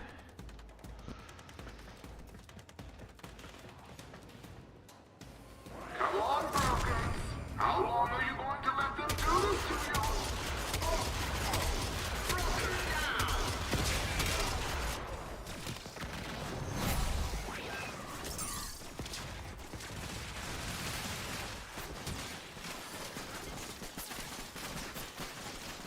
Points in the open. There we go.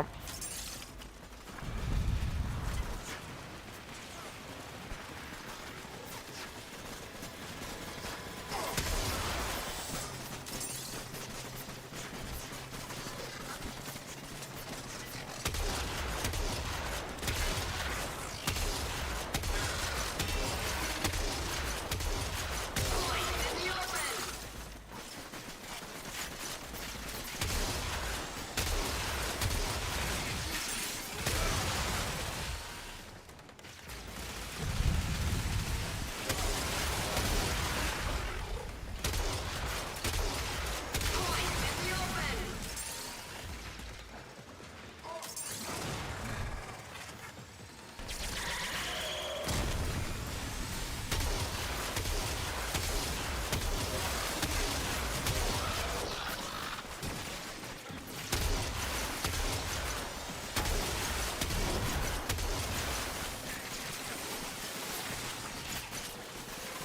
Index points up for grabs.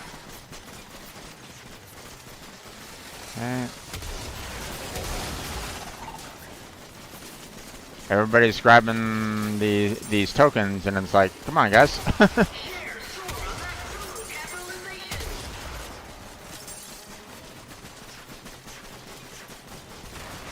Oh.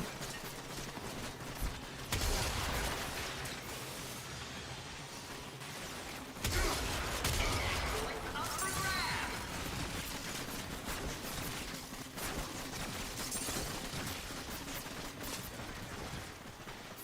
Let's see. I just need 3 more. Actually, with even with 16, I'm able to get 4. So I'm kind of overworking it a little bit. On that capitalization. So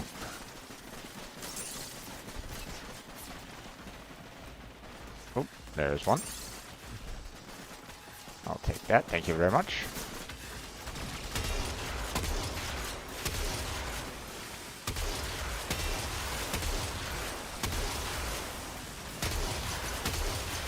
Oh, come on, damn it.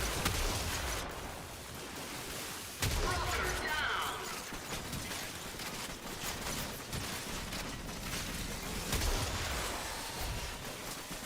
I seem to have like a little thing stuck to me right at the moment. Points in the open.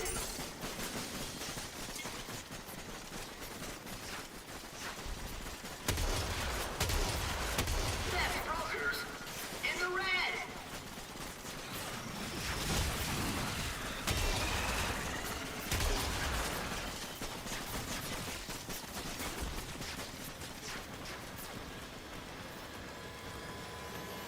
I think that guy kind of stuck it to my butt.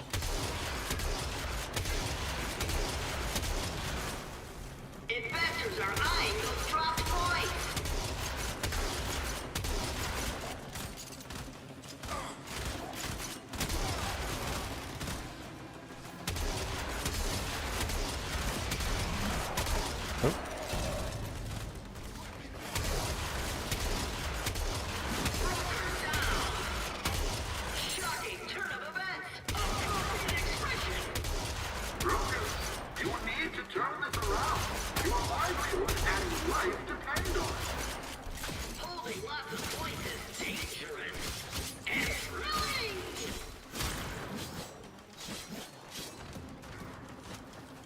Did I kill him?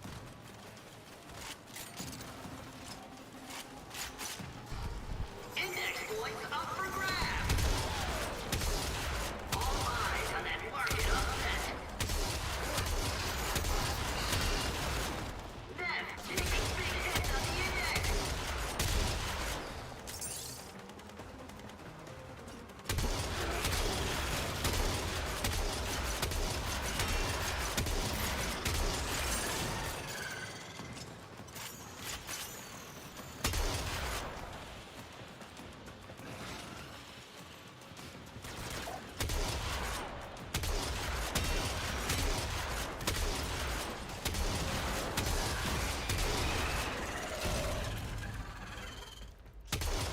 Broker down.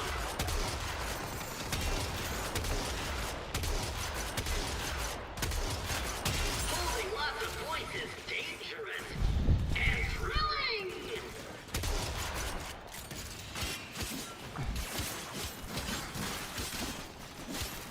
Points in the open.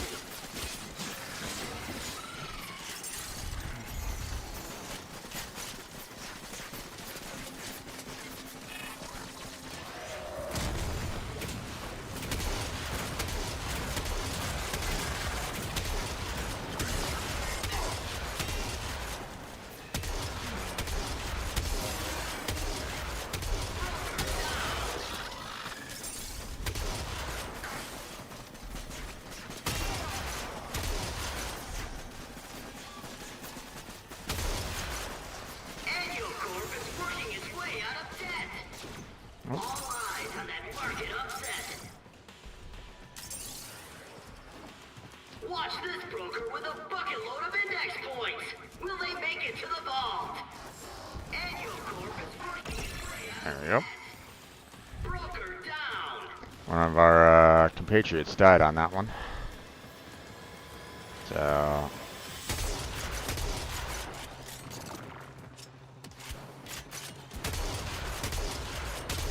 Oh, come on, damn it. Oh, shit. Them taking big Uh, hits on the index. hey there, Roblox. How you doing there, bud? There we go. Yay, top contender. Woohoo! Of course, I was taking up a lot of the points that everybody else was dropping, but hey, when you have Rhino, you're gonna be getting, you can carry a lot, so.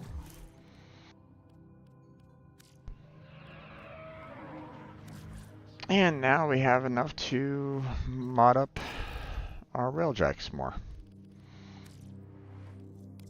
So, that's good.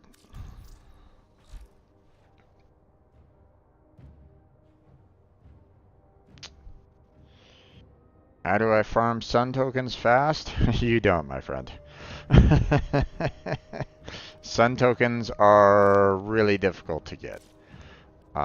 Because you're basically needing to go out into the plains and just try to get a lot of the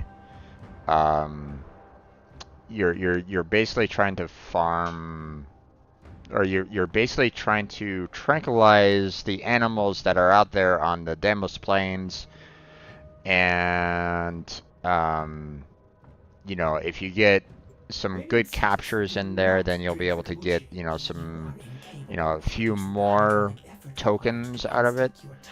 And then you can take those and go back to the sun and hope that he has the right kind of sets that you need. But for the most part, it's Sun is one of the hardest individuals on Deimos to grind for. Not gonna lie. Father is one of the easiest. I guess the daughter is somewhat easy for the most part, because all you're doing is fishing, but again, you're gonna have to wait for her to give you like the right kind of sets to try to purchase as many of her tokens from. Mother isn't too bad, but you kind of need to hold on to all that so that you can get grandmother tokens. So, um, I wanted to try getting Panzer. Yeah. Um, I mean, you can try working on that, but I mean, let's face it, when it comes to getting any kind of animals in general, it can be a pretty hefty haul, or it can be pretty much a long process. So,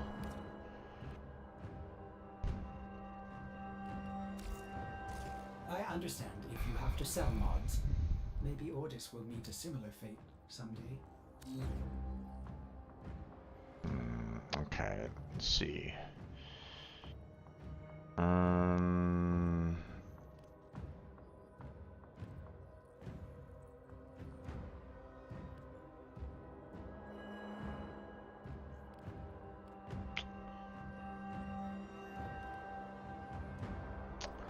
let's see. Let me get.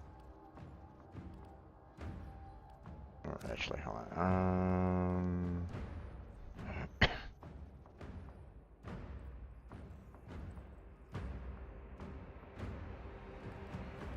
Oh, they don't have. Um, what's the word I'm looking for?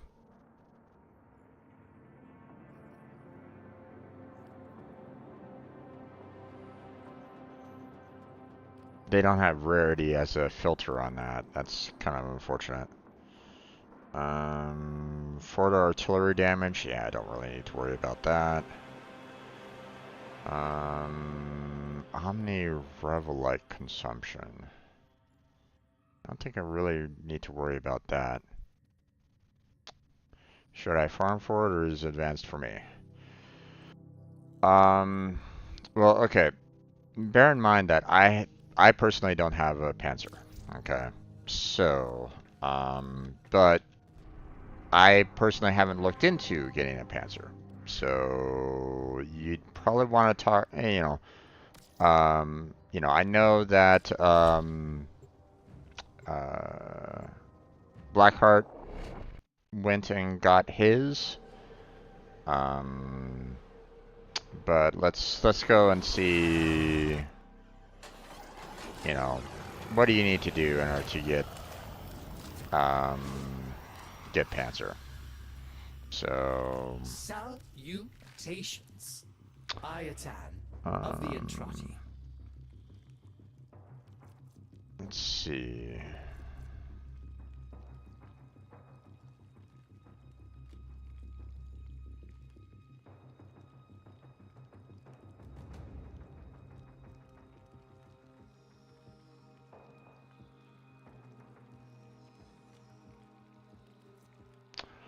I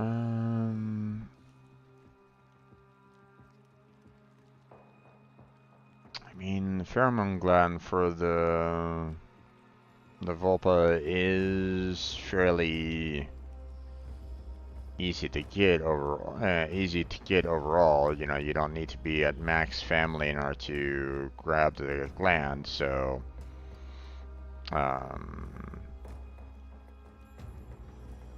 okay. So first off, do you have yourself a trank rifle? Now, a trank rifle can be acquired through any place, really. You can get it on Cetus, you can get it on Fortuna, you can get it here on Deimos. Trank rifle is like the first thing that you should have when it comes to any kind of animal capture. So, if you don't have one, then you're going to need to use the reputation to purchase. And if you don't have the reputation here on Deimos yet, then go to Cetus, go to Fortuna, and get yourself some reputation there. Get yourself a trank rifle, or you can try to farm for some reputation here on Deimos if you wanted to. So, Yeah, I can help you with it, but I want you to get a trank rifle first. You know, because you need to kind of know. You're gonna need to know what you're gonna, you know, you're gonna need to grab one of these so you're aware of um, the process of, you know, tranquilizing an animal, you know, and capturing it. So this is the first step. As soon as you get one, then we can kind of go out into the field and I can help you out with that. The demos is a little demos can be a little problematic. Well, okay. Sun allows you to purchase the trank rifle with the reputation. Okay. And you just need the 500 reputation in order to get the trank rifle there. Okay. If you want to hop into my stage, and you'll hear me talk almost immediately, so you get your answers kind of almost immediately if you want to do it that way. Don't worry, you know, you don't need to speak while in the stage, you know, but you can hear me almost instantaneously in the stage if you don't really like the delay, okay? But how do I get reputation? Okay, so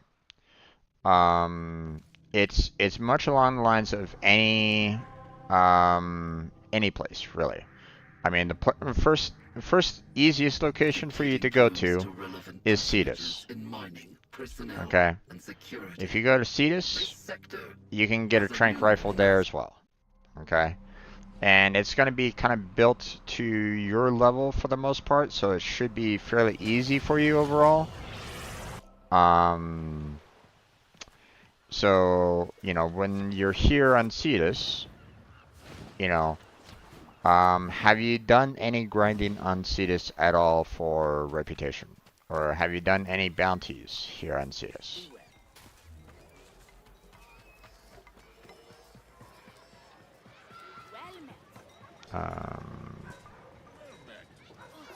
I mean, you can still type in the stage. I mean, or not type in the stage. You can still type in chat, but I mean, the communication is going to be almost instantaneous if you're just listening to me in the stage, if you want. Okay. Cetus would be like your first location that you really should be kind of grinding for the most part in terms of reputation and the like, because you're going to be getting, you know, there's a lot of, you know, for example, the Zaws here are typically regarded, you know, building yourself a Zaw, you know, which is basically a melee weapon, is typically regarded as one of the best melee weapons, you know, to kind of start off with, you know. So, you know, if you can get yourself a good Zaw at the very beginning, and believe me, there's different combinations, so it takes you a while to build like the best Zaw ever.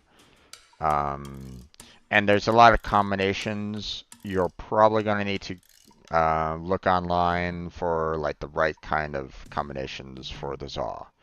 Okay, but you need Cetus reputation in order to do that. Now, how do you get reputation? Well, here on Cetus, you know, typically the best way for you to get reputation is come over to Kanzu here and go on bounties.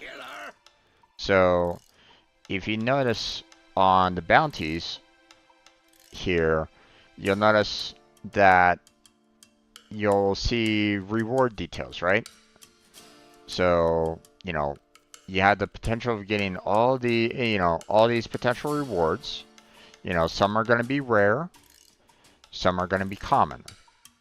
But, these are all available to you for every single part of the mission that you do of the bounty. You'll be able to earn one of these rewards. So it's a pretty good spot if you're kind of like, maybe you want to get Gara, the Gara chassis, for example. It's a good spot to be at in order to get Gara parts, for example, right? Also, just to kind of add to that, notice this number right up here, the 1400. Okay, that is reputation that you earn for completing this particular bounty. So once you complete said bounty, you earn 1,470 reputation points. You can then take that reputation.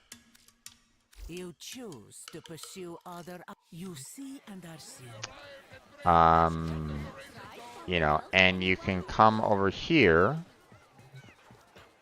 to the to basically the animal conservator, I guess you might say. The business has no stomach. And here, things live, things pass. To the turning of the wheel, we bear witness. Wait, where's the tranquilizer? As you wish.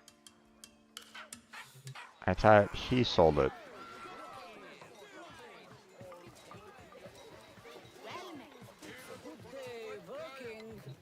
Hello! It is my aim to ensure you fully enjoy your time upon the water, which is absolute. Wait. What the heck? What happened to the Cetus Trank gun? Always got time for you. Move along then. I'm not running a social club.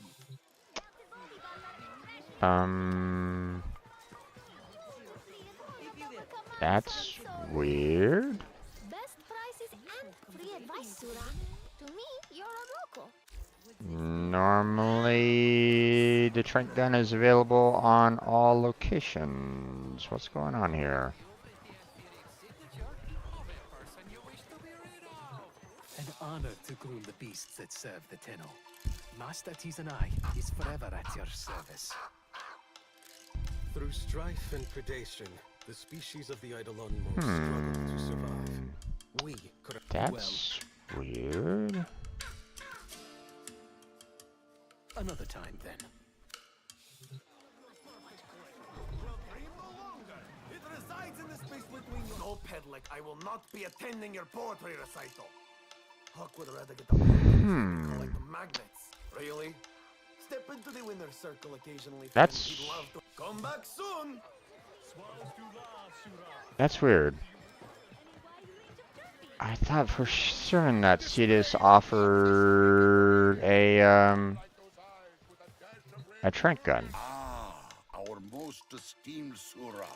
Welcome. Kanzu doesn't offer any wares, so... Huh. Am I just being stupid?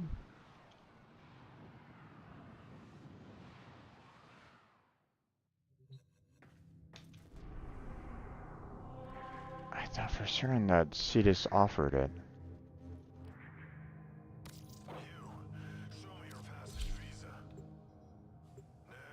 Am I... Hold on. Cetus...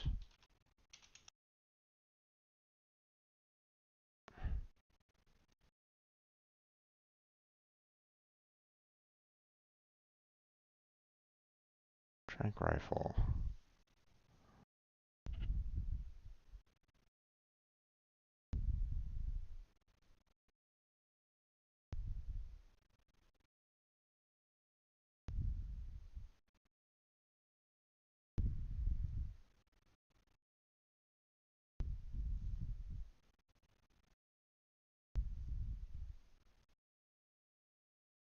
They're only sold by Sun in the business? What the hell? Why are they not? Why is it not sold at Cetus?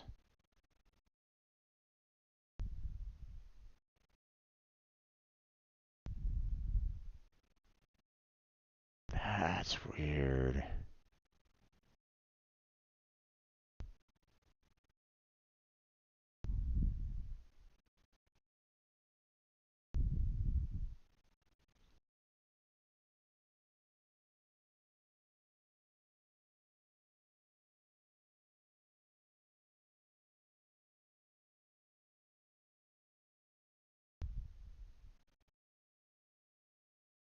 Okay, well, I guess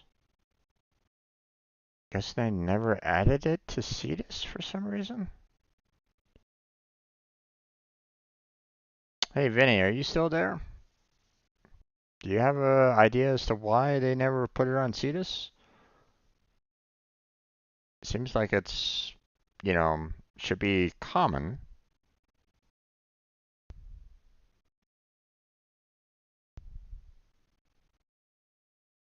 Your mom called you. No worries there, bud. No worries. If you need to step away, that's perfectly fine. Okay, so for some reason, I'm not sure why, but apparently Cetus doesn't sell tranq rifles. Again, I don't know why. I don't know why they don't have Cetus selling tranq rifles. Nope, no clue. Okay, no worries there, Vinny. I just found it kind of odd that, you could get, you can sell,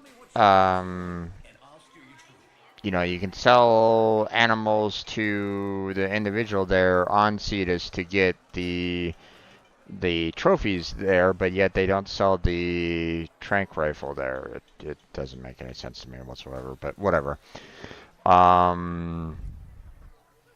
So,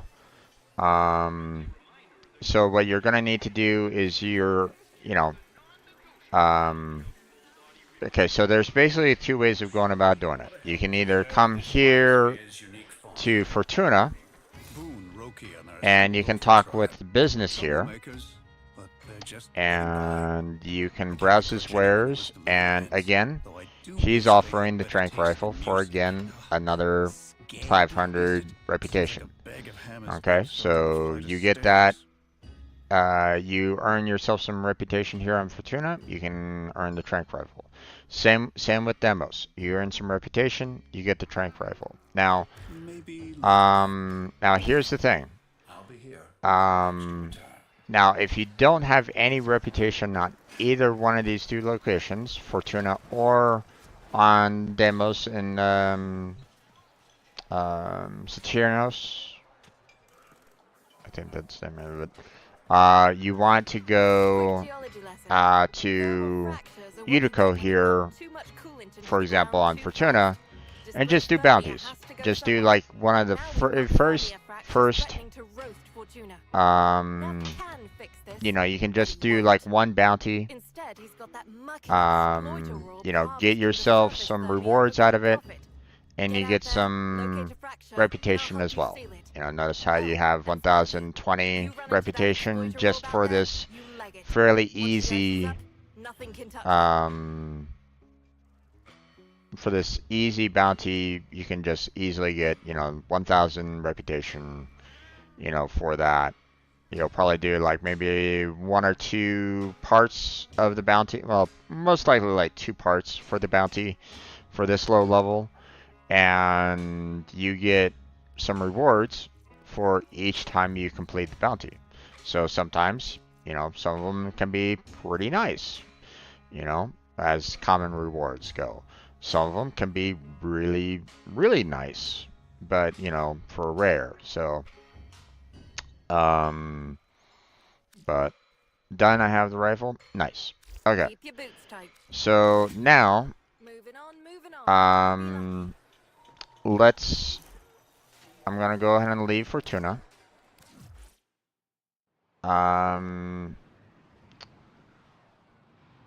Now I want you to. Now I don't know. Where do I buy the rifle? I know I have over 2,000 reputation. You have to either go to the business on Fortuna, or you have to go to the Sun on Demos. Here, let me. Necrolisk. So, you either go to the Sun on Necrolisk and use the Demos reputation to purchase the trank gun on Demos, or you go to Fortuna, which is on Venus, and go to the business.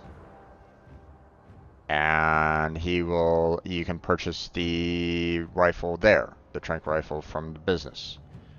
Those are the only two people that sell the trank rifle. I don't know why it's not sold at Cetus. It makes no sense to me whatsoever, but these are the only two locations they can buy the trank rifle. So much as reload. So typically they're ones that will basically say, hey, conservator of animals or something like that. Like I'll go back to Fortuna here real quick, right?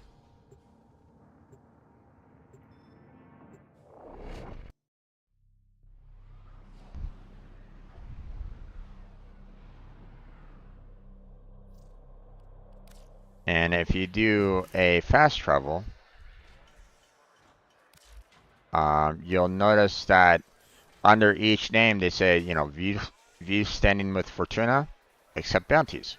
This is a good place to get, obviously this is the only place that you need to go for doing bounties at this particular moment in time. So, that's where you go to, do more bounties, get some pretty good loot, and there you go.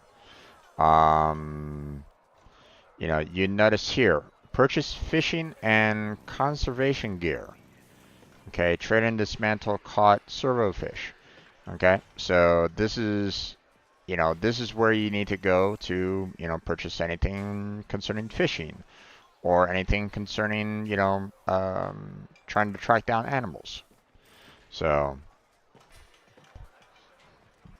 you done buying the rifle? Okay. So what I'm gonna do, let's go ahead and leave. I'm gonna leave Fortuna. I'm gonna need you. You're good. As soon as you have the trank rifle, you're set up to track down animals and capturing them. So what I'd like you to do is send me an invite, because I don't know if the Plains Island will set up the enemies for you as being host or me as being host. Hopefully it'll set up the enemies for you being host. So, because I don't necessarily want you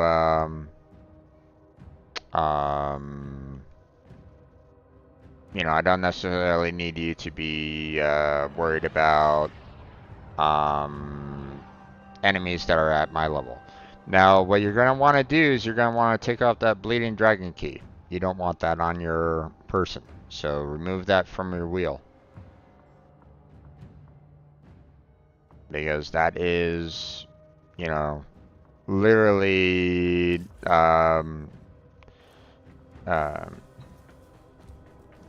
you're actively,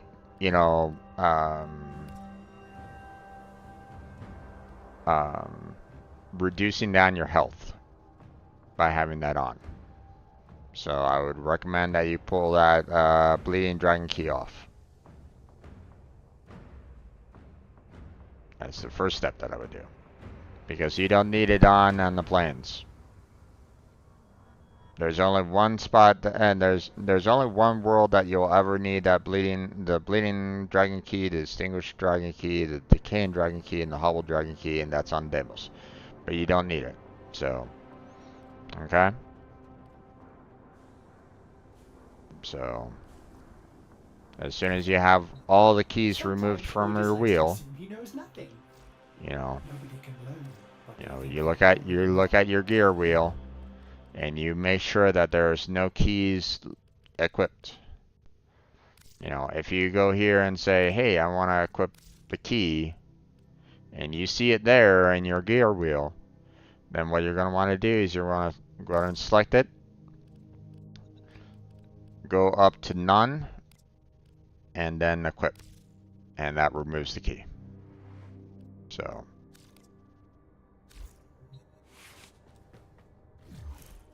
Okay, I see that it's gone, so that's good. Yeah, you only need it on demos, and that's it. So,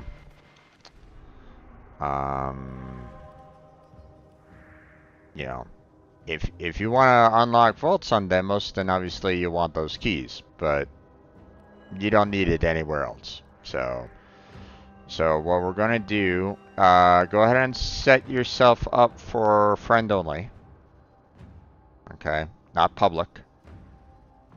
Let me know when you are done with setting yourself up for friend only.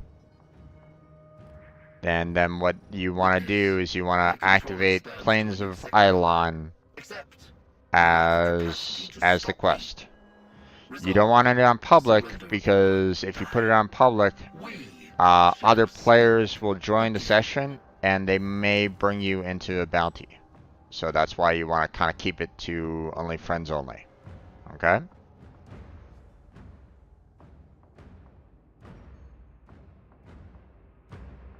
Done. Friend only. Nice. So go ahead and select Plains of Eidolon. And then we will go.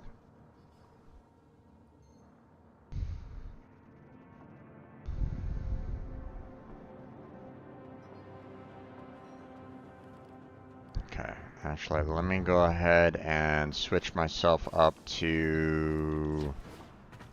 Let me get Wukong out. Yeah, that's fine. Okay.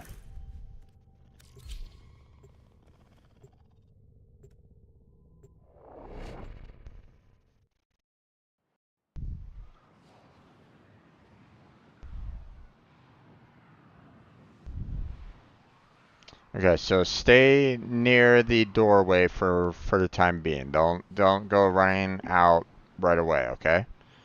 Stay near the door because there's some things that I want to discuss with you, okay?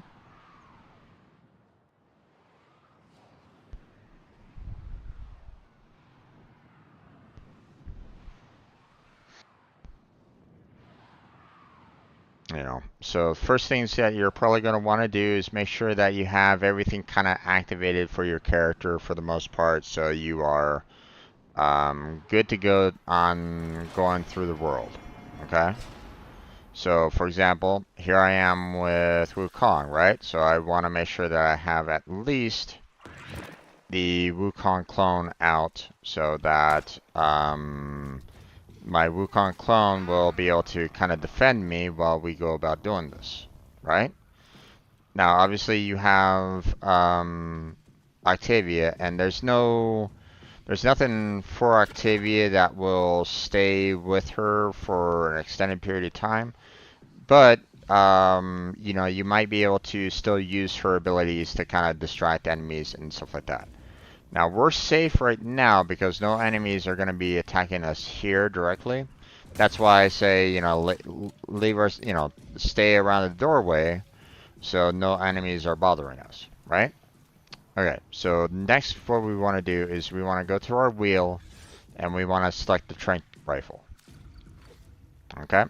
Now, on the trank rifle, when you hold the, you know, the right key, you kind of go into scope mode, right?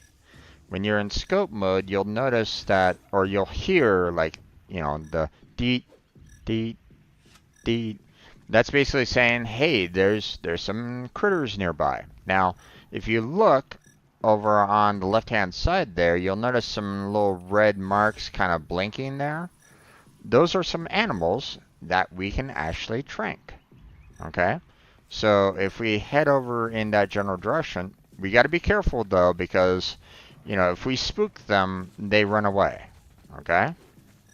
So they're on the other side of the hill, so we gotta kind of be a little careful on getting close by to them. So, and if we get close enough, then we can just go ahead and shoot at them. You know, we hit one, and, you know, that is not, it's only the individual with the, that's an enemy. Look over to your left, that plains Kuaka. Yeah. Yep, there you go. Now, you typically only want to fire off one shot, okay? Ideally, what you want to do is you want to make sure that you try to hit one, like, immediately, and then you come on over and you hit the, whatever the button is for call for collection. There we go. Mail. A plains Kuaka. Now, it will typically tell you, like, hey, is it a... Here, let me go ahead and kind of grab this one. Now, notice how, you know, you have the animal name at the very top. You have a capture, okay? It might be great, it might be good, it might be bad. What you want to try to aim for is the great capture, okay? That way you'll get a little bit more reputation overall. So you're getting some additional reputation for every capture that you make. So that's good. That helps you out with your overall reputation here on Cetus, for example, right? And, you know, all this over here, this information about, like, you know, age, weight, gender, just fluff. You don't really need to really pay too much mind on that. But that's what you know. So what you want to try to aim for is trying to get, you know, a great capture. Now, we have two additional, we got two additional flying birds over here in front of me. Okay, so we're gonna kind of head over to in this general direction. Okay, and we're gonna see if we can kind of capture them. Now this one's like right in mid-air, so you're gonna have a little bit of difficulty in, you know, shooting them. But if you can get them in a single shot, then there is a slight, you know,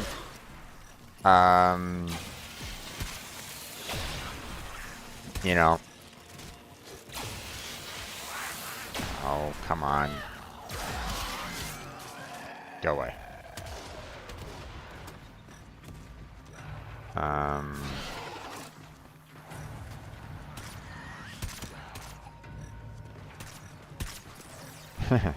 We're both missing pretty bad, aren't we? There is a slight, yeah, it looks like we lost him. There is a slight, the darts do drop after a time. Okay, so when you fire, you want to try to aim slightly higher, not by much. It's all dependent on where you are at overall in terms of like how far away are you from the target. So, and sometimes it might not necessarily be like super close. Now, unfortunately, these things do nothing to the enemies. So, if you're thinking that this will, you know, give you some, will help you in terms of like against real enemies, it won't. So what you want to do if you're like being attacked by a lot of enemies, make sure that you pull out your weapon, take care of them real quick, switch back to the trank dart, and then proceed on to trying to find some additional animals to hunt. So, you know, like right now we're getting kind of shot at by all this Grenier over here, so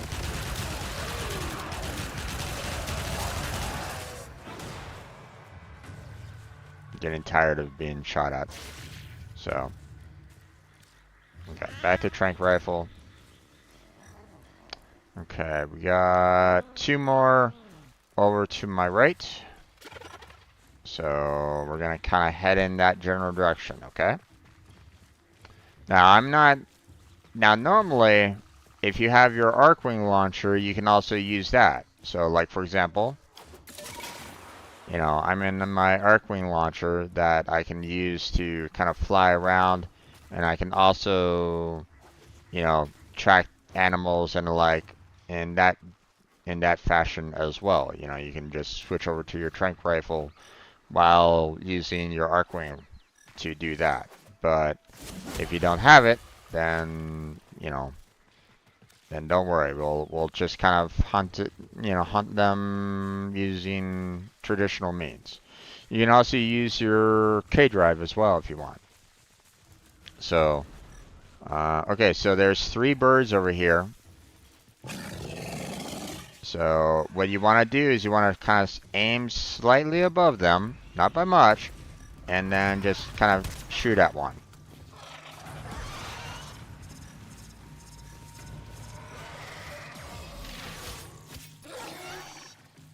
Okay, you're not always going to be able to capture all the animals, but the fact that we got 2 with first shots are pretty good.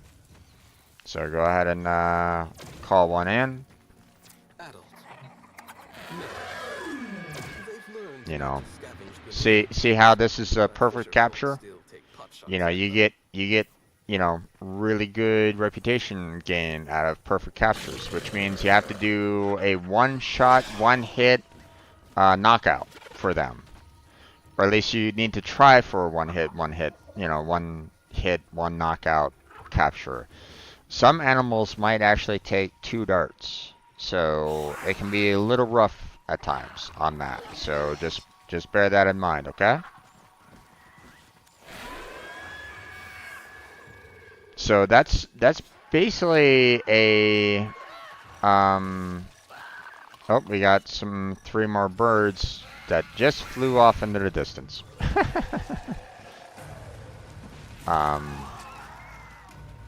But you know, sometimes you're not going to be able to. They're probably flying too far away, so it's better to just kind of move on to a target that, you know, can be easier to capture, you know, for the most part.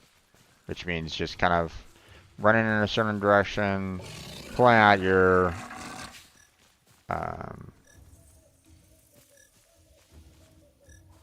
okay, we got some straight in front of us.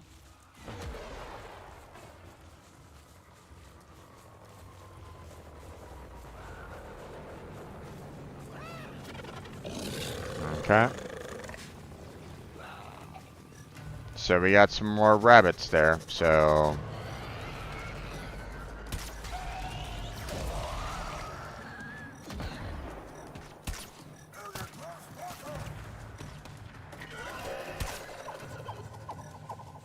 yep, there they go.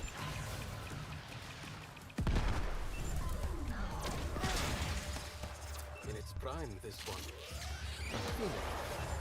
So. Another Kuaka. You are aware the female of this species becomes fertile Okay. immediately after giving birth. Yes. Unfortunately, the you know, you'll always get, you know, harassed by Grenier and stuff like that as well. Not much you can really do about that, but you know, this will allow for you to kind of keep on. You know, this isn't Deimos, but it's the same kind of process overall. You know, you go to Deimos, you search around the map, for anything that, you know, pops up. You know, you try to ignore anybody that's really shooting at you.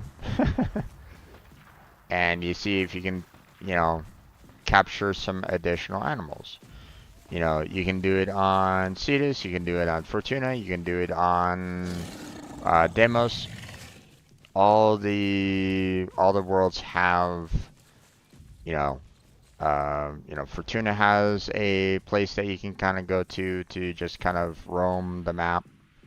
You know, Demos has one that you can do that. You know, Cetus, as you can see, also has one. So, and you just kind of roam around, see if you can find some more. See if you can find some animals that you can trank, so that you can you know, get some tags out of it. So, okay. Do you have any questions?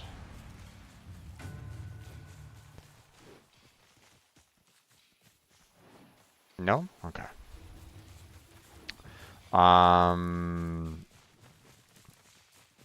But you have to, you have to kind of approach it like any, standard hunt, which is like, you have to kind of, go in a general direction to see if, where you need to look at, where you need to go to get, find where that animal is. And, okay, we got one like right in front of us. I think it's only one rabbit though.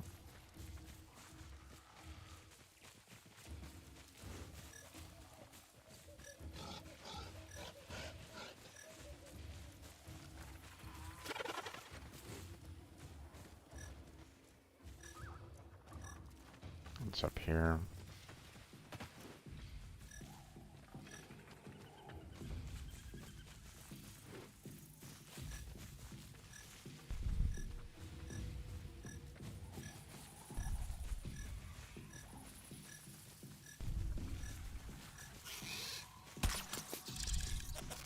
Gotcha. So, there we go. Unfortunately, because we kind of spooked it, it became a good capture. If we didn't spook it, we could have gotten a perfect capture. So, although sometimes I often find when I'm like trying to hunt or I'm trying to like track down animals, it doesn't really matter. Sometimes they'll give me a bad capture even though it might have been like perfect.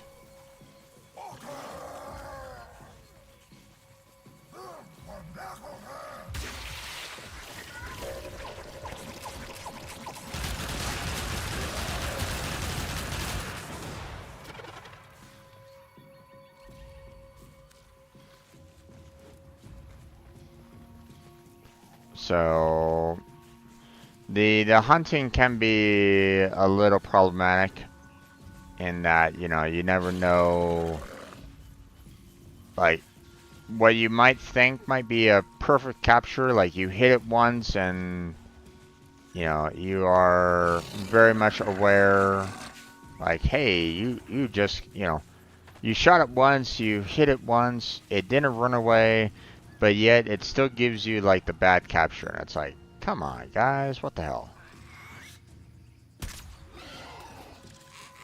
Got that guy.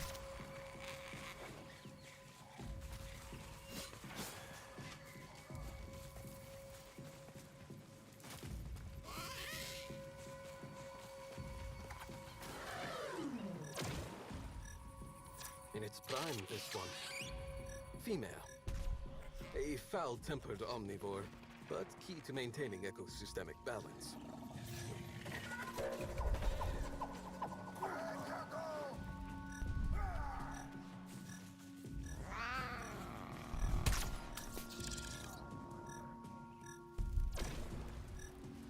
Full-grown. Female. Population levels of the plains Kuaka are in no danger of dipping. this one's services are required elsewhere. So, off they go.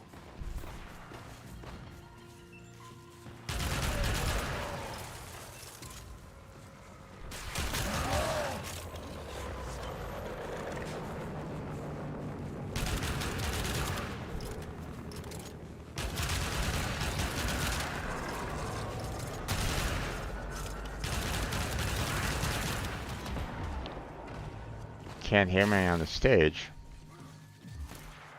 Am I somehow muted? No, I should be fine. Not sure why.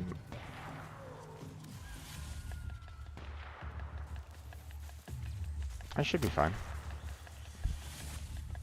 That was weird.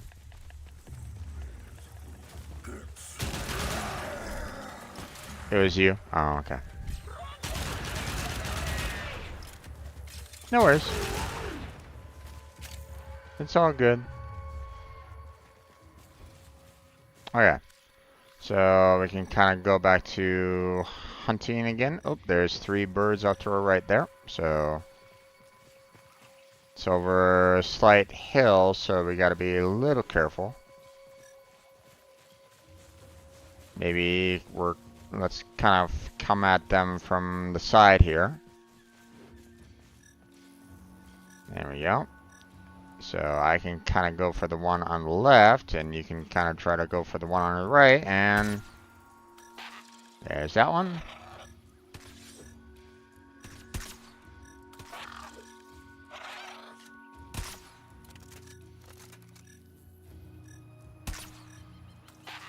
There we go.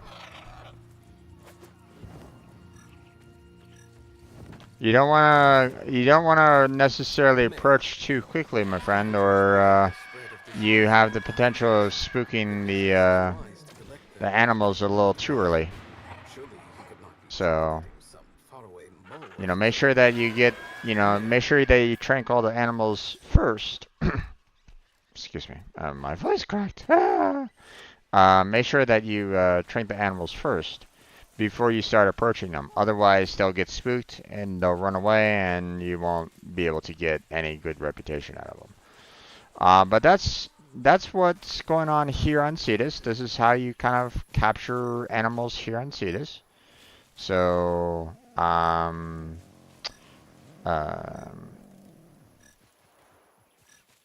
now, for Kavats, if you want to try to get your hands on some Kavats, there's a couple ways of going about doing it. Okay, now that you have a trank gun, you want to keep that on your wheel at all times. Okay, there's really no need for you to take it off. So, so always make sure that you always have your trank rifle on your wheel at all times. So don't bother taking it off. It'll stay there. You don't have to worry about it, right?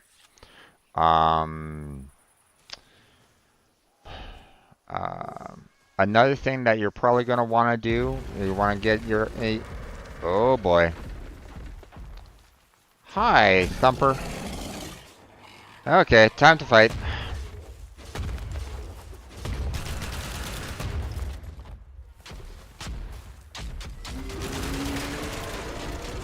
Aim for the legs first.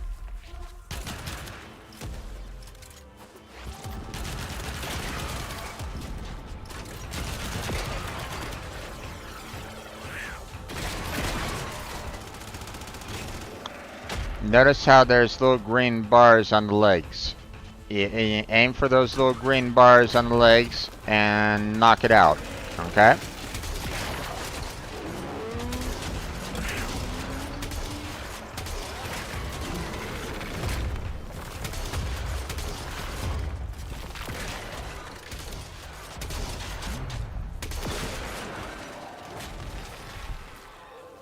Uh-oh.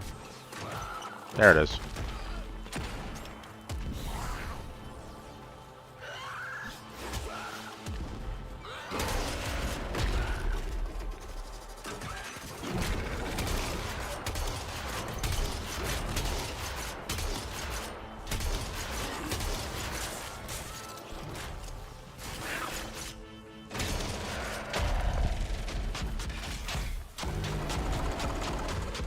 Get back here, damn it. Ow. Stop that.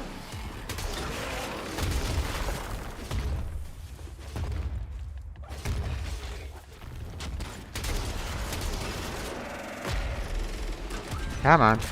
Where are you?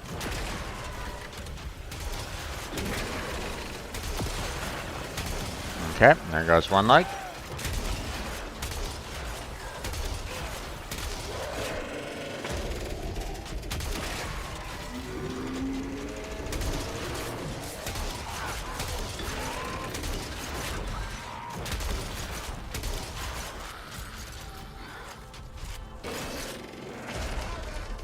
Hi there.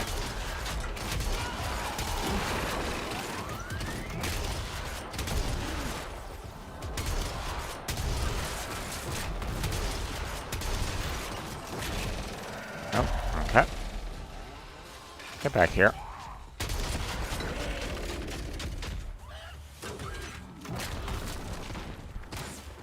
Hey, hey, hey. Stop that. Stop it. Stop it.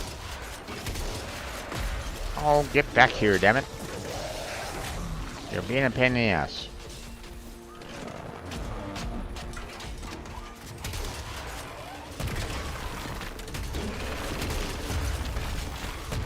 Oop.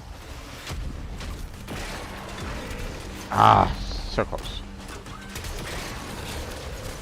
Oh, ow. It ran me over. Yep. You have to aim for the legs. So, aim for that. And you have to aim for the legs, otherwise it doesn't work. You can't aim for center body because it'll it won't work. Okay, you have to aim for the legs. Okay. Oh, hold on. I'll be right there.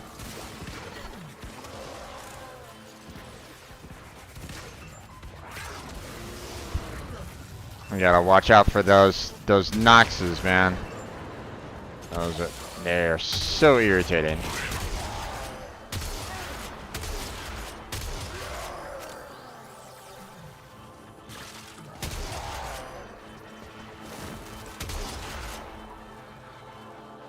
Okay. So the sun is about to set, and we're probably gonna want to consider leaving. Okay. It might be a little dangerous for you at night, initially, okay? So, I mean, if you want to experience what night is here on Cetus, you know, we can stay here for you to kind of experience it, but bear in mind, it can be a little rough, okay? So, okay. Do you want to stay?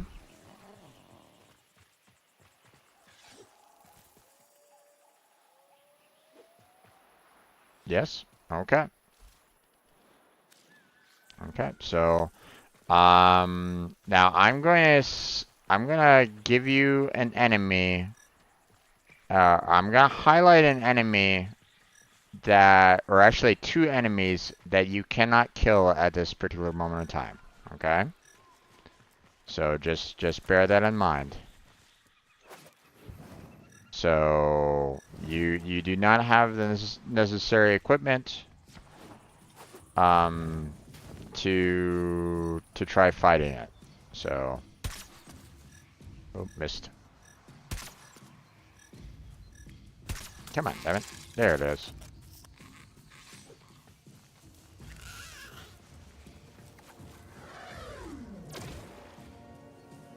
Adult. Male. I once knew a hunter who, in dire straits, walked many days using 2 of these animals as shoes. As soon as the sun sets, then things get interesting at night. So,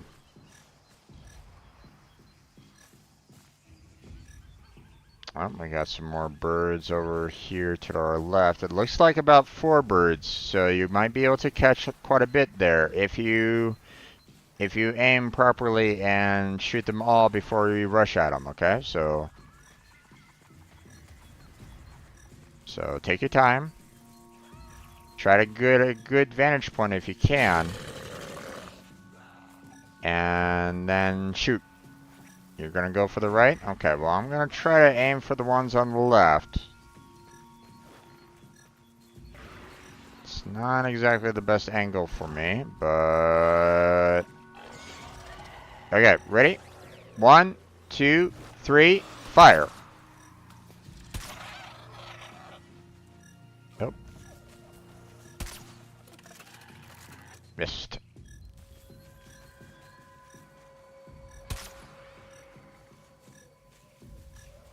Female. Traditional Ostron hunters and bridge wardens still use the feathers of the Kondrak as fletching for their arrows. Trying to catch these other Kondraks, but nope. The common Kondrak could never be called glamorous. Oh well. But their role is a necessary one.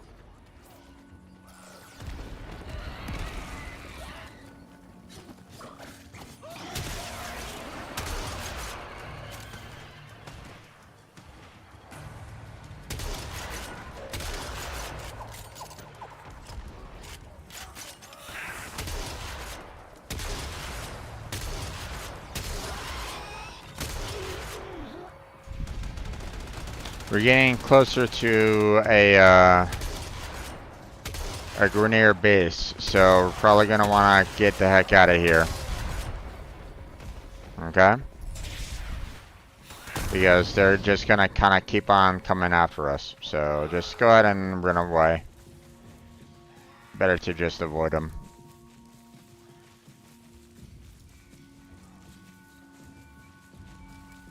You know. Otherwise, you're just gonna keep on, you know, calling in reinforcements, calling in reinforcements, calling in reinforcements, and you really don't want to deal with that. So, especially if, like, if your main objective is just going around hunting for animals and stuff like that, there's no point in you fighting these guys.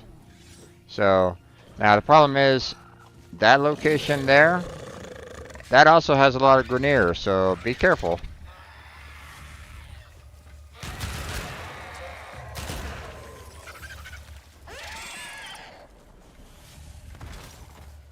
What's up?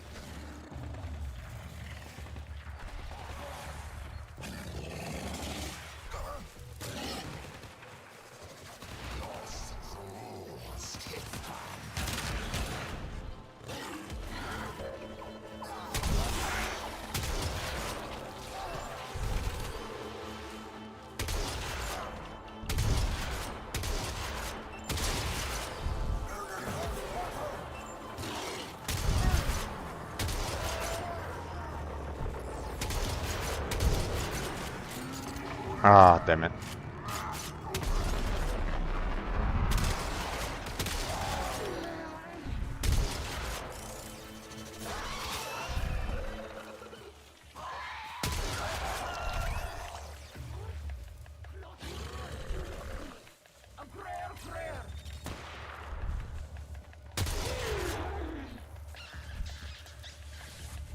Oh, there's some rats right there.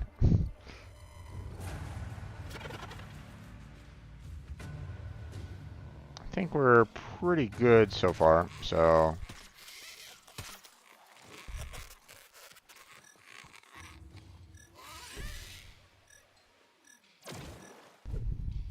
Full grown.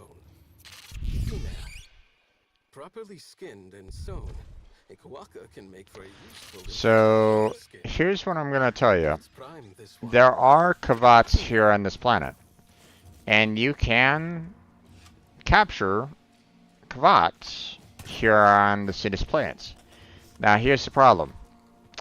You can't get the Kavat genetic code, which is what you need in order to get a Kavat pet.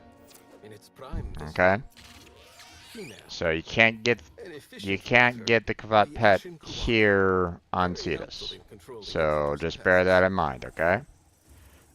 There are two ways of getting the Kavat genetic code. One, you have to go to missions on Deimos. Certain missions on Deimos allow for you to see cloaked Kavats. and you can then, you know, use your trank gun to trank those kavats to get the genetic code. It does not always drop the genetic code though. Okay, just bear in mind. Okay, so there's that first caveat. Okay, the second one, which is typically regarded as one of the best options for you, is there is a quest that you can do that has a lot of kavats, like a lot of kavats. You take your trank gun in there during that quest. You trank all the kavats that you are, in a sense, fighting against, and you're going to be getting a lot of genetic material on that particular quest. So, but you might not have it yet. Okay. So, personally, I would recommend that you wait until said quest and take care of it right then and there. Demos is long, it's really grueling, and it's kind of a pain in the ass to try to get all the genetic codes from the demos. That's what I did, that's what I had to do. It's not fun. I wouldn't necessarily recommend it. But, you know,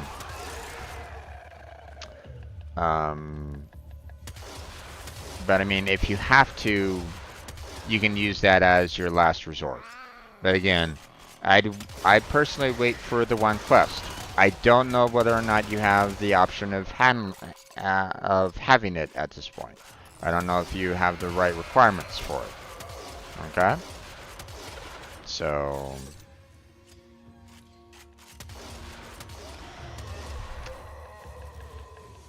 let's see. Sun should be setting here fairly soon.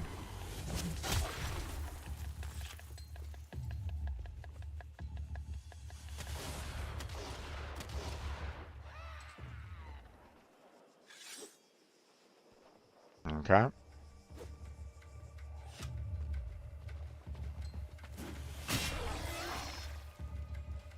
A very young specimen. Female. A common Kondrok. Carrion makes up nearly the entirety of their diet. Adult. Female.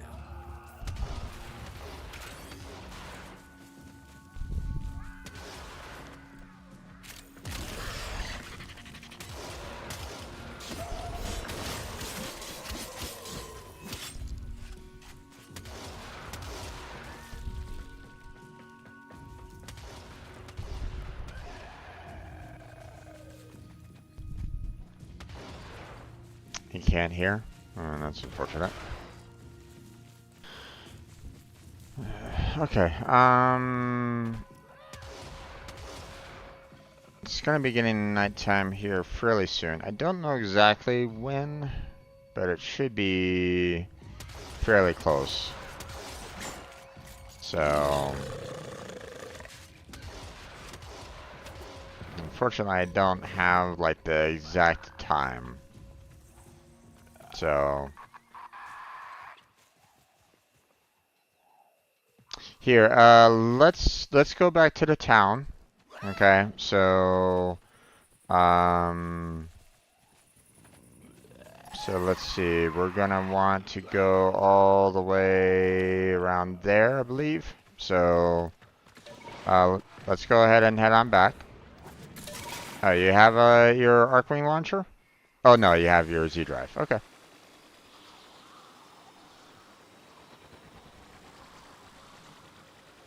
And like I said, you can use your trank gun for your Z drive as well. Just bear in mind. Okay?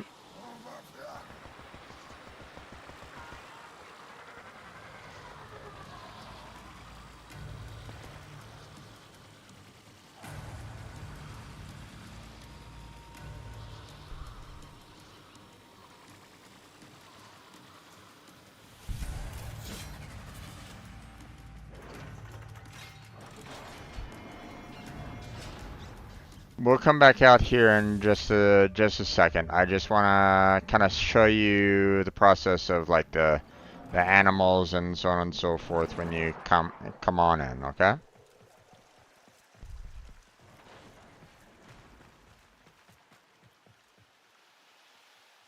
So now that you've, you know, captured quite a number of animals and so on and so forth, you have all these tags and the like. Now what you can do, you know, typically when you're working on, like, say Fortuna or you know, Necrolisk on Demos, what you would typically want to do is you want to go down to the animal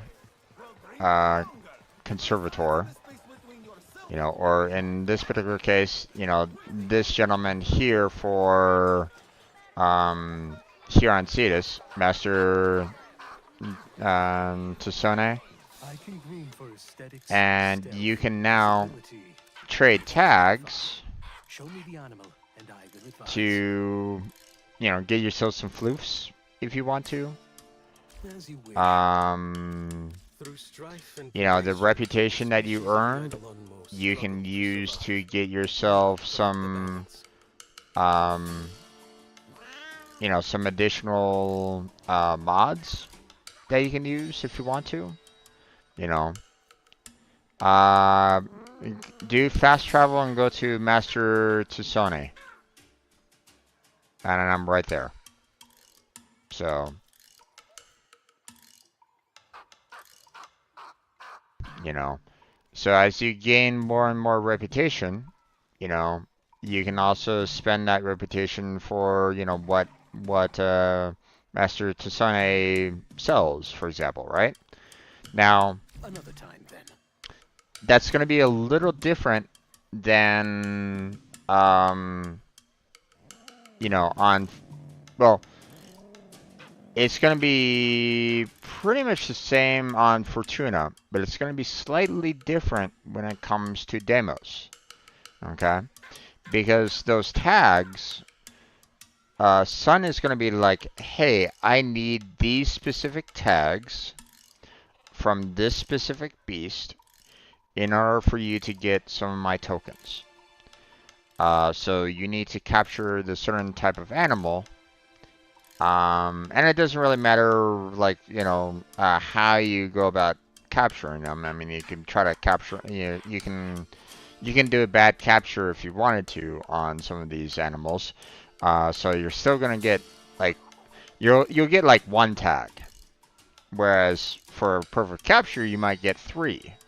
Okay, so obviously you want to try to aim for the perfect capture, but you might not always get that chance, right? So on demos, you go around, you capture some of the animals, you take them back to Sun, you trade them for his particular tokens. Now, don't spend his tokens. Okay, don't spend his tokens for reputation. What you want to do is you want to save them and combine them with other tokens from the other individuals on demos, such as father, daughter, mother, and the like, at the grandmothers. Okay? Here, let's go ahead and leave Cetus. Okay? I'm gonna go ahead and leave Cetus here. We'll come back for the nighttime. Don't you worry. I'll show you what I'm talking about for the nighttime. But I'm gonna go ahead and leave Cetus. And I'm gonna go ahead and add you into the party when you're ready. Let me know when you're ready, though. The sector is under control. Resistance crushed. Troops, begin optimizing the local workforce.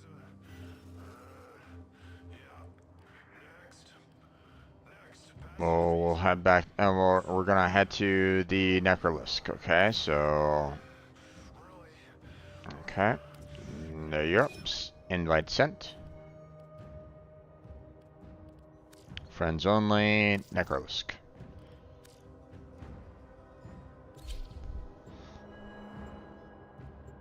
Now we're not staying there for very long. Okay, I just want to make sure that you are aware of, you know, we're not going to go out hunting for animals or anything like that just yet, okay? Now, I'm going to warn you, if you ever do go hunting for animals on, you know, out in like the Demos plains, be prepared to fight off a lot of horde of infested because they will come after you. Okay, having like Wukong clone can be really handy, even if it's just a regular Wukong. Okay, you don't need Wukong Prime. Wukong works just as good. So, okay, but you go to, let's say you travel over to the sun, right? Oh, bit of lag, bit of lag, bit of lag. Yikes. That is a lot of lag. What is going on? Oh my gosh. Wow. Okay, so we're gonna go over here to the sun. Okay. And for the sun, he says capture Deimos wildlife, right? So when you select capture Deimos wildlife, he basically says, hey, do you have a certain number of tags? Like for this one here, he wants 3 crescent Volpo tags and 3 caustic Cypatax tags.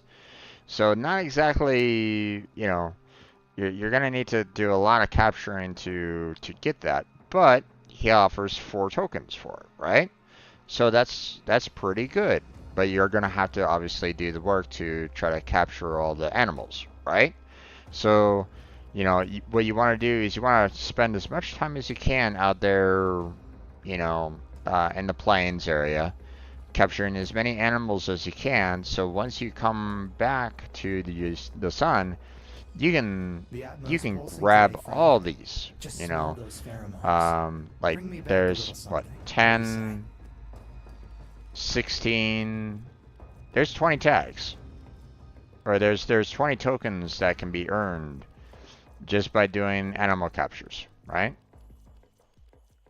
And obviously, as the time limit expires, it will set another. It'll give you a different set. But obviously, you might, if you don't make it back in time, it's okay. He's gonna have another set for you. But if you purchase all of them, then he doesn't automatically like reset right then and there. You're gonna have to wait a little while to be able to get, another, for him to kind of like open up another set for you to gain. Okay, so don't stress. Like go back out there in the wild and start capturing some more animals if you wanted to. Okay, but the sun tokens are one of the hardest tokens to earn in my particular opinion. Okay, so once you're done, earning tokens from the son, from the father, from the mother, and so on and so forth, what you want to do is you want to go to grandmother. Okay, so fast travel to grandmother, who is right here. Okay, right next to Otak over here. So next to Otak, over here, talk to grandmother. And under grandmother, you'll see 2 options that I would recommend that you do. 1, you do mend the family. Okay? With mend the family, you can turn in, various,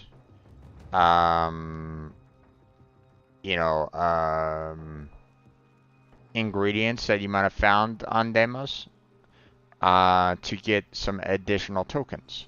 Like for example, right now I can get the Peculiar Tonic here, which will give me 3 OTAC tokens. Okay, I just need to give her these saturated muscle mass, these benign infested tumors, and the Galians, ingredients to get these OTAC tokens. So, so you can get some pretty decent tokens by, having enough, of whatever is needed here, right? Like, hey, you know, you can get 3 sun tokens if you have enough galleon, you have enough nectarine and benign infested tumors, for example, right? The next thing that you want to do I quite understand. is this exchange family tokens. Shall we? Okay. Under exchange family tokens, she asks for you to give her, you know, in this particular case, she wants 2 of the son tokens, 10 of the father tokens, and 10 of the mother tokens, and she'll give you 3 grandmother tokens. Now, you have to understand, you know, 10 mother tokens is basically the same as 1 grandmother token. Or not even that much. 10 mother tokens is, what, 1,000 reputation, whereas 1 grandmother token is 1,500. Okay, so believe me, it's worthwhile to go to grandmother and trade these tokens into her. Okay, you know, you can, if you want to, go here to trade tokens to grandmother. You know, you can trade, you know, mother tokens, father tokens, daughter tokens, son tokens, Zotac tokens in for reputation. If you want to do that, you're welcome to if you feel like you don't have enough like grandmother tokens. But believe me, you know, mother tokens only 100 per. Grandmother tokens 1,500. So you would need 15 mother tokens to equal a single grandmother. Okay? Father tokens, again, another 100. So you need 15 father tokens to equal 1 grandmother token. Son tokens, 500. So you need 3 son tokens to equal a grandmother token.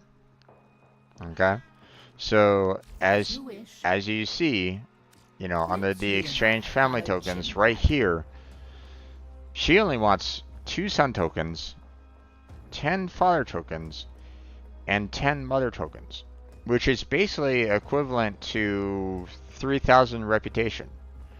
And she'll give you 3, which is a grand total of 4,500 reputation. Okay, so it's better to get the grandmother tokens if you can. Okay, so just bear that in mind. Are you good there? Do you have any additional questions along those lines? Goodbye, dear. I'll see what else I can unearth for you.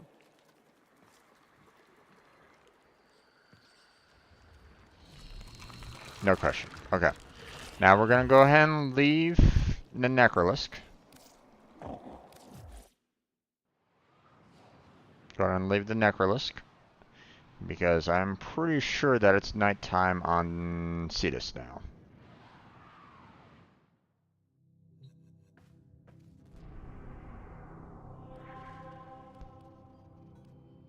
Yeah, it is nighttime. So when you're ready, let me know when you're ready.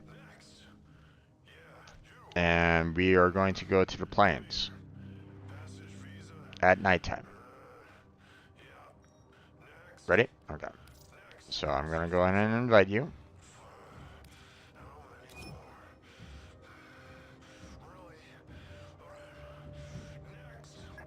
Now what you need to know right at this moment in time is I don't want you to try to attack these enemies.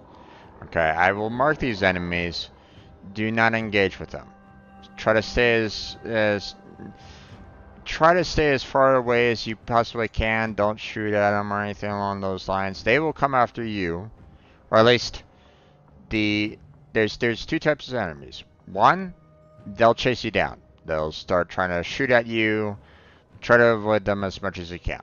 Okay, because you might not have the right equipment to take them out. Okay. The second one is kind of like a minor boss. But this boss will absolutely destroy you at this point. Okay? So just bear that in mind, okay? So when you're ready, or actually I'll go ahead and select that. We're gonna go to the plains, okay? Oop.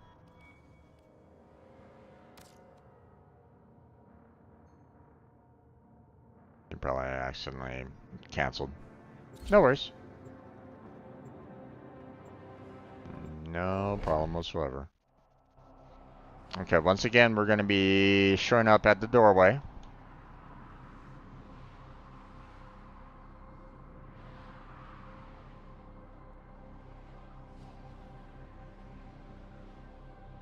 Now, I will try to do my best to kind of keep you, and you know, I will res you, but you're probably gonna, you might go down. just giving you a heads up now. So, ooh, did it even give you that option? Or did it kick you? Okay, there you go. I was about to say, then you know, is it even giving you the option to get here? Okay, there you go. Okay, so first thing that we're gonna do is we're gonna find the minor enemies. Okay. So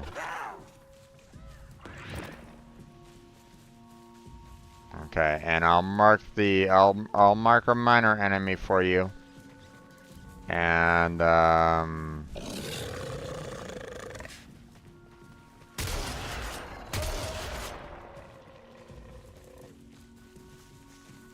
see. Where are they?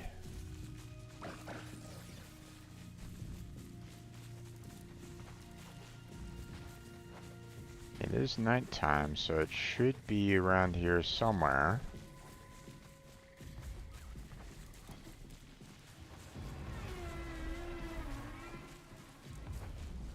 Oh, there we go. Well, there's the big boss. See that guy right there? Do not engage with him whatsoever.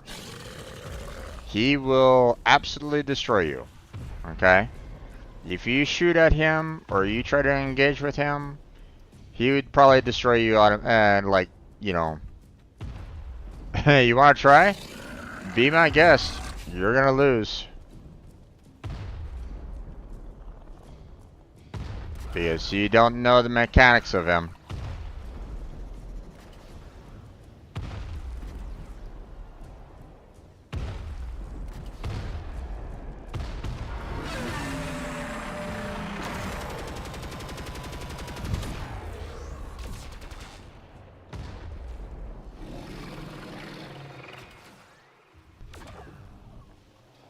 Yeah, the other enemy is, let's see, come on.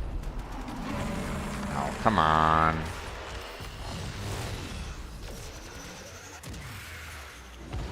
Is this guy here? And so it goes. I'm sorry, little friend.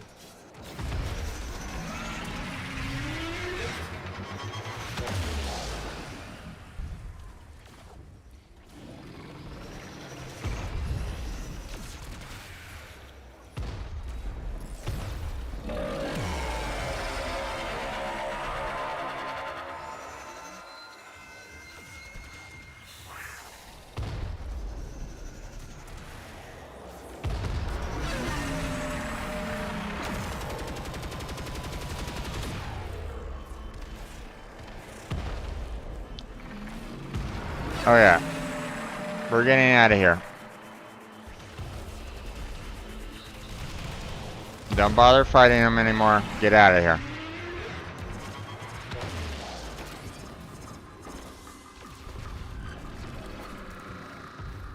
Stop engaging with him and pull back.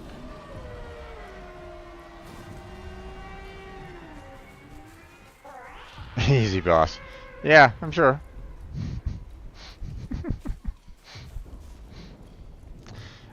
But you need to have like the right kind of materials with you right at this moment in time, which you don't currently have, or at least last I knew you don't have.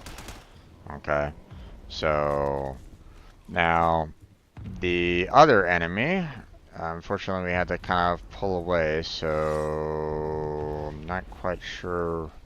Oh, hello there, Kavat.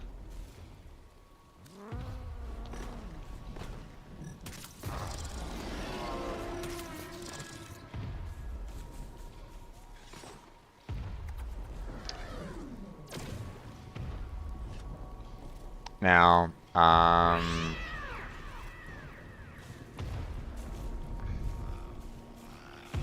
well, he's after you. Let's see, where... We don't wanna bother with that guy right at this moment in time, so... You know... And we'll just go ahead and avoid him for now. I'm trying to... Ah, there we are. At least I think...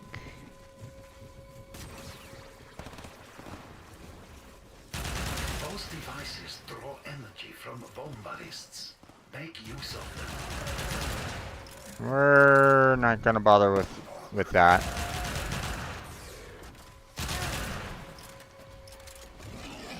You know, we're not gonna bother with this at all. So don't worry about you know, dealing with it, okay? That's something that you'll have to deal with later. Okay, that has something to do with that large boss, you know, later. But for now, you can just ignore it. It's not damaging you, it's not doing anything to you, it's just kind of there. Now, it typically gives support to other minor enemies, which I'm having a hard time trying to find right at this moment in time.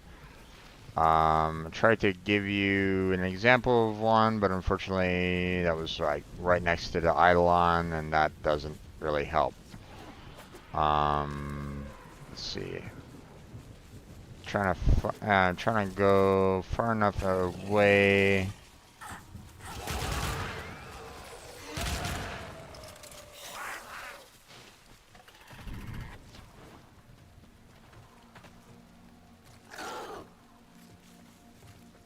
Oh, there's a Kavat there.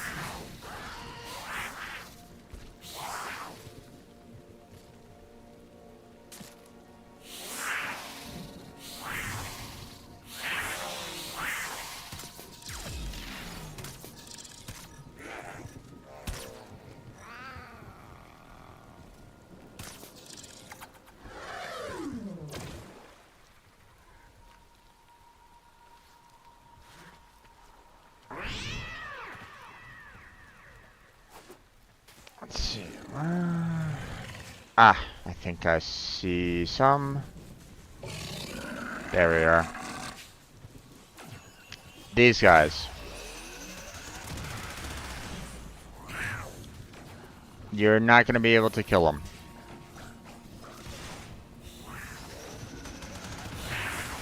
Because you need to have a special weapon in order to kill them.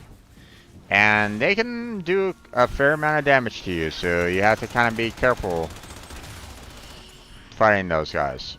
So, okay. But yeah, there's nothing that you can do at this particular moment in time.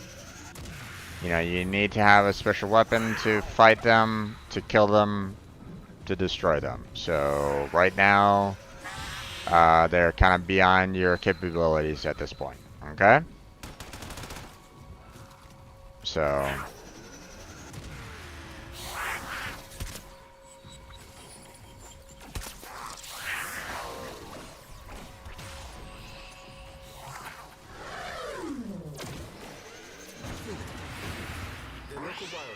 Alright, so, ready to go? I will administer a Vasca curative as soon as they are. And, you know, obviously I do have the weapon myself, but I don't necessarily want to show you because it's also spoilers. Okay? I'd rather you try to find out yourself what you need in order to try to fight those guys, okay? In a sense, okay? You have to get past a certain quest. Once you get past that certain quest, then you'll know. Once you know, then, you know, then you'll have what you need in order to fight the enemies here, okay? So So just come on back to the come back to this Cityscape, and we'll go from there. Okay.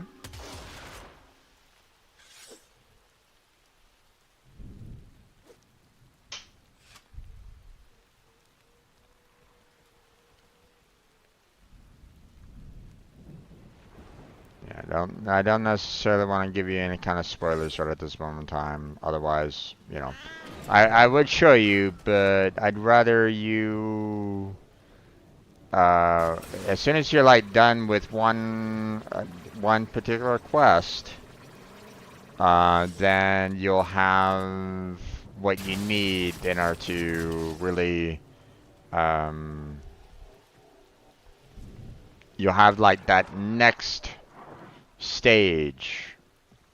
Like right now you're pretty much in the beginner content, right?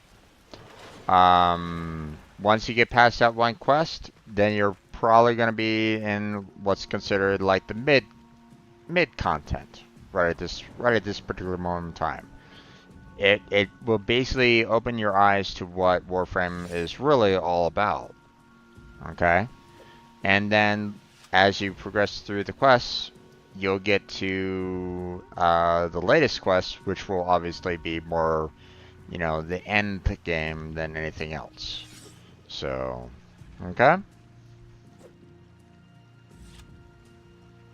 Now, one of the options that you can do, you know, if you, you know, once you get to a point where you can actually take on those guys easily, then what you can do is that there is an option to come to Kanzu here, go to his bounties, and you can join other Tenno to fight the Charlist, which is that one boss that you were kind of trying to fight. Or you can team up with multiple Tenno to fight all of them. Okay? Which, you know, even I haven't done personally. I never really needed to, or I haven't really wanted to, so, but that is an option.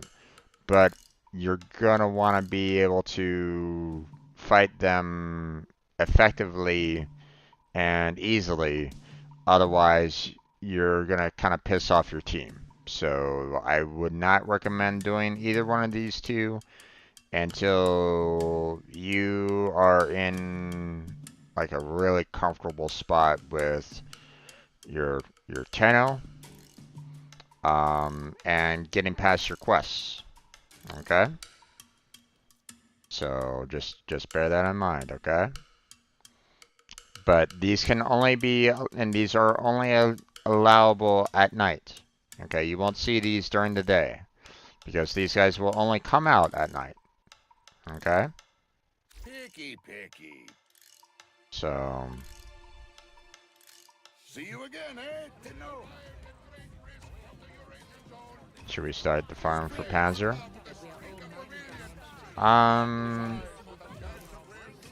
I forget exactly how you can get Panzer. Hold on.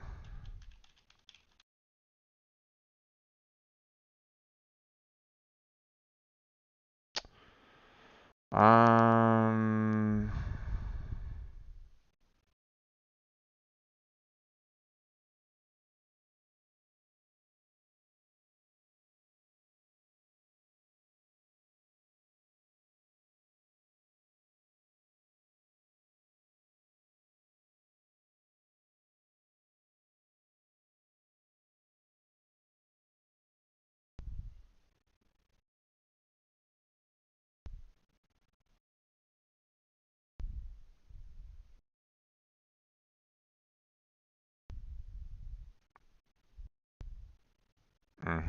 okay.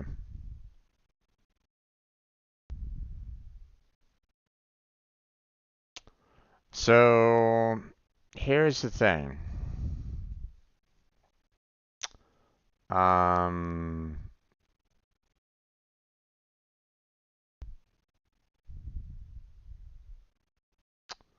okay. The problem with hunting on Deimos is that you need to really be um you really need like the right kind of ingredients, okay, for it. Yeah, we're gonna go ahead and leave Cetus and we're gonna head back to Deimos, okay? And at this particular juncture, I would not recommend trying to go for the Panzer, okay? It's gonna be a little difficult to acquire. Now, I myself, I can try for him, okay? Obviously, Blackheart got his own copy as well, but it's gonna be rough. Okay, it's not gonna be easy. So I'm gonna go ahead and invite you.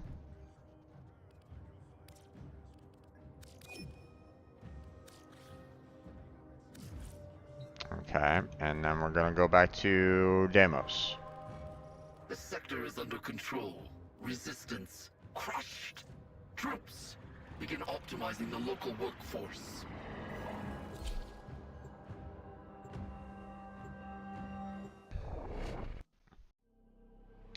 So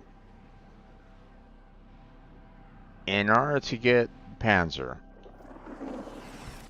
okay, for one thing, you're gonna need to trade in. Are you well, Tenno? It'll be easy, definitely. Sure you will. So what you want to do is you want to browse the wares for the sun. What you're gonna want to do is you're gonna want to get the Echo Lore here. Purchase the Echo Lore. And then you're gonna also want to purchase the pheromone gland. Okay? Because you're gonna need both in order to get yourself a Volpa. Okay? Then, according to what I read, you're gonna need to use both, and you're gonna also need to use a charger. First you're gonna need to use both to actually even find one. Then you're gonna need to use a charger to weaken it, and then you'll be able to capture it. So, if you don't have, or if you can't purchase either one of these, then don't bother. It is not an easy capture. So, so you're gonna need to get both of these in order to even get close to capturing one. Okay, because they're super rare out there on the plains of Deimos. Without them, it's not worth it. They are too rare for you to even consider, trying to go out hunting for them. Okay? So you're gonna need to have both of these in your kit. So that you can, you can try getting them yourself, okay? But right now, I wouldn't recommend it. If you can't purchase it, then don't bother. Just forget about it for now. Work on your reputation. Work on building your reputation up in Deimos. And focus on other things. Try to focus on getting yourself a Kavat. I mean, the Kubra is like the easiest pet that you can get. Just go to Earth, get yourself an egg, and you can, make yourself a Kubra pet. But you already have one. But there are different Kubra pets, by the way. There's different breeds of them. So, You can try to go for those different breeds of Gruberbrett if you want to try that. Same with Kavats. There's different Kavat breeds. But as I've kind of already stated, there is one particular quest that will give you a lot, give you the possibility of giving yourself a lot of the DNA. So you're gonna need to kind of work on trying to get the, get into that particular quest. And as soon as you see a whole bunch of Kavats going after you, you're gonna pull out that trank gun and start tranking every single last Kavat. So.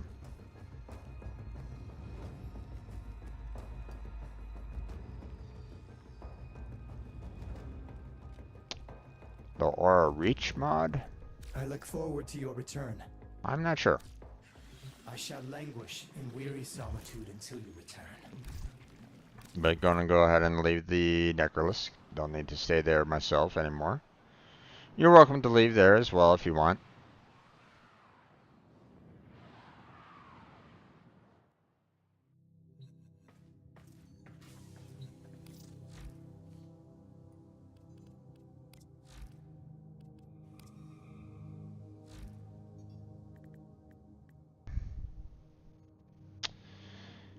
Let's see.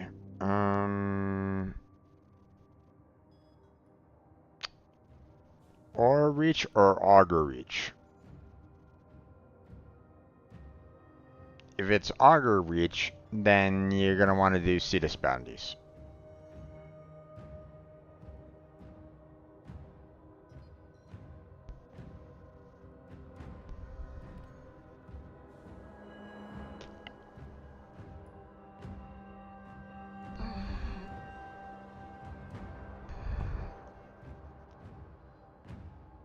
Yeah. You're gonna want to do Cetus Bounties then. For those. Okay. Now, it also gives you the option for Recon Commander, but you'd probably be better off trying to get the Cetus Bounties, to be honest. So, okay.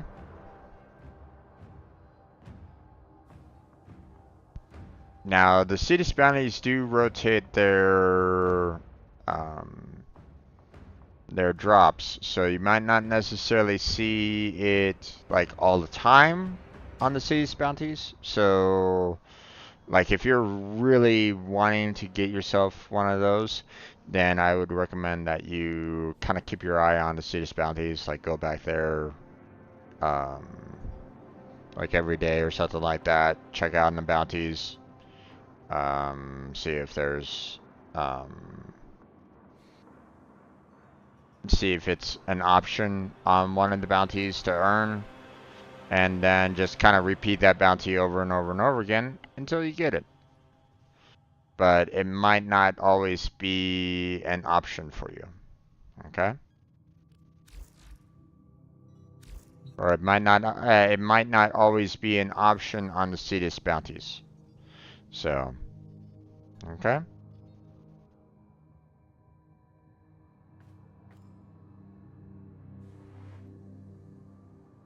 So there you go. Okay, I need to do a little bit of Railjack missions, or I need to kind of fly around with Railjack, so...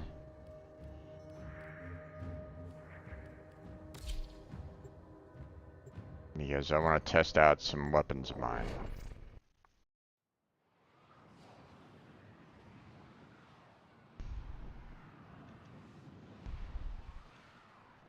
You're gonna do Cetus Bounty? Good luck.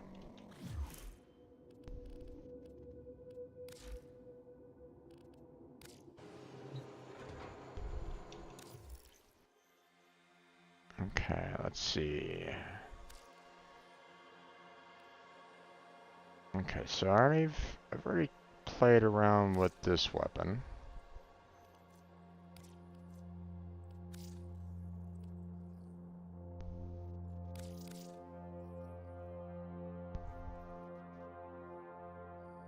Let's see. Let's go ahead and equip that real quick. And I want to see...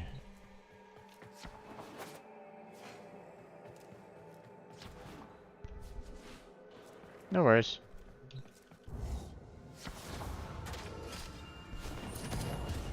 Crew, ready when you are. Ah, Tenno. Okay.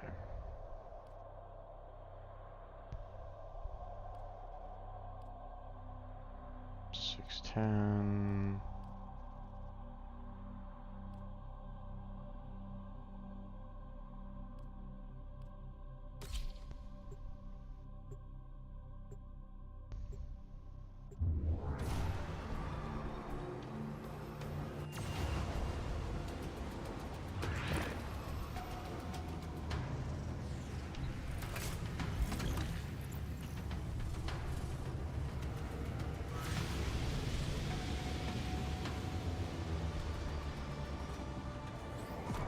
Bad guys, hit them in the knees. We are on their boards. Look alive.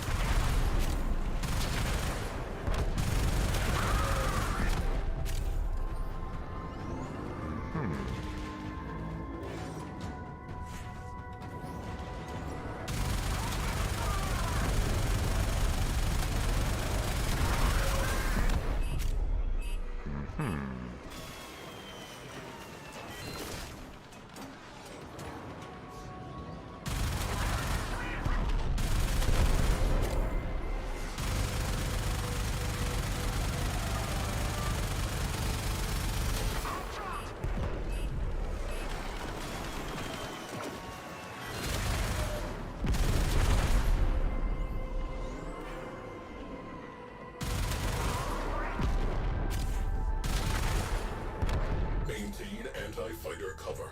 They are about to break.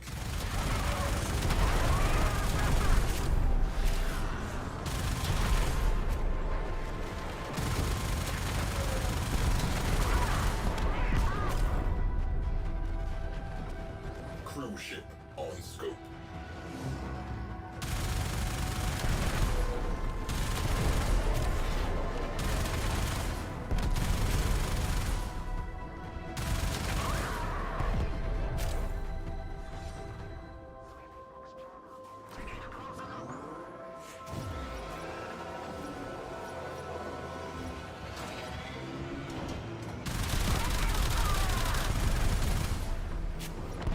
Enemy fighters are falling back. Good work.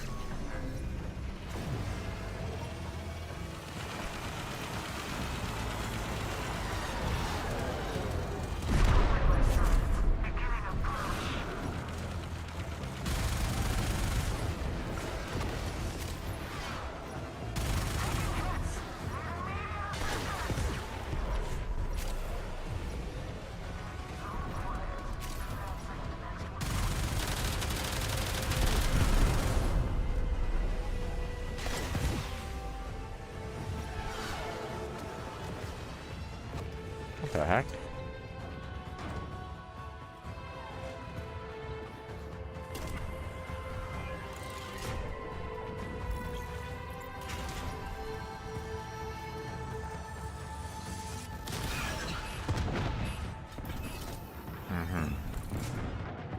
Cruise ship reactor has detonated.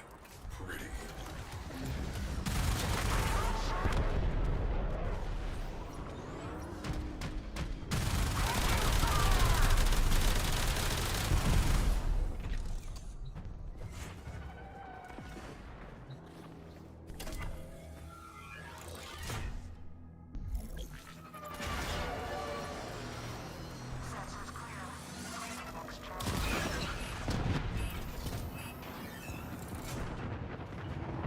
We have one less cruise ship to be concerned with. Direct attention to remaining targets. Not a bad warm-up. Objectives met. Moving on.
That's a little weird. Not quite sure why I'm able to, like, break the supports there.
Okay.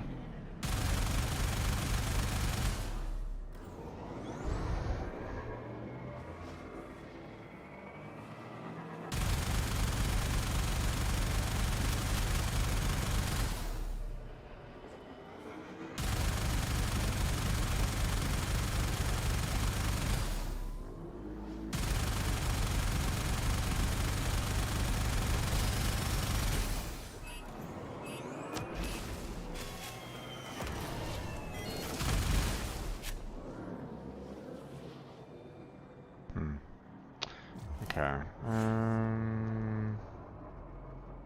Let's see. We'll return to dojo.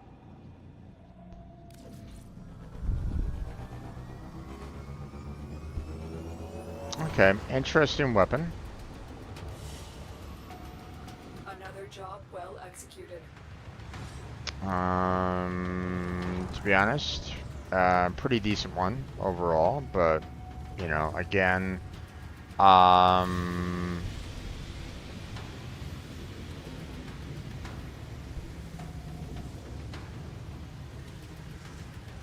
you know, I'm kind of like I was kind of liking the fact that I could shoot a lot without a lot of heat accumulation on it. So I mean that's not too bad. But again, um, um, um, you know, let's see what other weapons I have and see what, you know,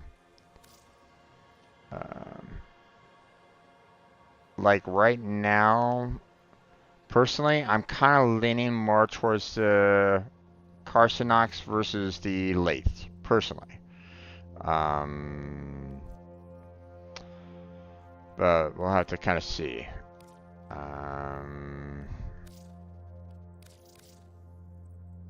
Okay, now we're gonna go ahead and bring in the Zeki Apox there as a weapon, and we're gonna go ahead and check that out.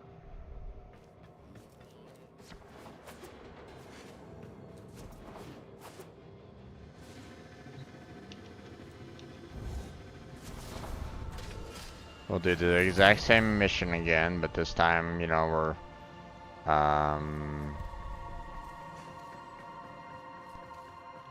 you know, we're just kind of checking out the weapons overall, so, you know, seeing like, hey, is this weapon good? Hey, is this weapon good? Hey, is this weapon good?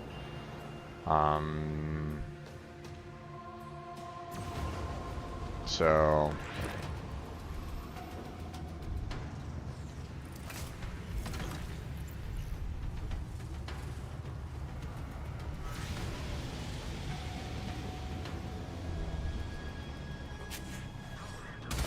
entering operational theater. Hit them until they do not get up. Multiple bogies. Man the guns.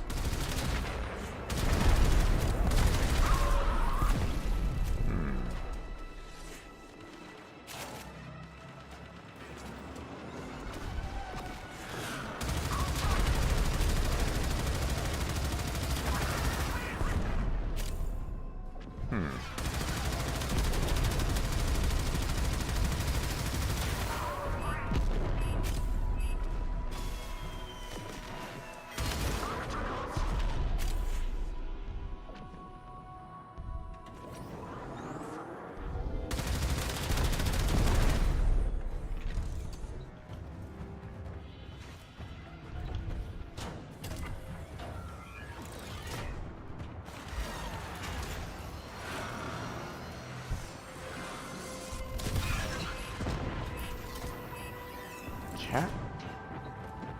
Crew ship down. That clears up some space. Alright. These guns aren't too bad either, but you know, they're not I don't think they're doing a ton of damage. So when I'm kind of firing on other enemies, I don't know if I'm doing enough overall damage on these guys to really make a great difference. Well, you know, I'm afraid that like, it takes a while to knock through that cruise ship, for example, right?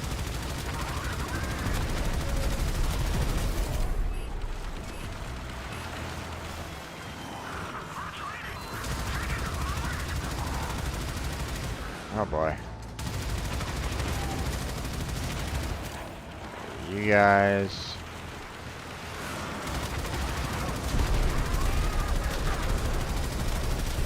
Enemy morale has broken. Fighters are peeling off. Cruise ship is back to normal. Alright, there we go.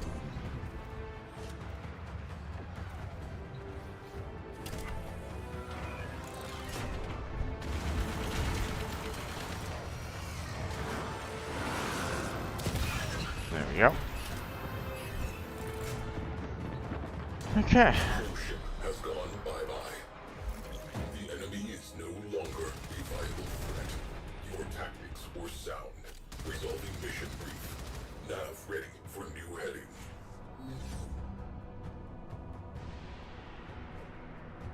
Alright.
Okay.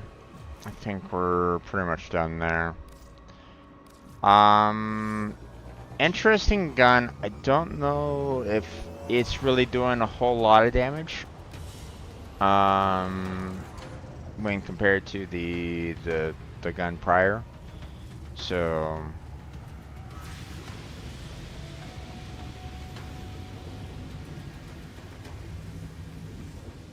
I'm starting to feel a little tired. I might have to end here pretty soon there, folks.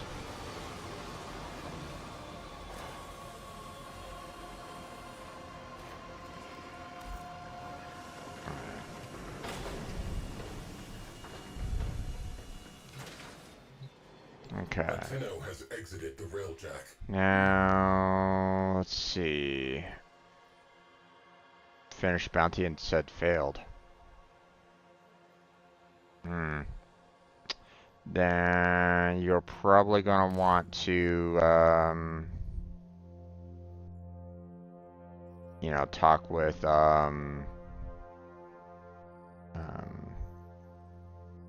you're probably gonna need to like send that into into Warframe itself, into the devs. Because unfortunately that's something that I can do, that I can help you out with.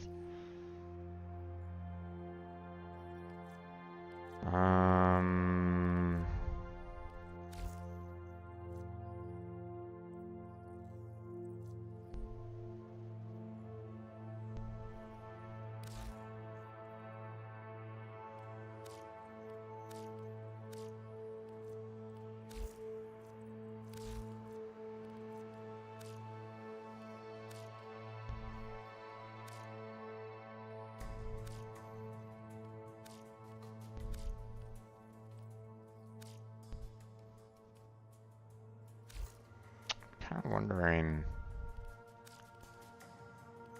like, I look at my weapons here and it's saying that I still have like the APOC and the Pulsar here, but I wonder if that's kind of,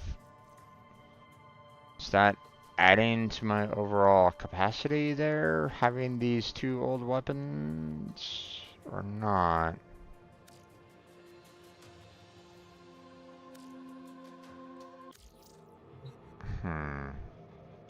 Let's see.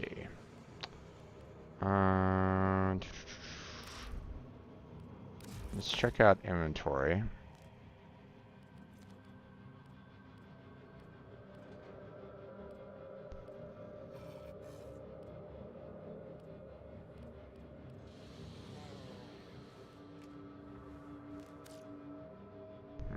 Not vehicles, not arc-wing weapons, not Necromax, not amps, not Relax.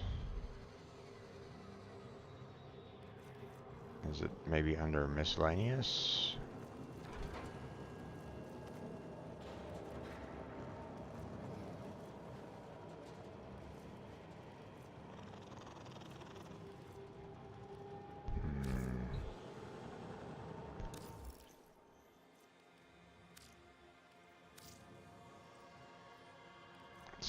Let's look for Pulsar in my list of inventory and see if it's something that I can maybe just sell off. So Pulsar. It is not. Okay.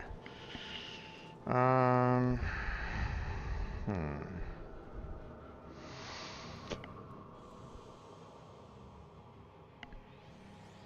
And I'm assuming APOC is also kind of the same. Yeah.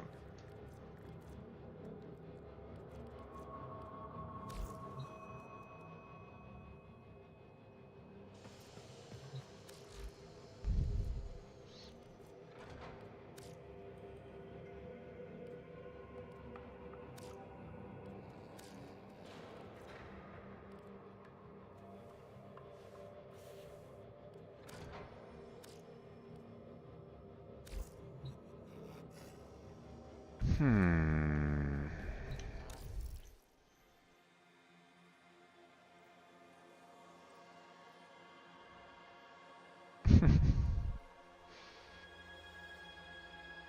And it changed. Oh, that sucks. I think that's why it failed. Maybe. I don't know.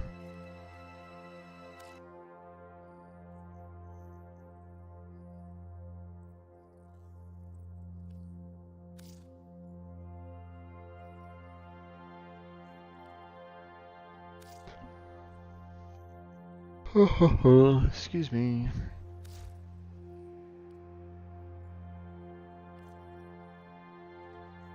Oh, I don't need more speed. Hmm. Oh, that's unfortunate.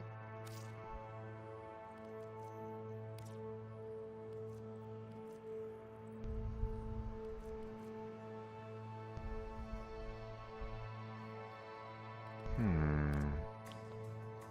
wonder why I can't sell these off. I can scrap these, but I can't scrap those. I guess they just kind of said, hey, you know, these are the defaults. We're going to leave you with those, even though technically you don't really need them anymore, so I don't know.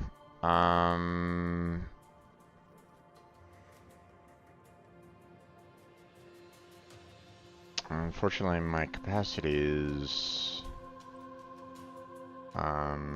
fairly low.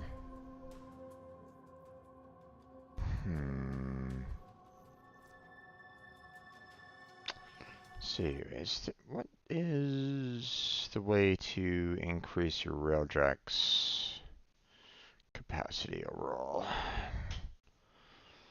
So, railjack capacity.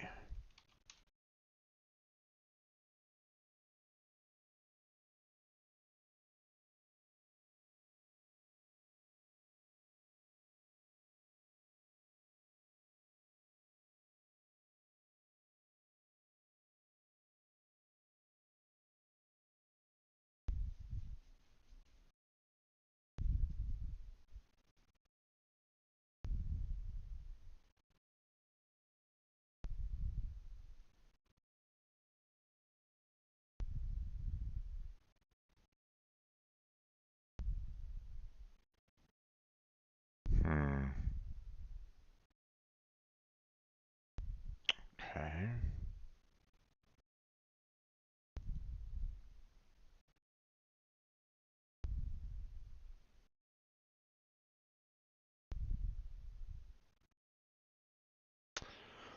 Do, do, do, do, do, do.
base is 8.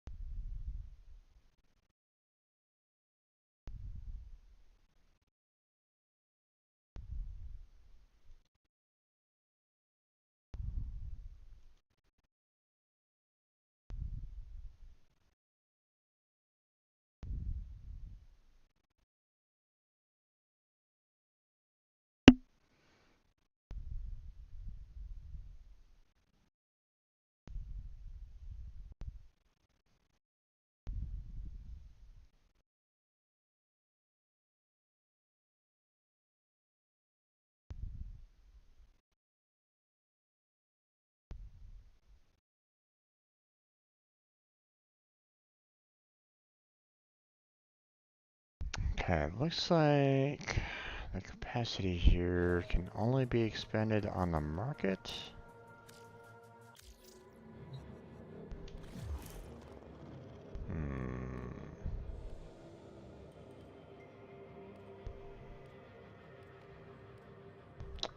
Okay. Well, in the meantime,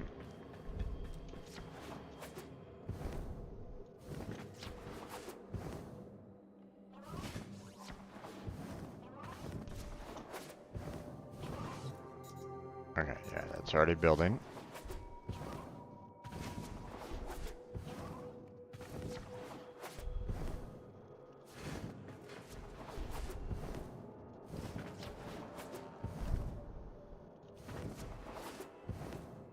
Okay.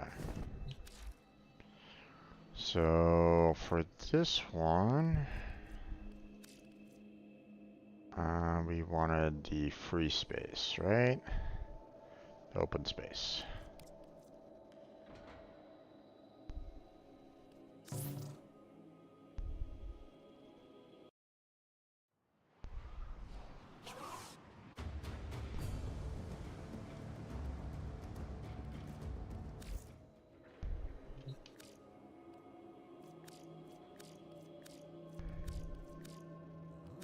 There we go.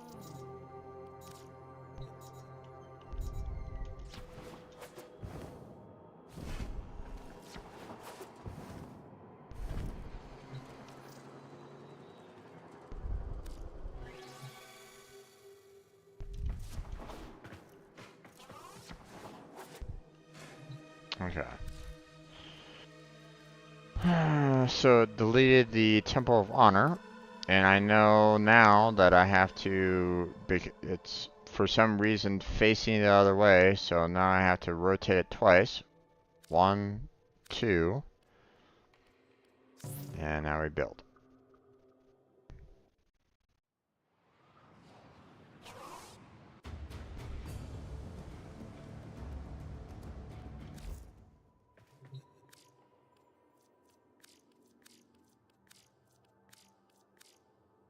There we go.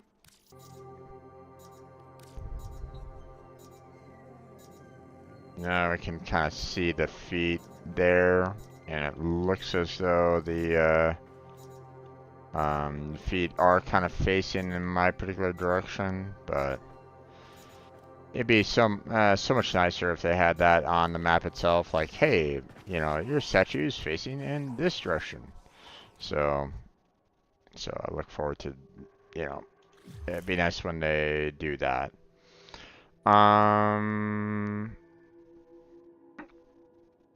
Okay. Let's see, I don't think we can do anything more with the dojo right at this moment in time, not until we can get that Temple of Honor built, and then we can really start expanding like everywhere after that. So so that's going to be interesting, to say the least. So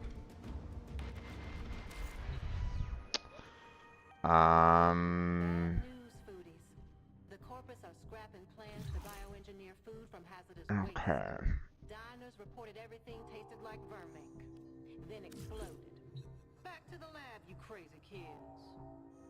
Let's see. Warframe. Slots. Yeah,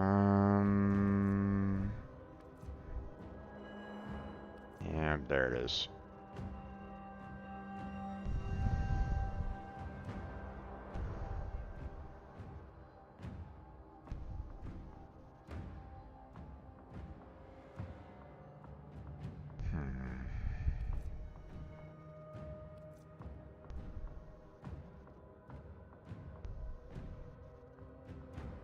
When in Cetus, do not drink the kombucha.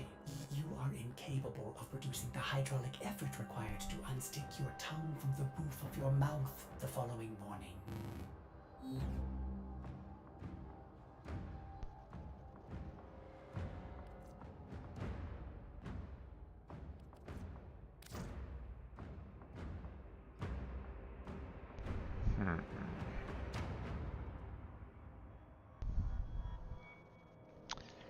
Are the components and armament slots the only way to get them at all?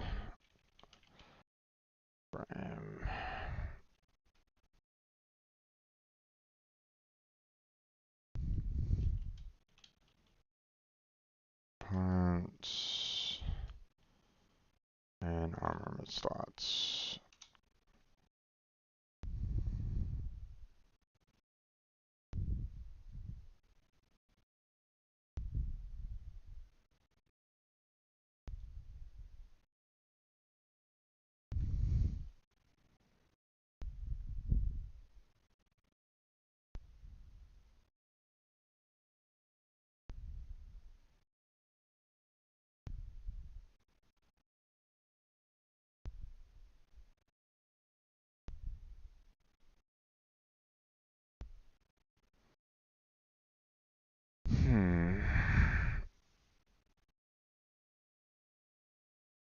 Okay.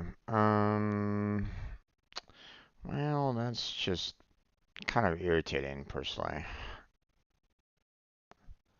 was kind of hoping that I could get, that I could kind of, like, compare and contrast them a little bit more. But it's not looking like I'm going to be able to. And to be honest, I'm getting really tired right at this moment in time there, folks, so I think I'm going to go ahead and kind of call it. I won't bother purchasing that for right now. I mean, I'm okay with the railjack slots right at this moment in time, so that's not too bad of an issue, but obviously, you know, it'd be nice if I had, you know, more space there, but obviously, we'll have to hold off on that for right now. Sell off some of them that, you know, don't really need. So yeah. But I think I'm gonna go ahead and call it at this point there, folks. I'm starting to kind of get more and more tired as the minutes pass. So,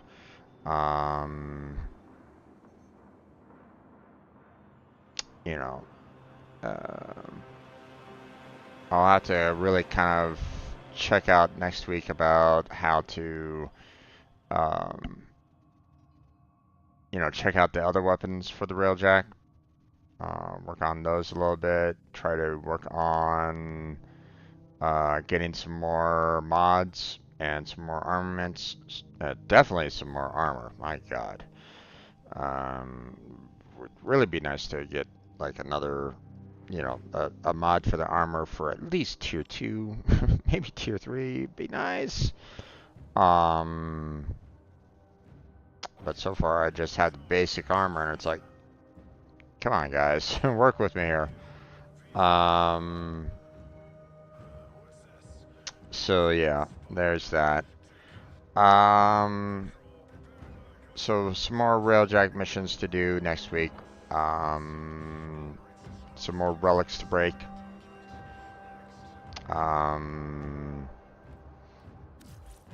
And Roblox, I would recommend keep on working on your quests. You know, specifically your story quests. Story, not side. Keep on working on your story quests if you can. Okay. If you can't, then work on try to work on getting closer to opening them up. Okay. Also, I don't know if it's giving you the option right at this moment in time. It might be blocked off. Okay, but there's the Sands of Inaros quest. Okay, the Kavats. That's where you want to go. Problem is, there's only one place that you can buy this quest, and that's from Barrow.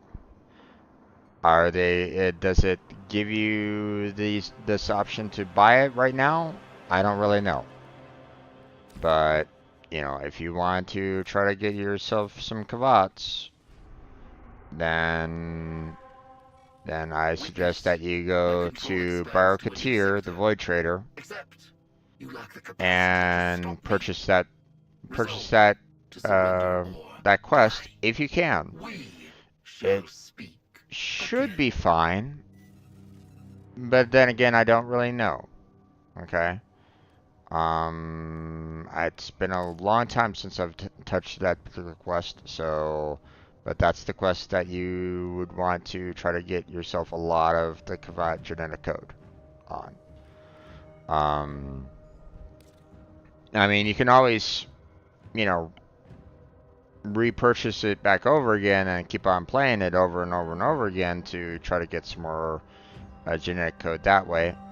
Or, you can probably just go, to Deimos and go to like maybe a capture mission.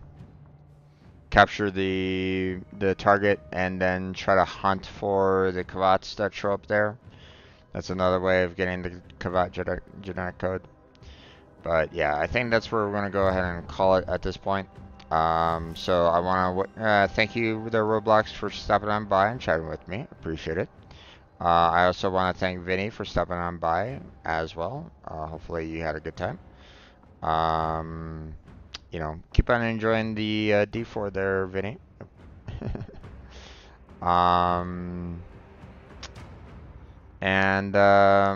Yeah, that's where we're gonna go and call it for tonight. So, help me out with the YouTube algorithm if you're watching this video later on. With the whole like and subscribe and all that jazz, that would be fantastic. Check out the description for other links, such as social media, links that help me out directly, such as Patreon and Throne. Those are available if you're so inclined. And then there's the Robot Stream Team that is basically open for anybody. If you're a streamer or not a streamer, you're pretty much both welcome on that team. Okay, because I see it as every person that can join the team. If they're able to help out a little bit, then I see that as a win. And the more people we have that can do, just a little bit of stuff, every week, then we'll just continue to grow and grow and grow till it becomes such an awesome team of community members that are willing to help each other out, for continued growth. So I discussed more of this on the, I created a document that kind of explains what the team is all about even more. So check that out, see if that's something that you might be interested in. Feel free to apply, and well, right now I'm the only one reviewing said applications. So maybe someday I'll have a lot of members in there, and might have some that are willing to kind of check out any applications coming in. But that's a dream down the line. But that's it. That's what we're gonna go ahead and call it for tonight. So feel free to check out the rest of the playlists. Check out more of the Warframe, and that's where we're going to go ahead and call it. So thank you very much for watching. I appreciate it. Hopefully I catch you next time. But until then, take care, have a good night, stay healthy, stay safe, and I'll catch you strangers next time.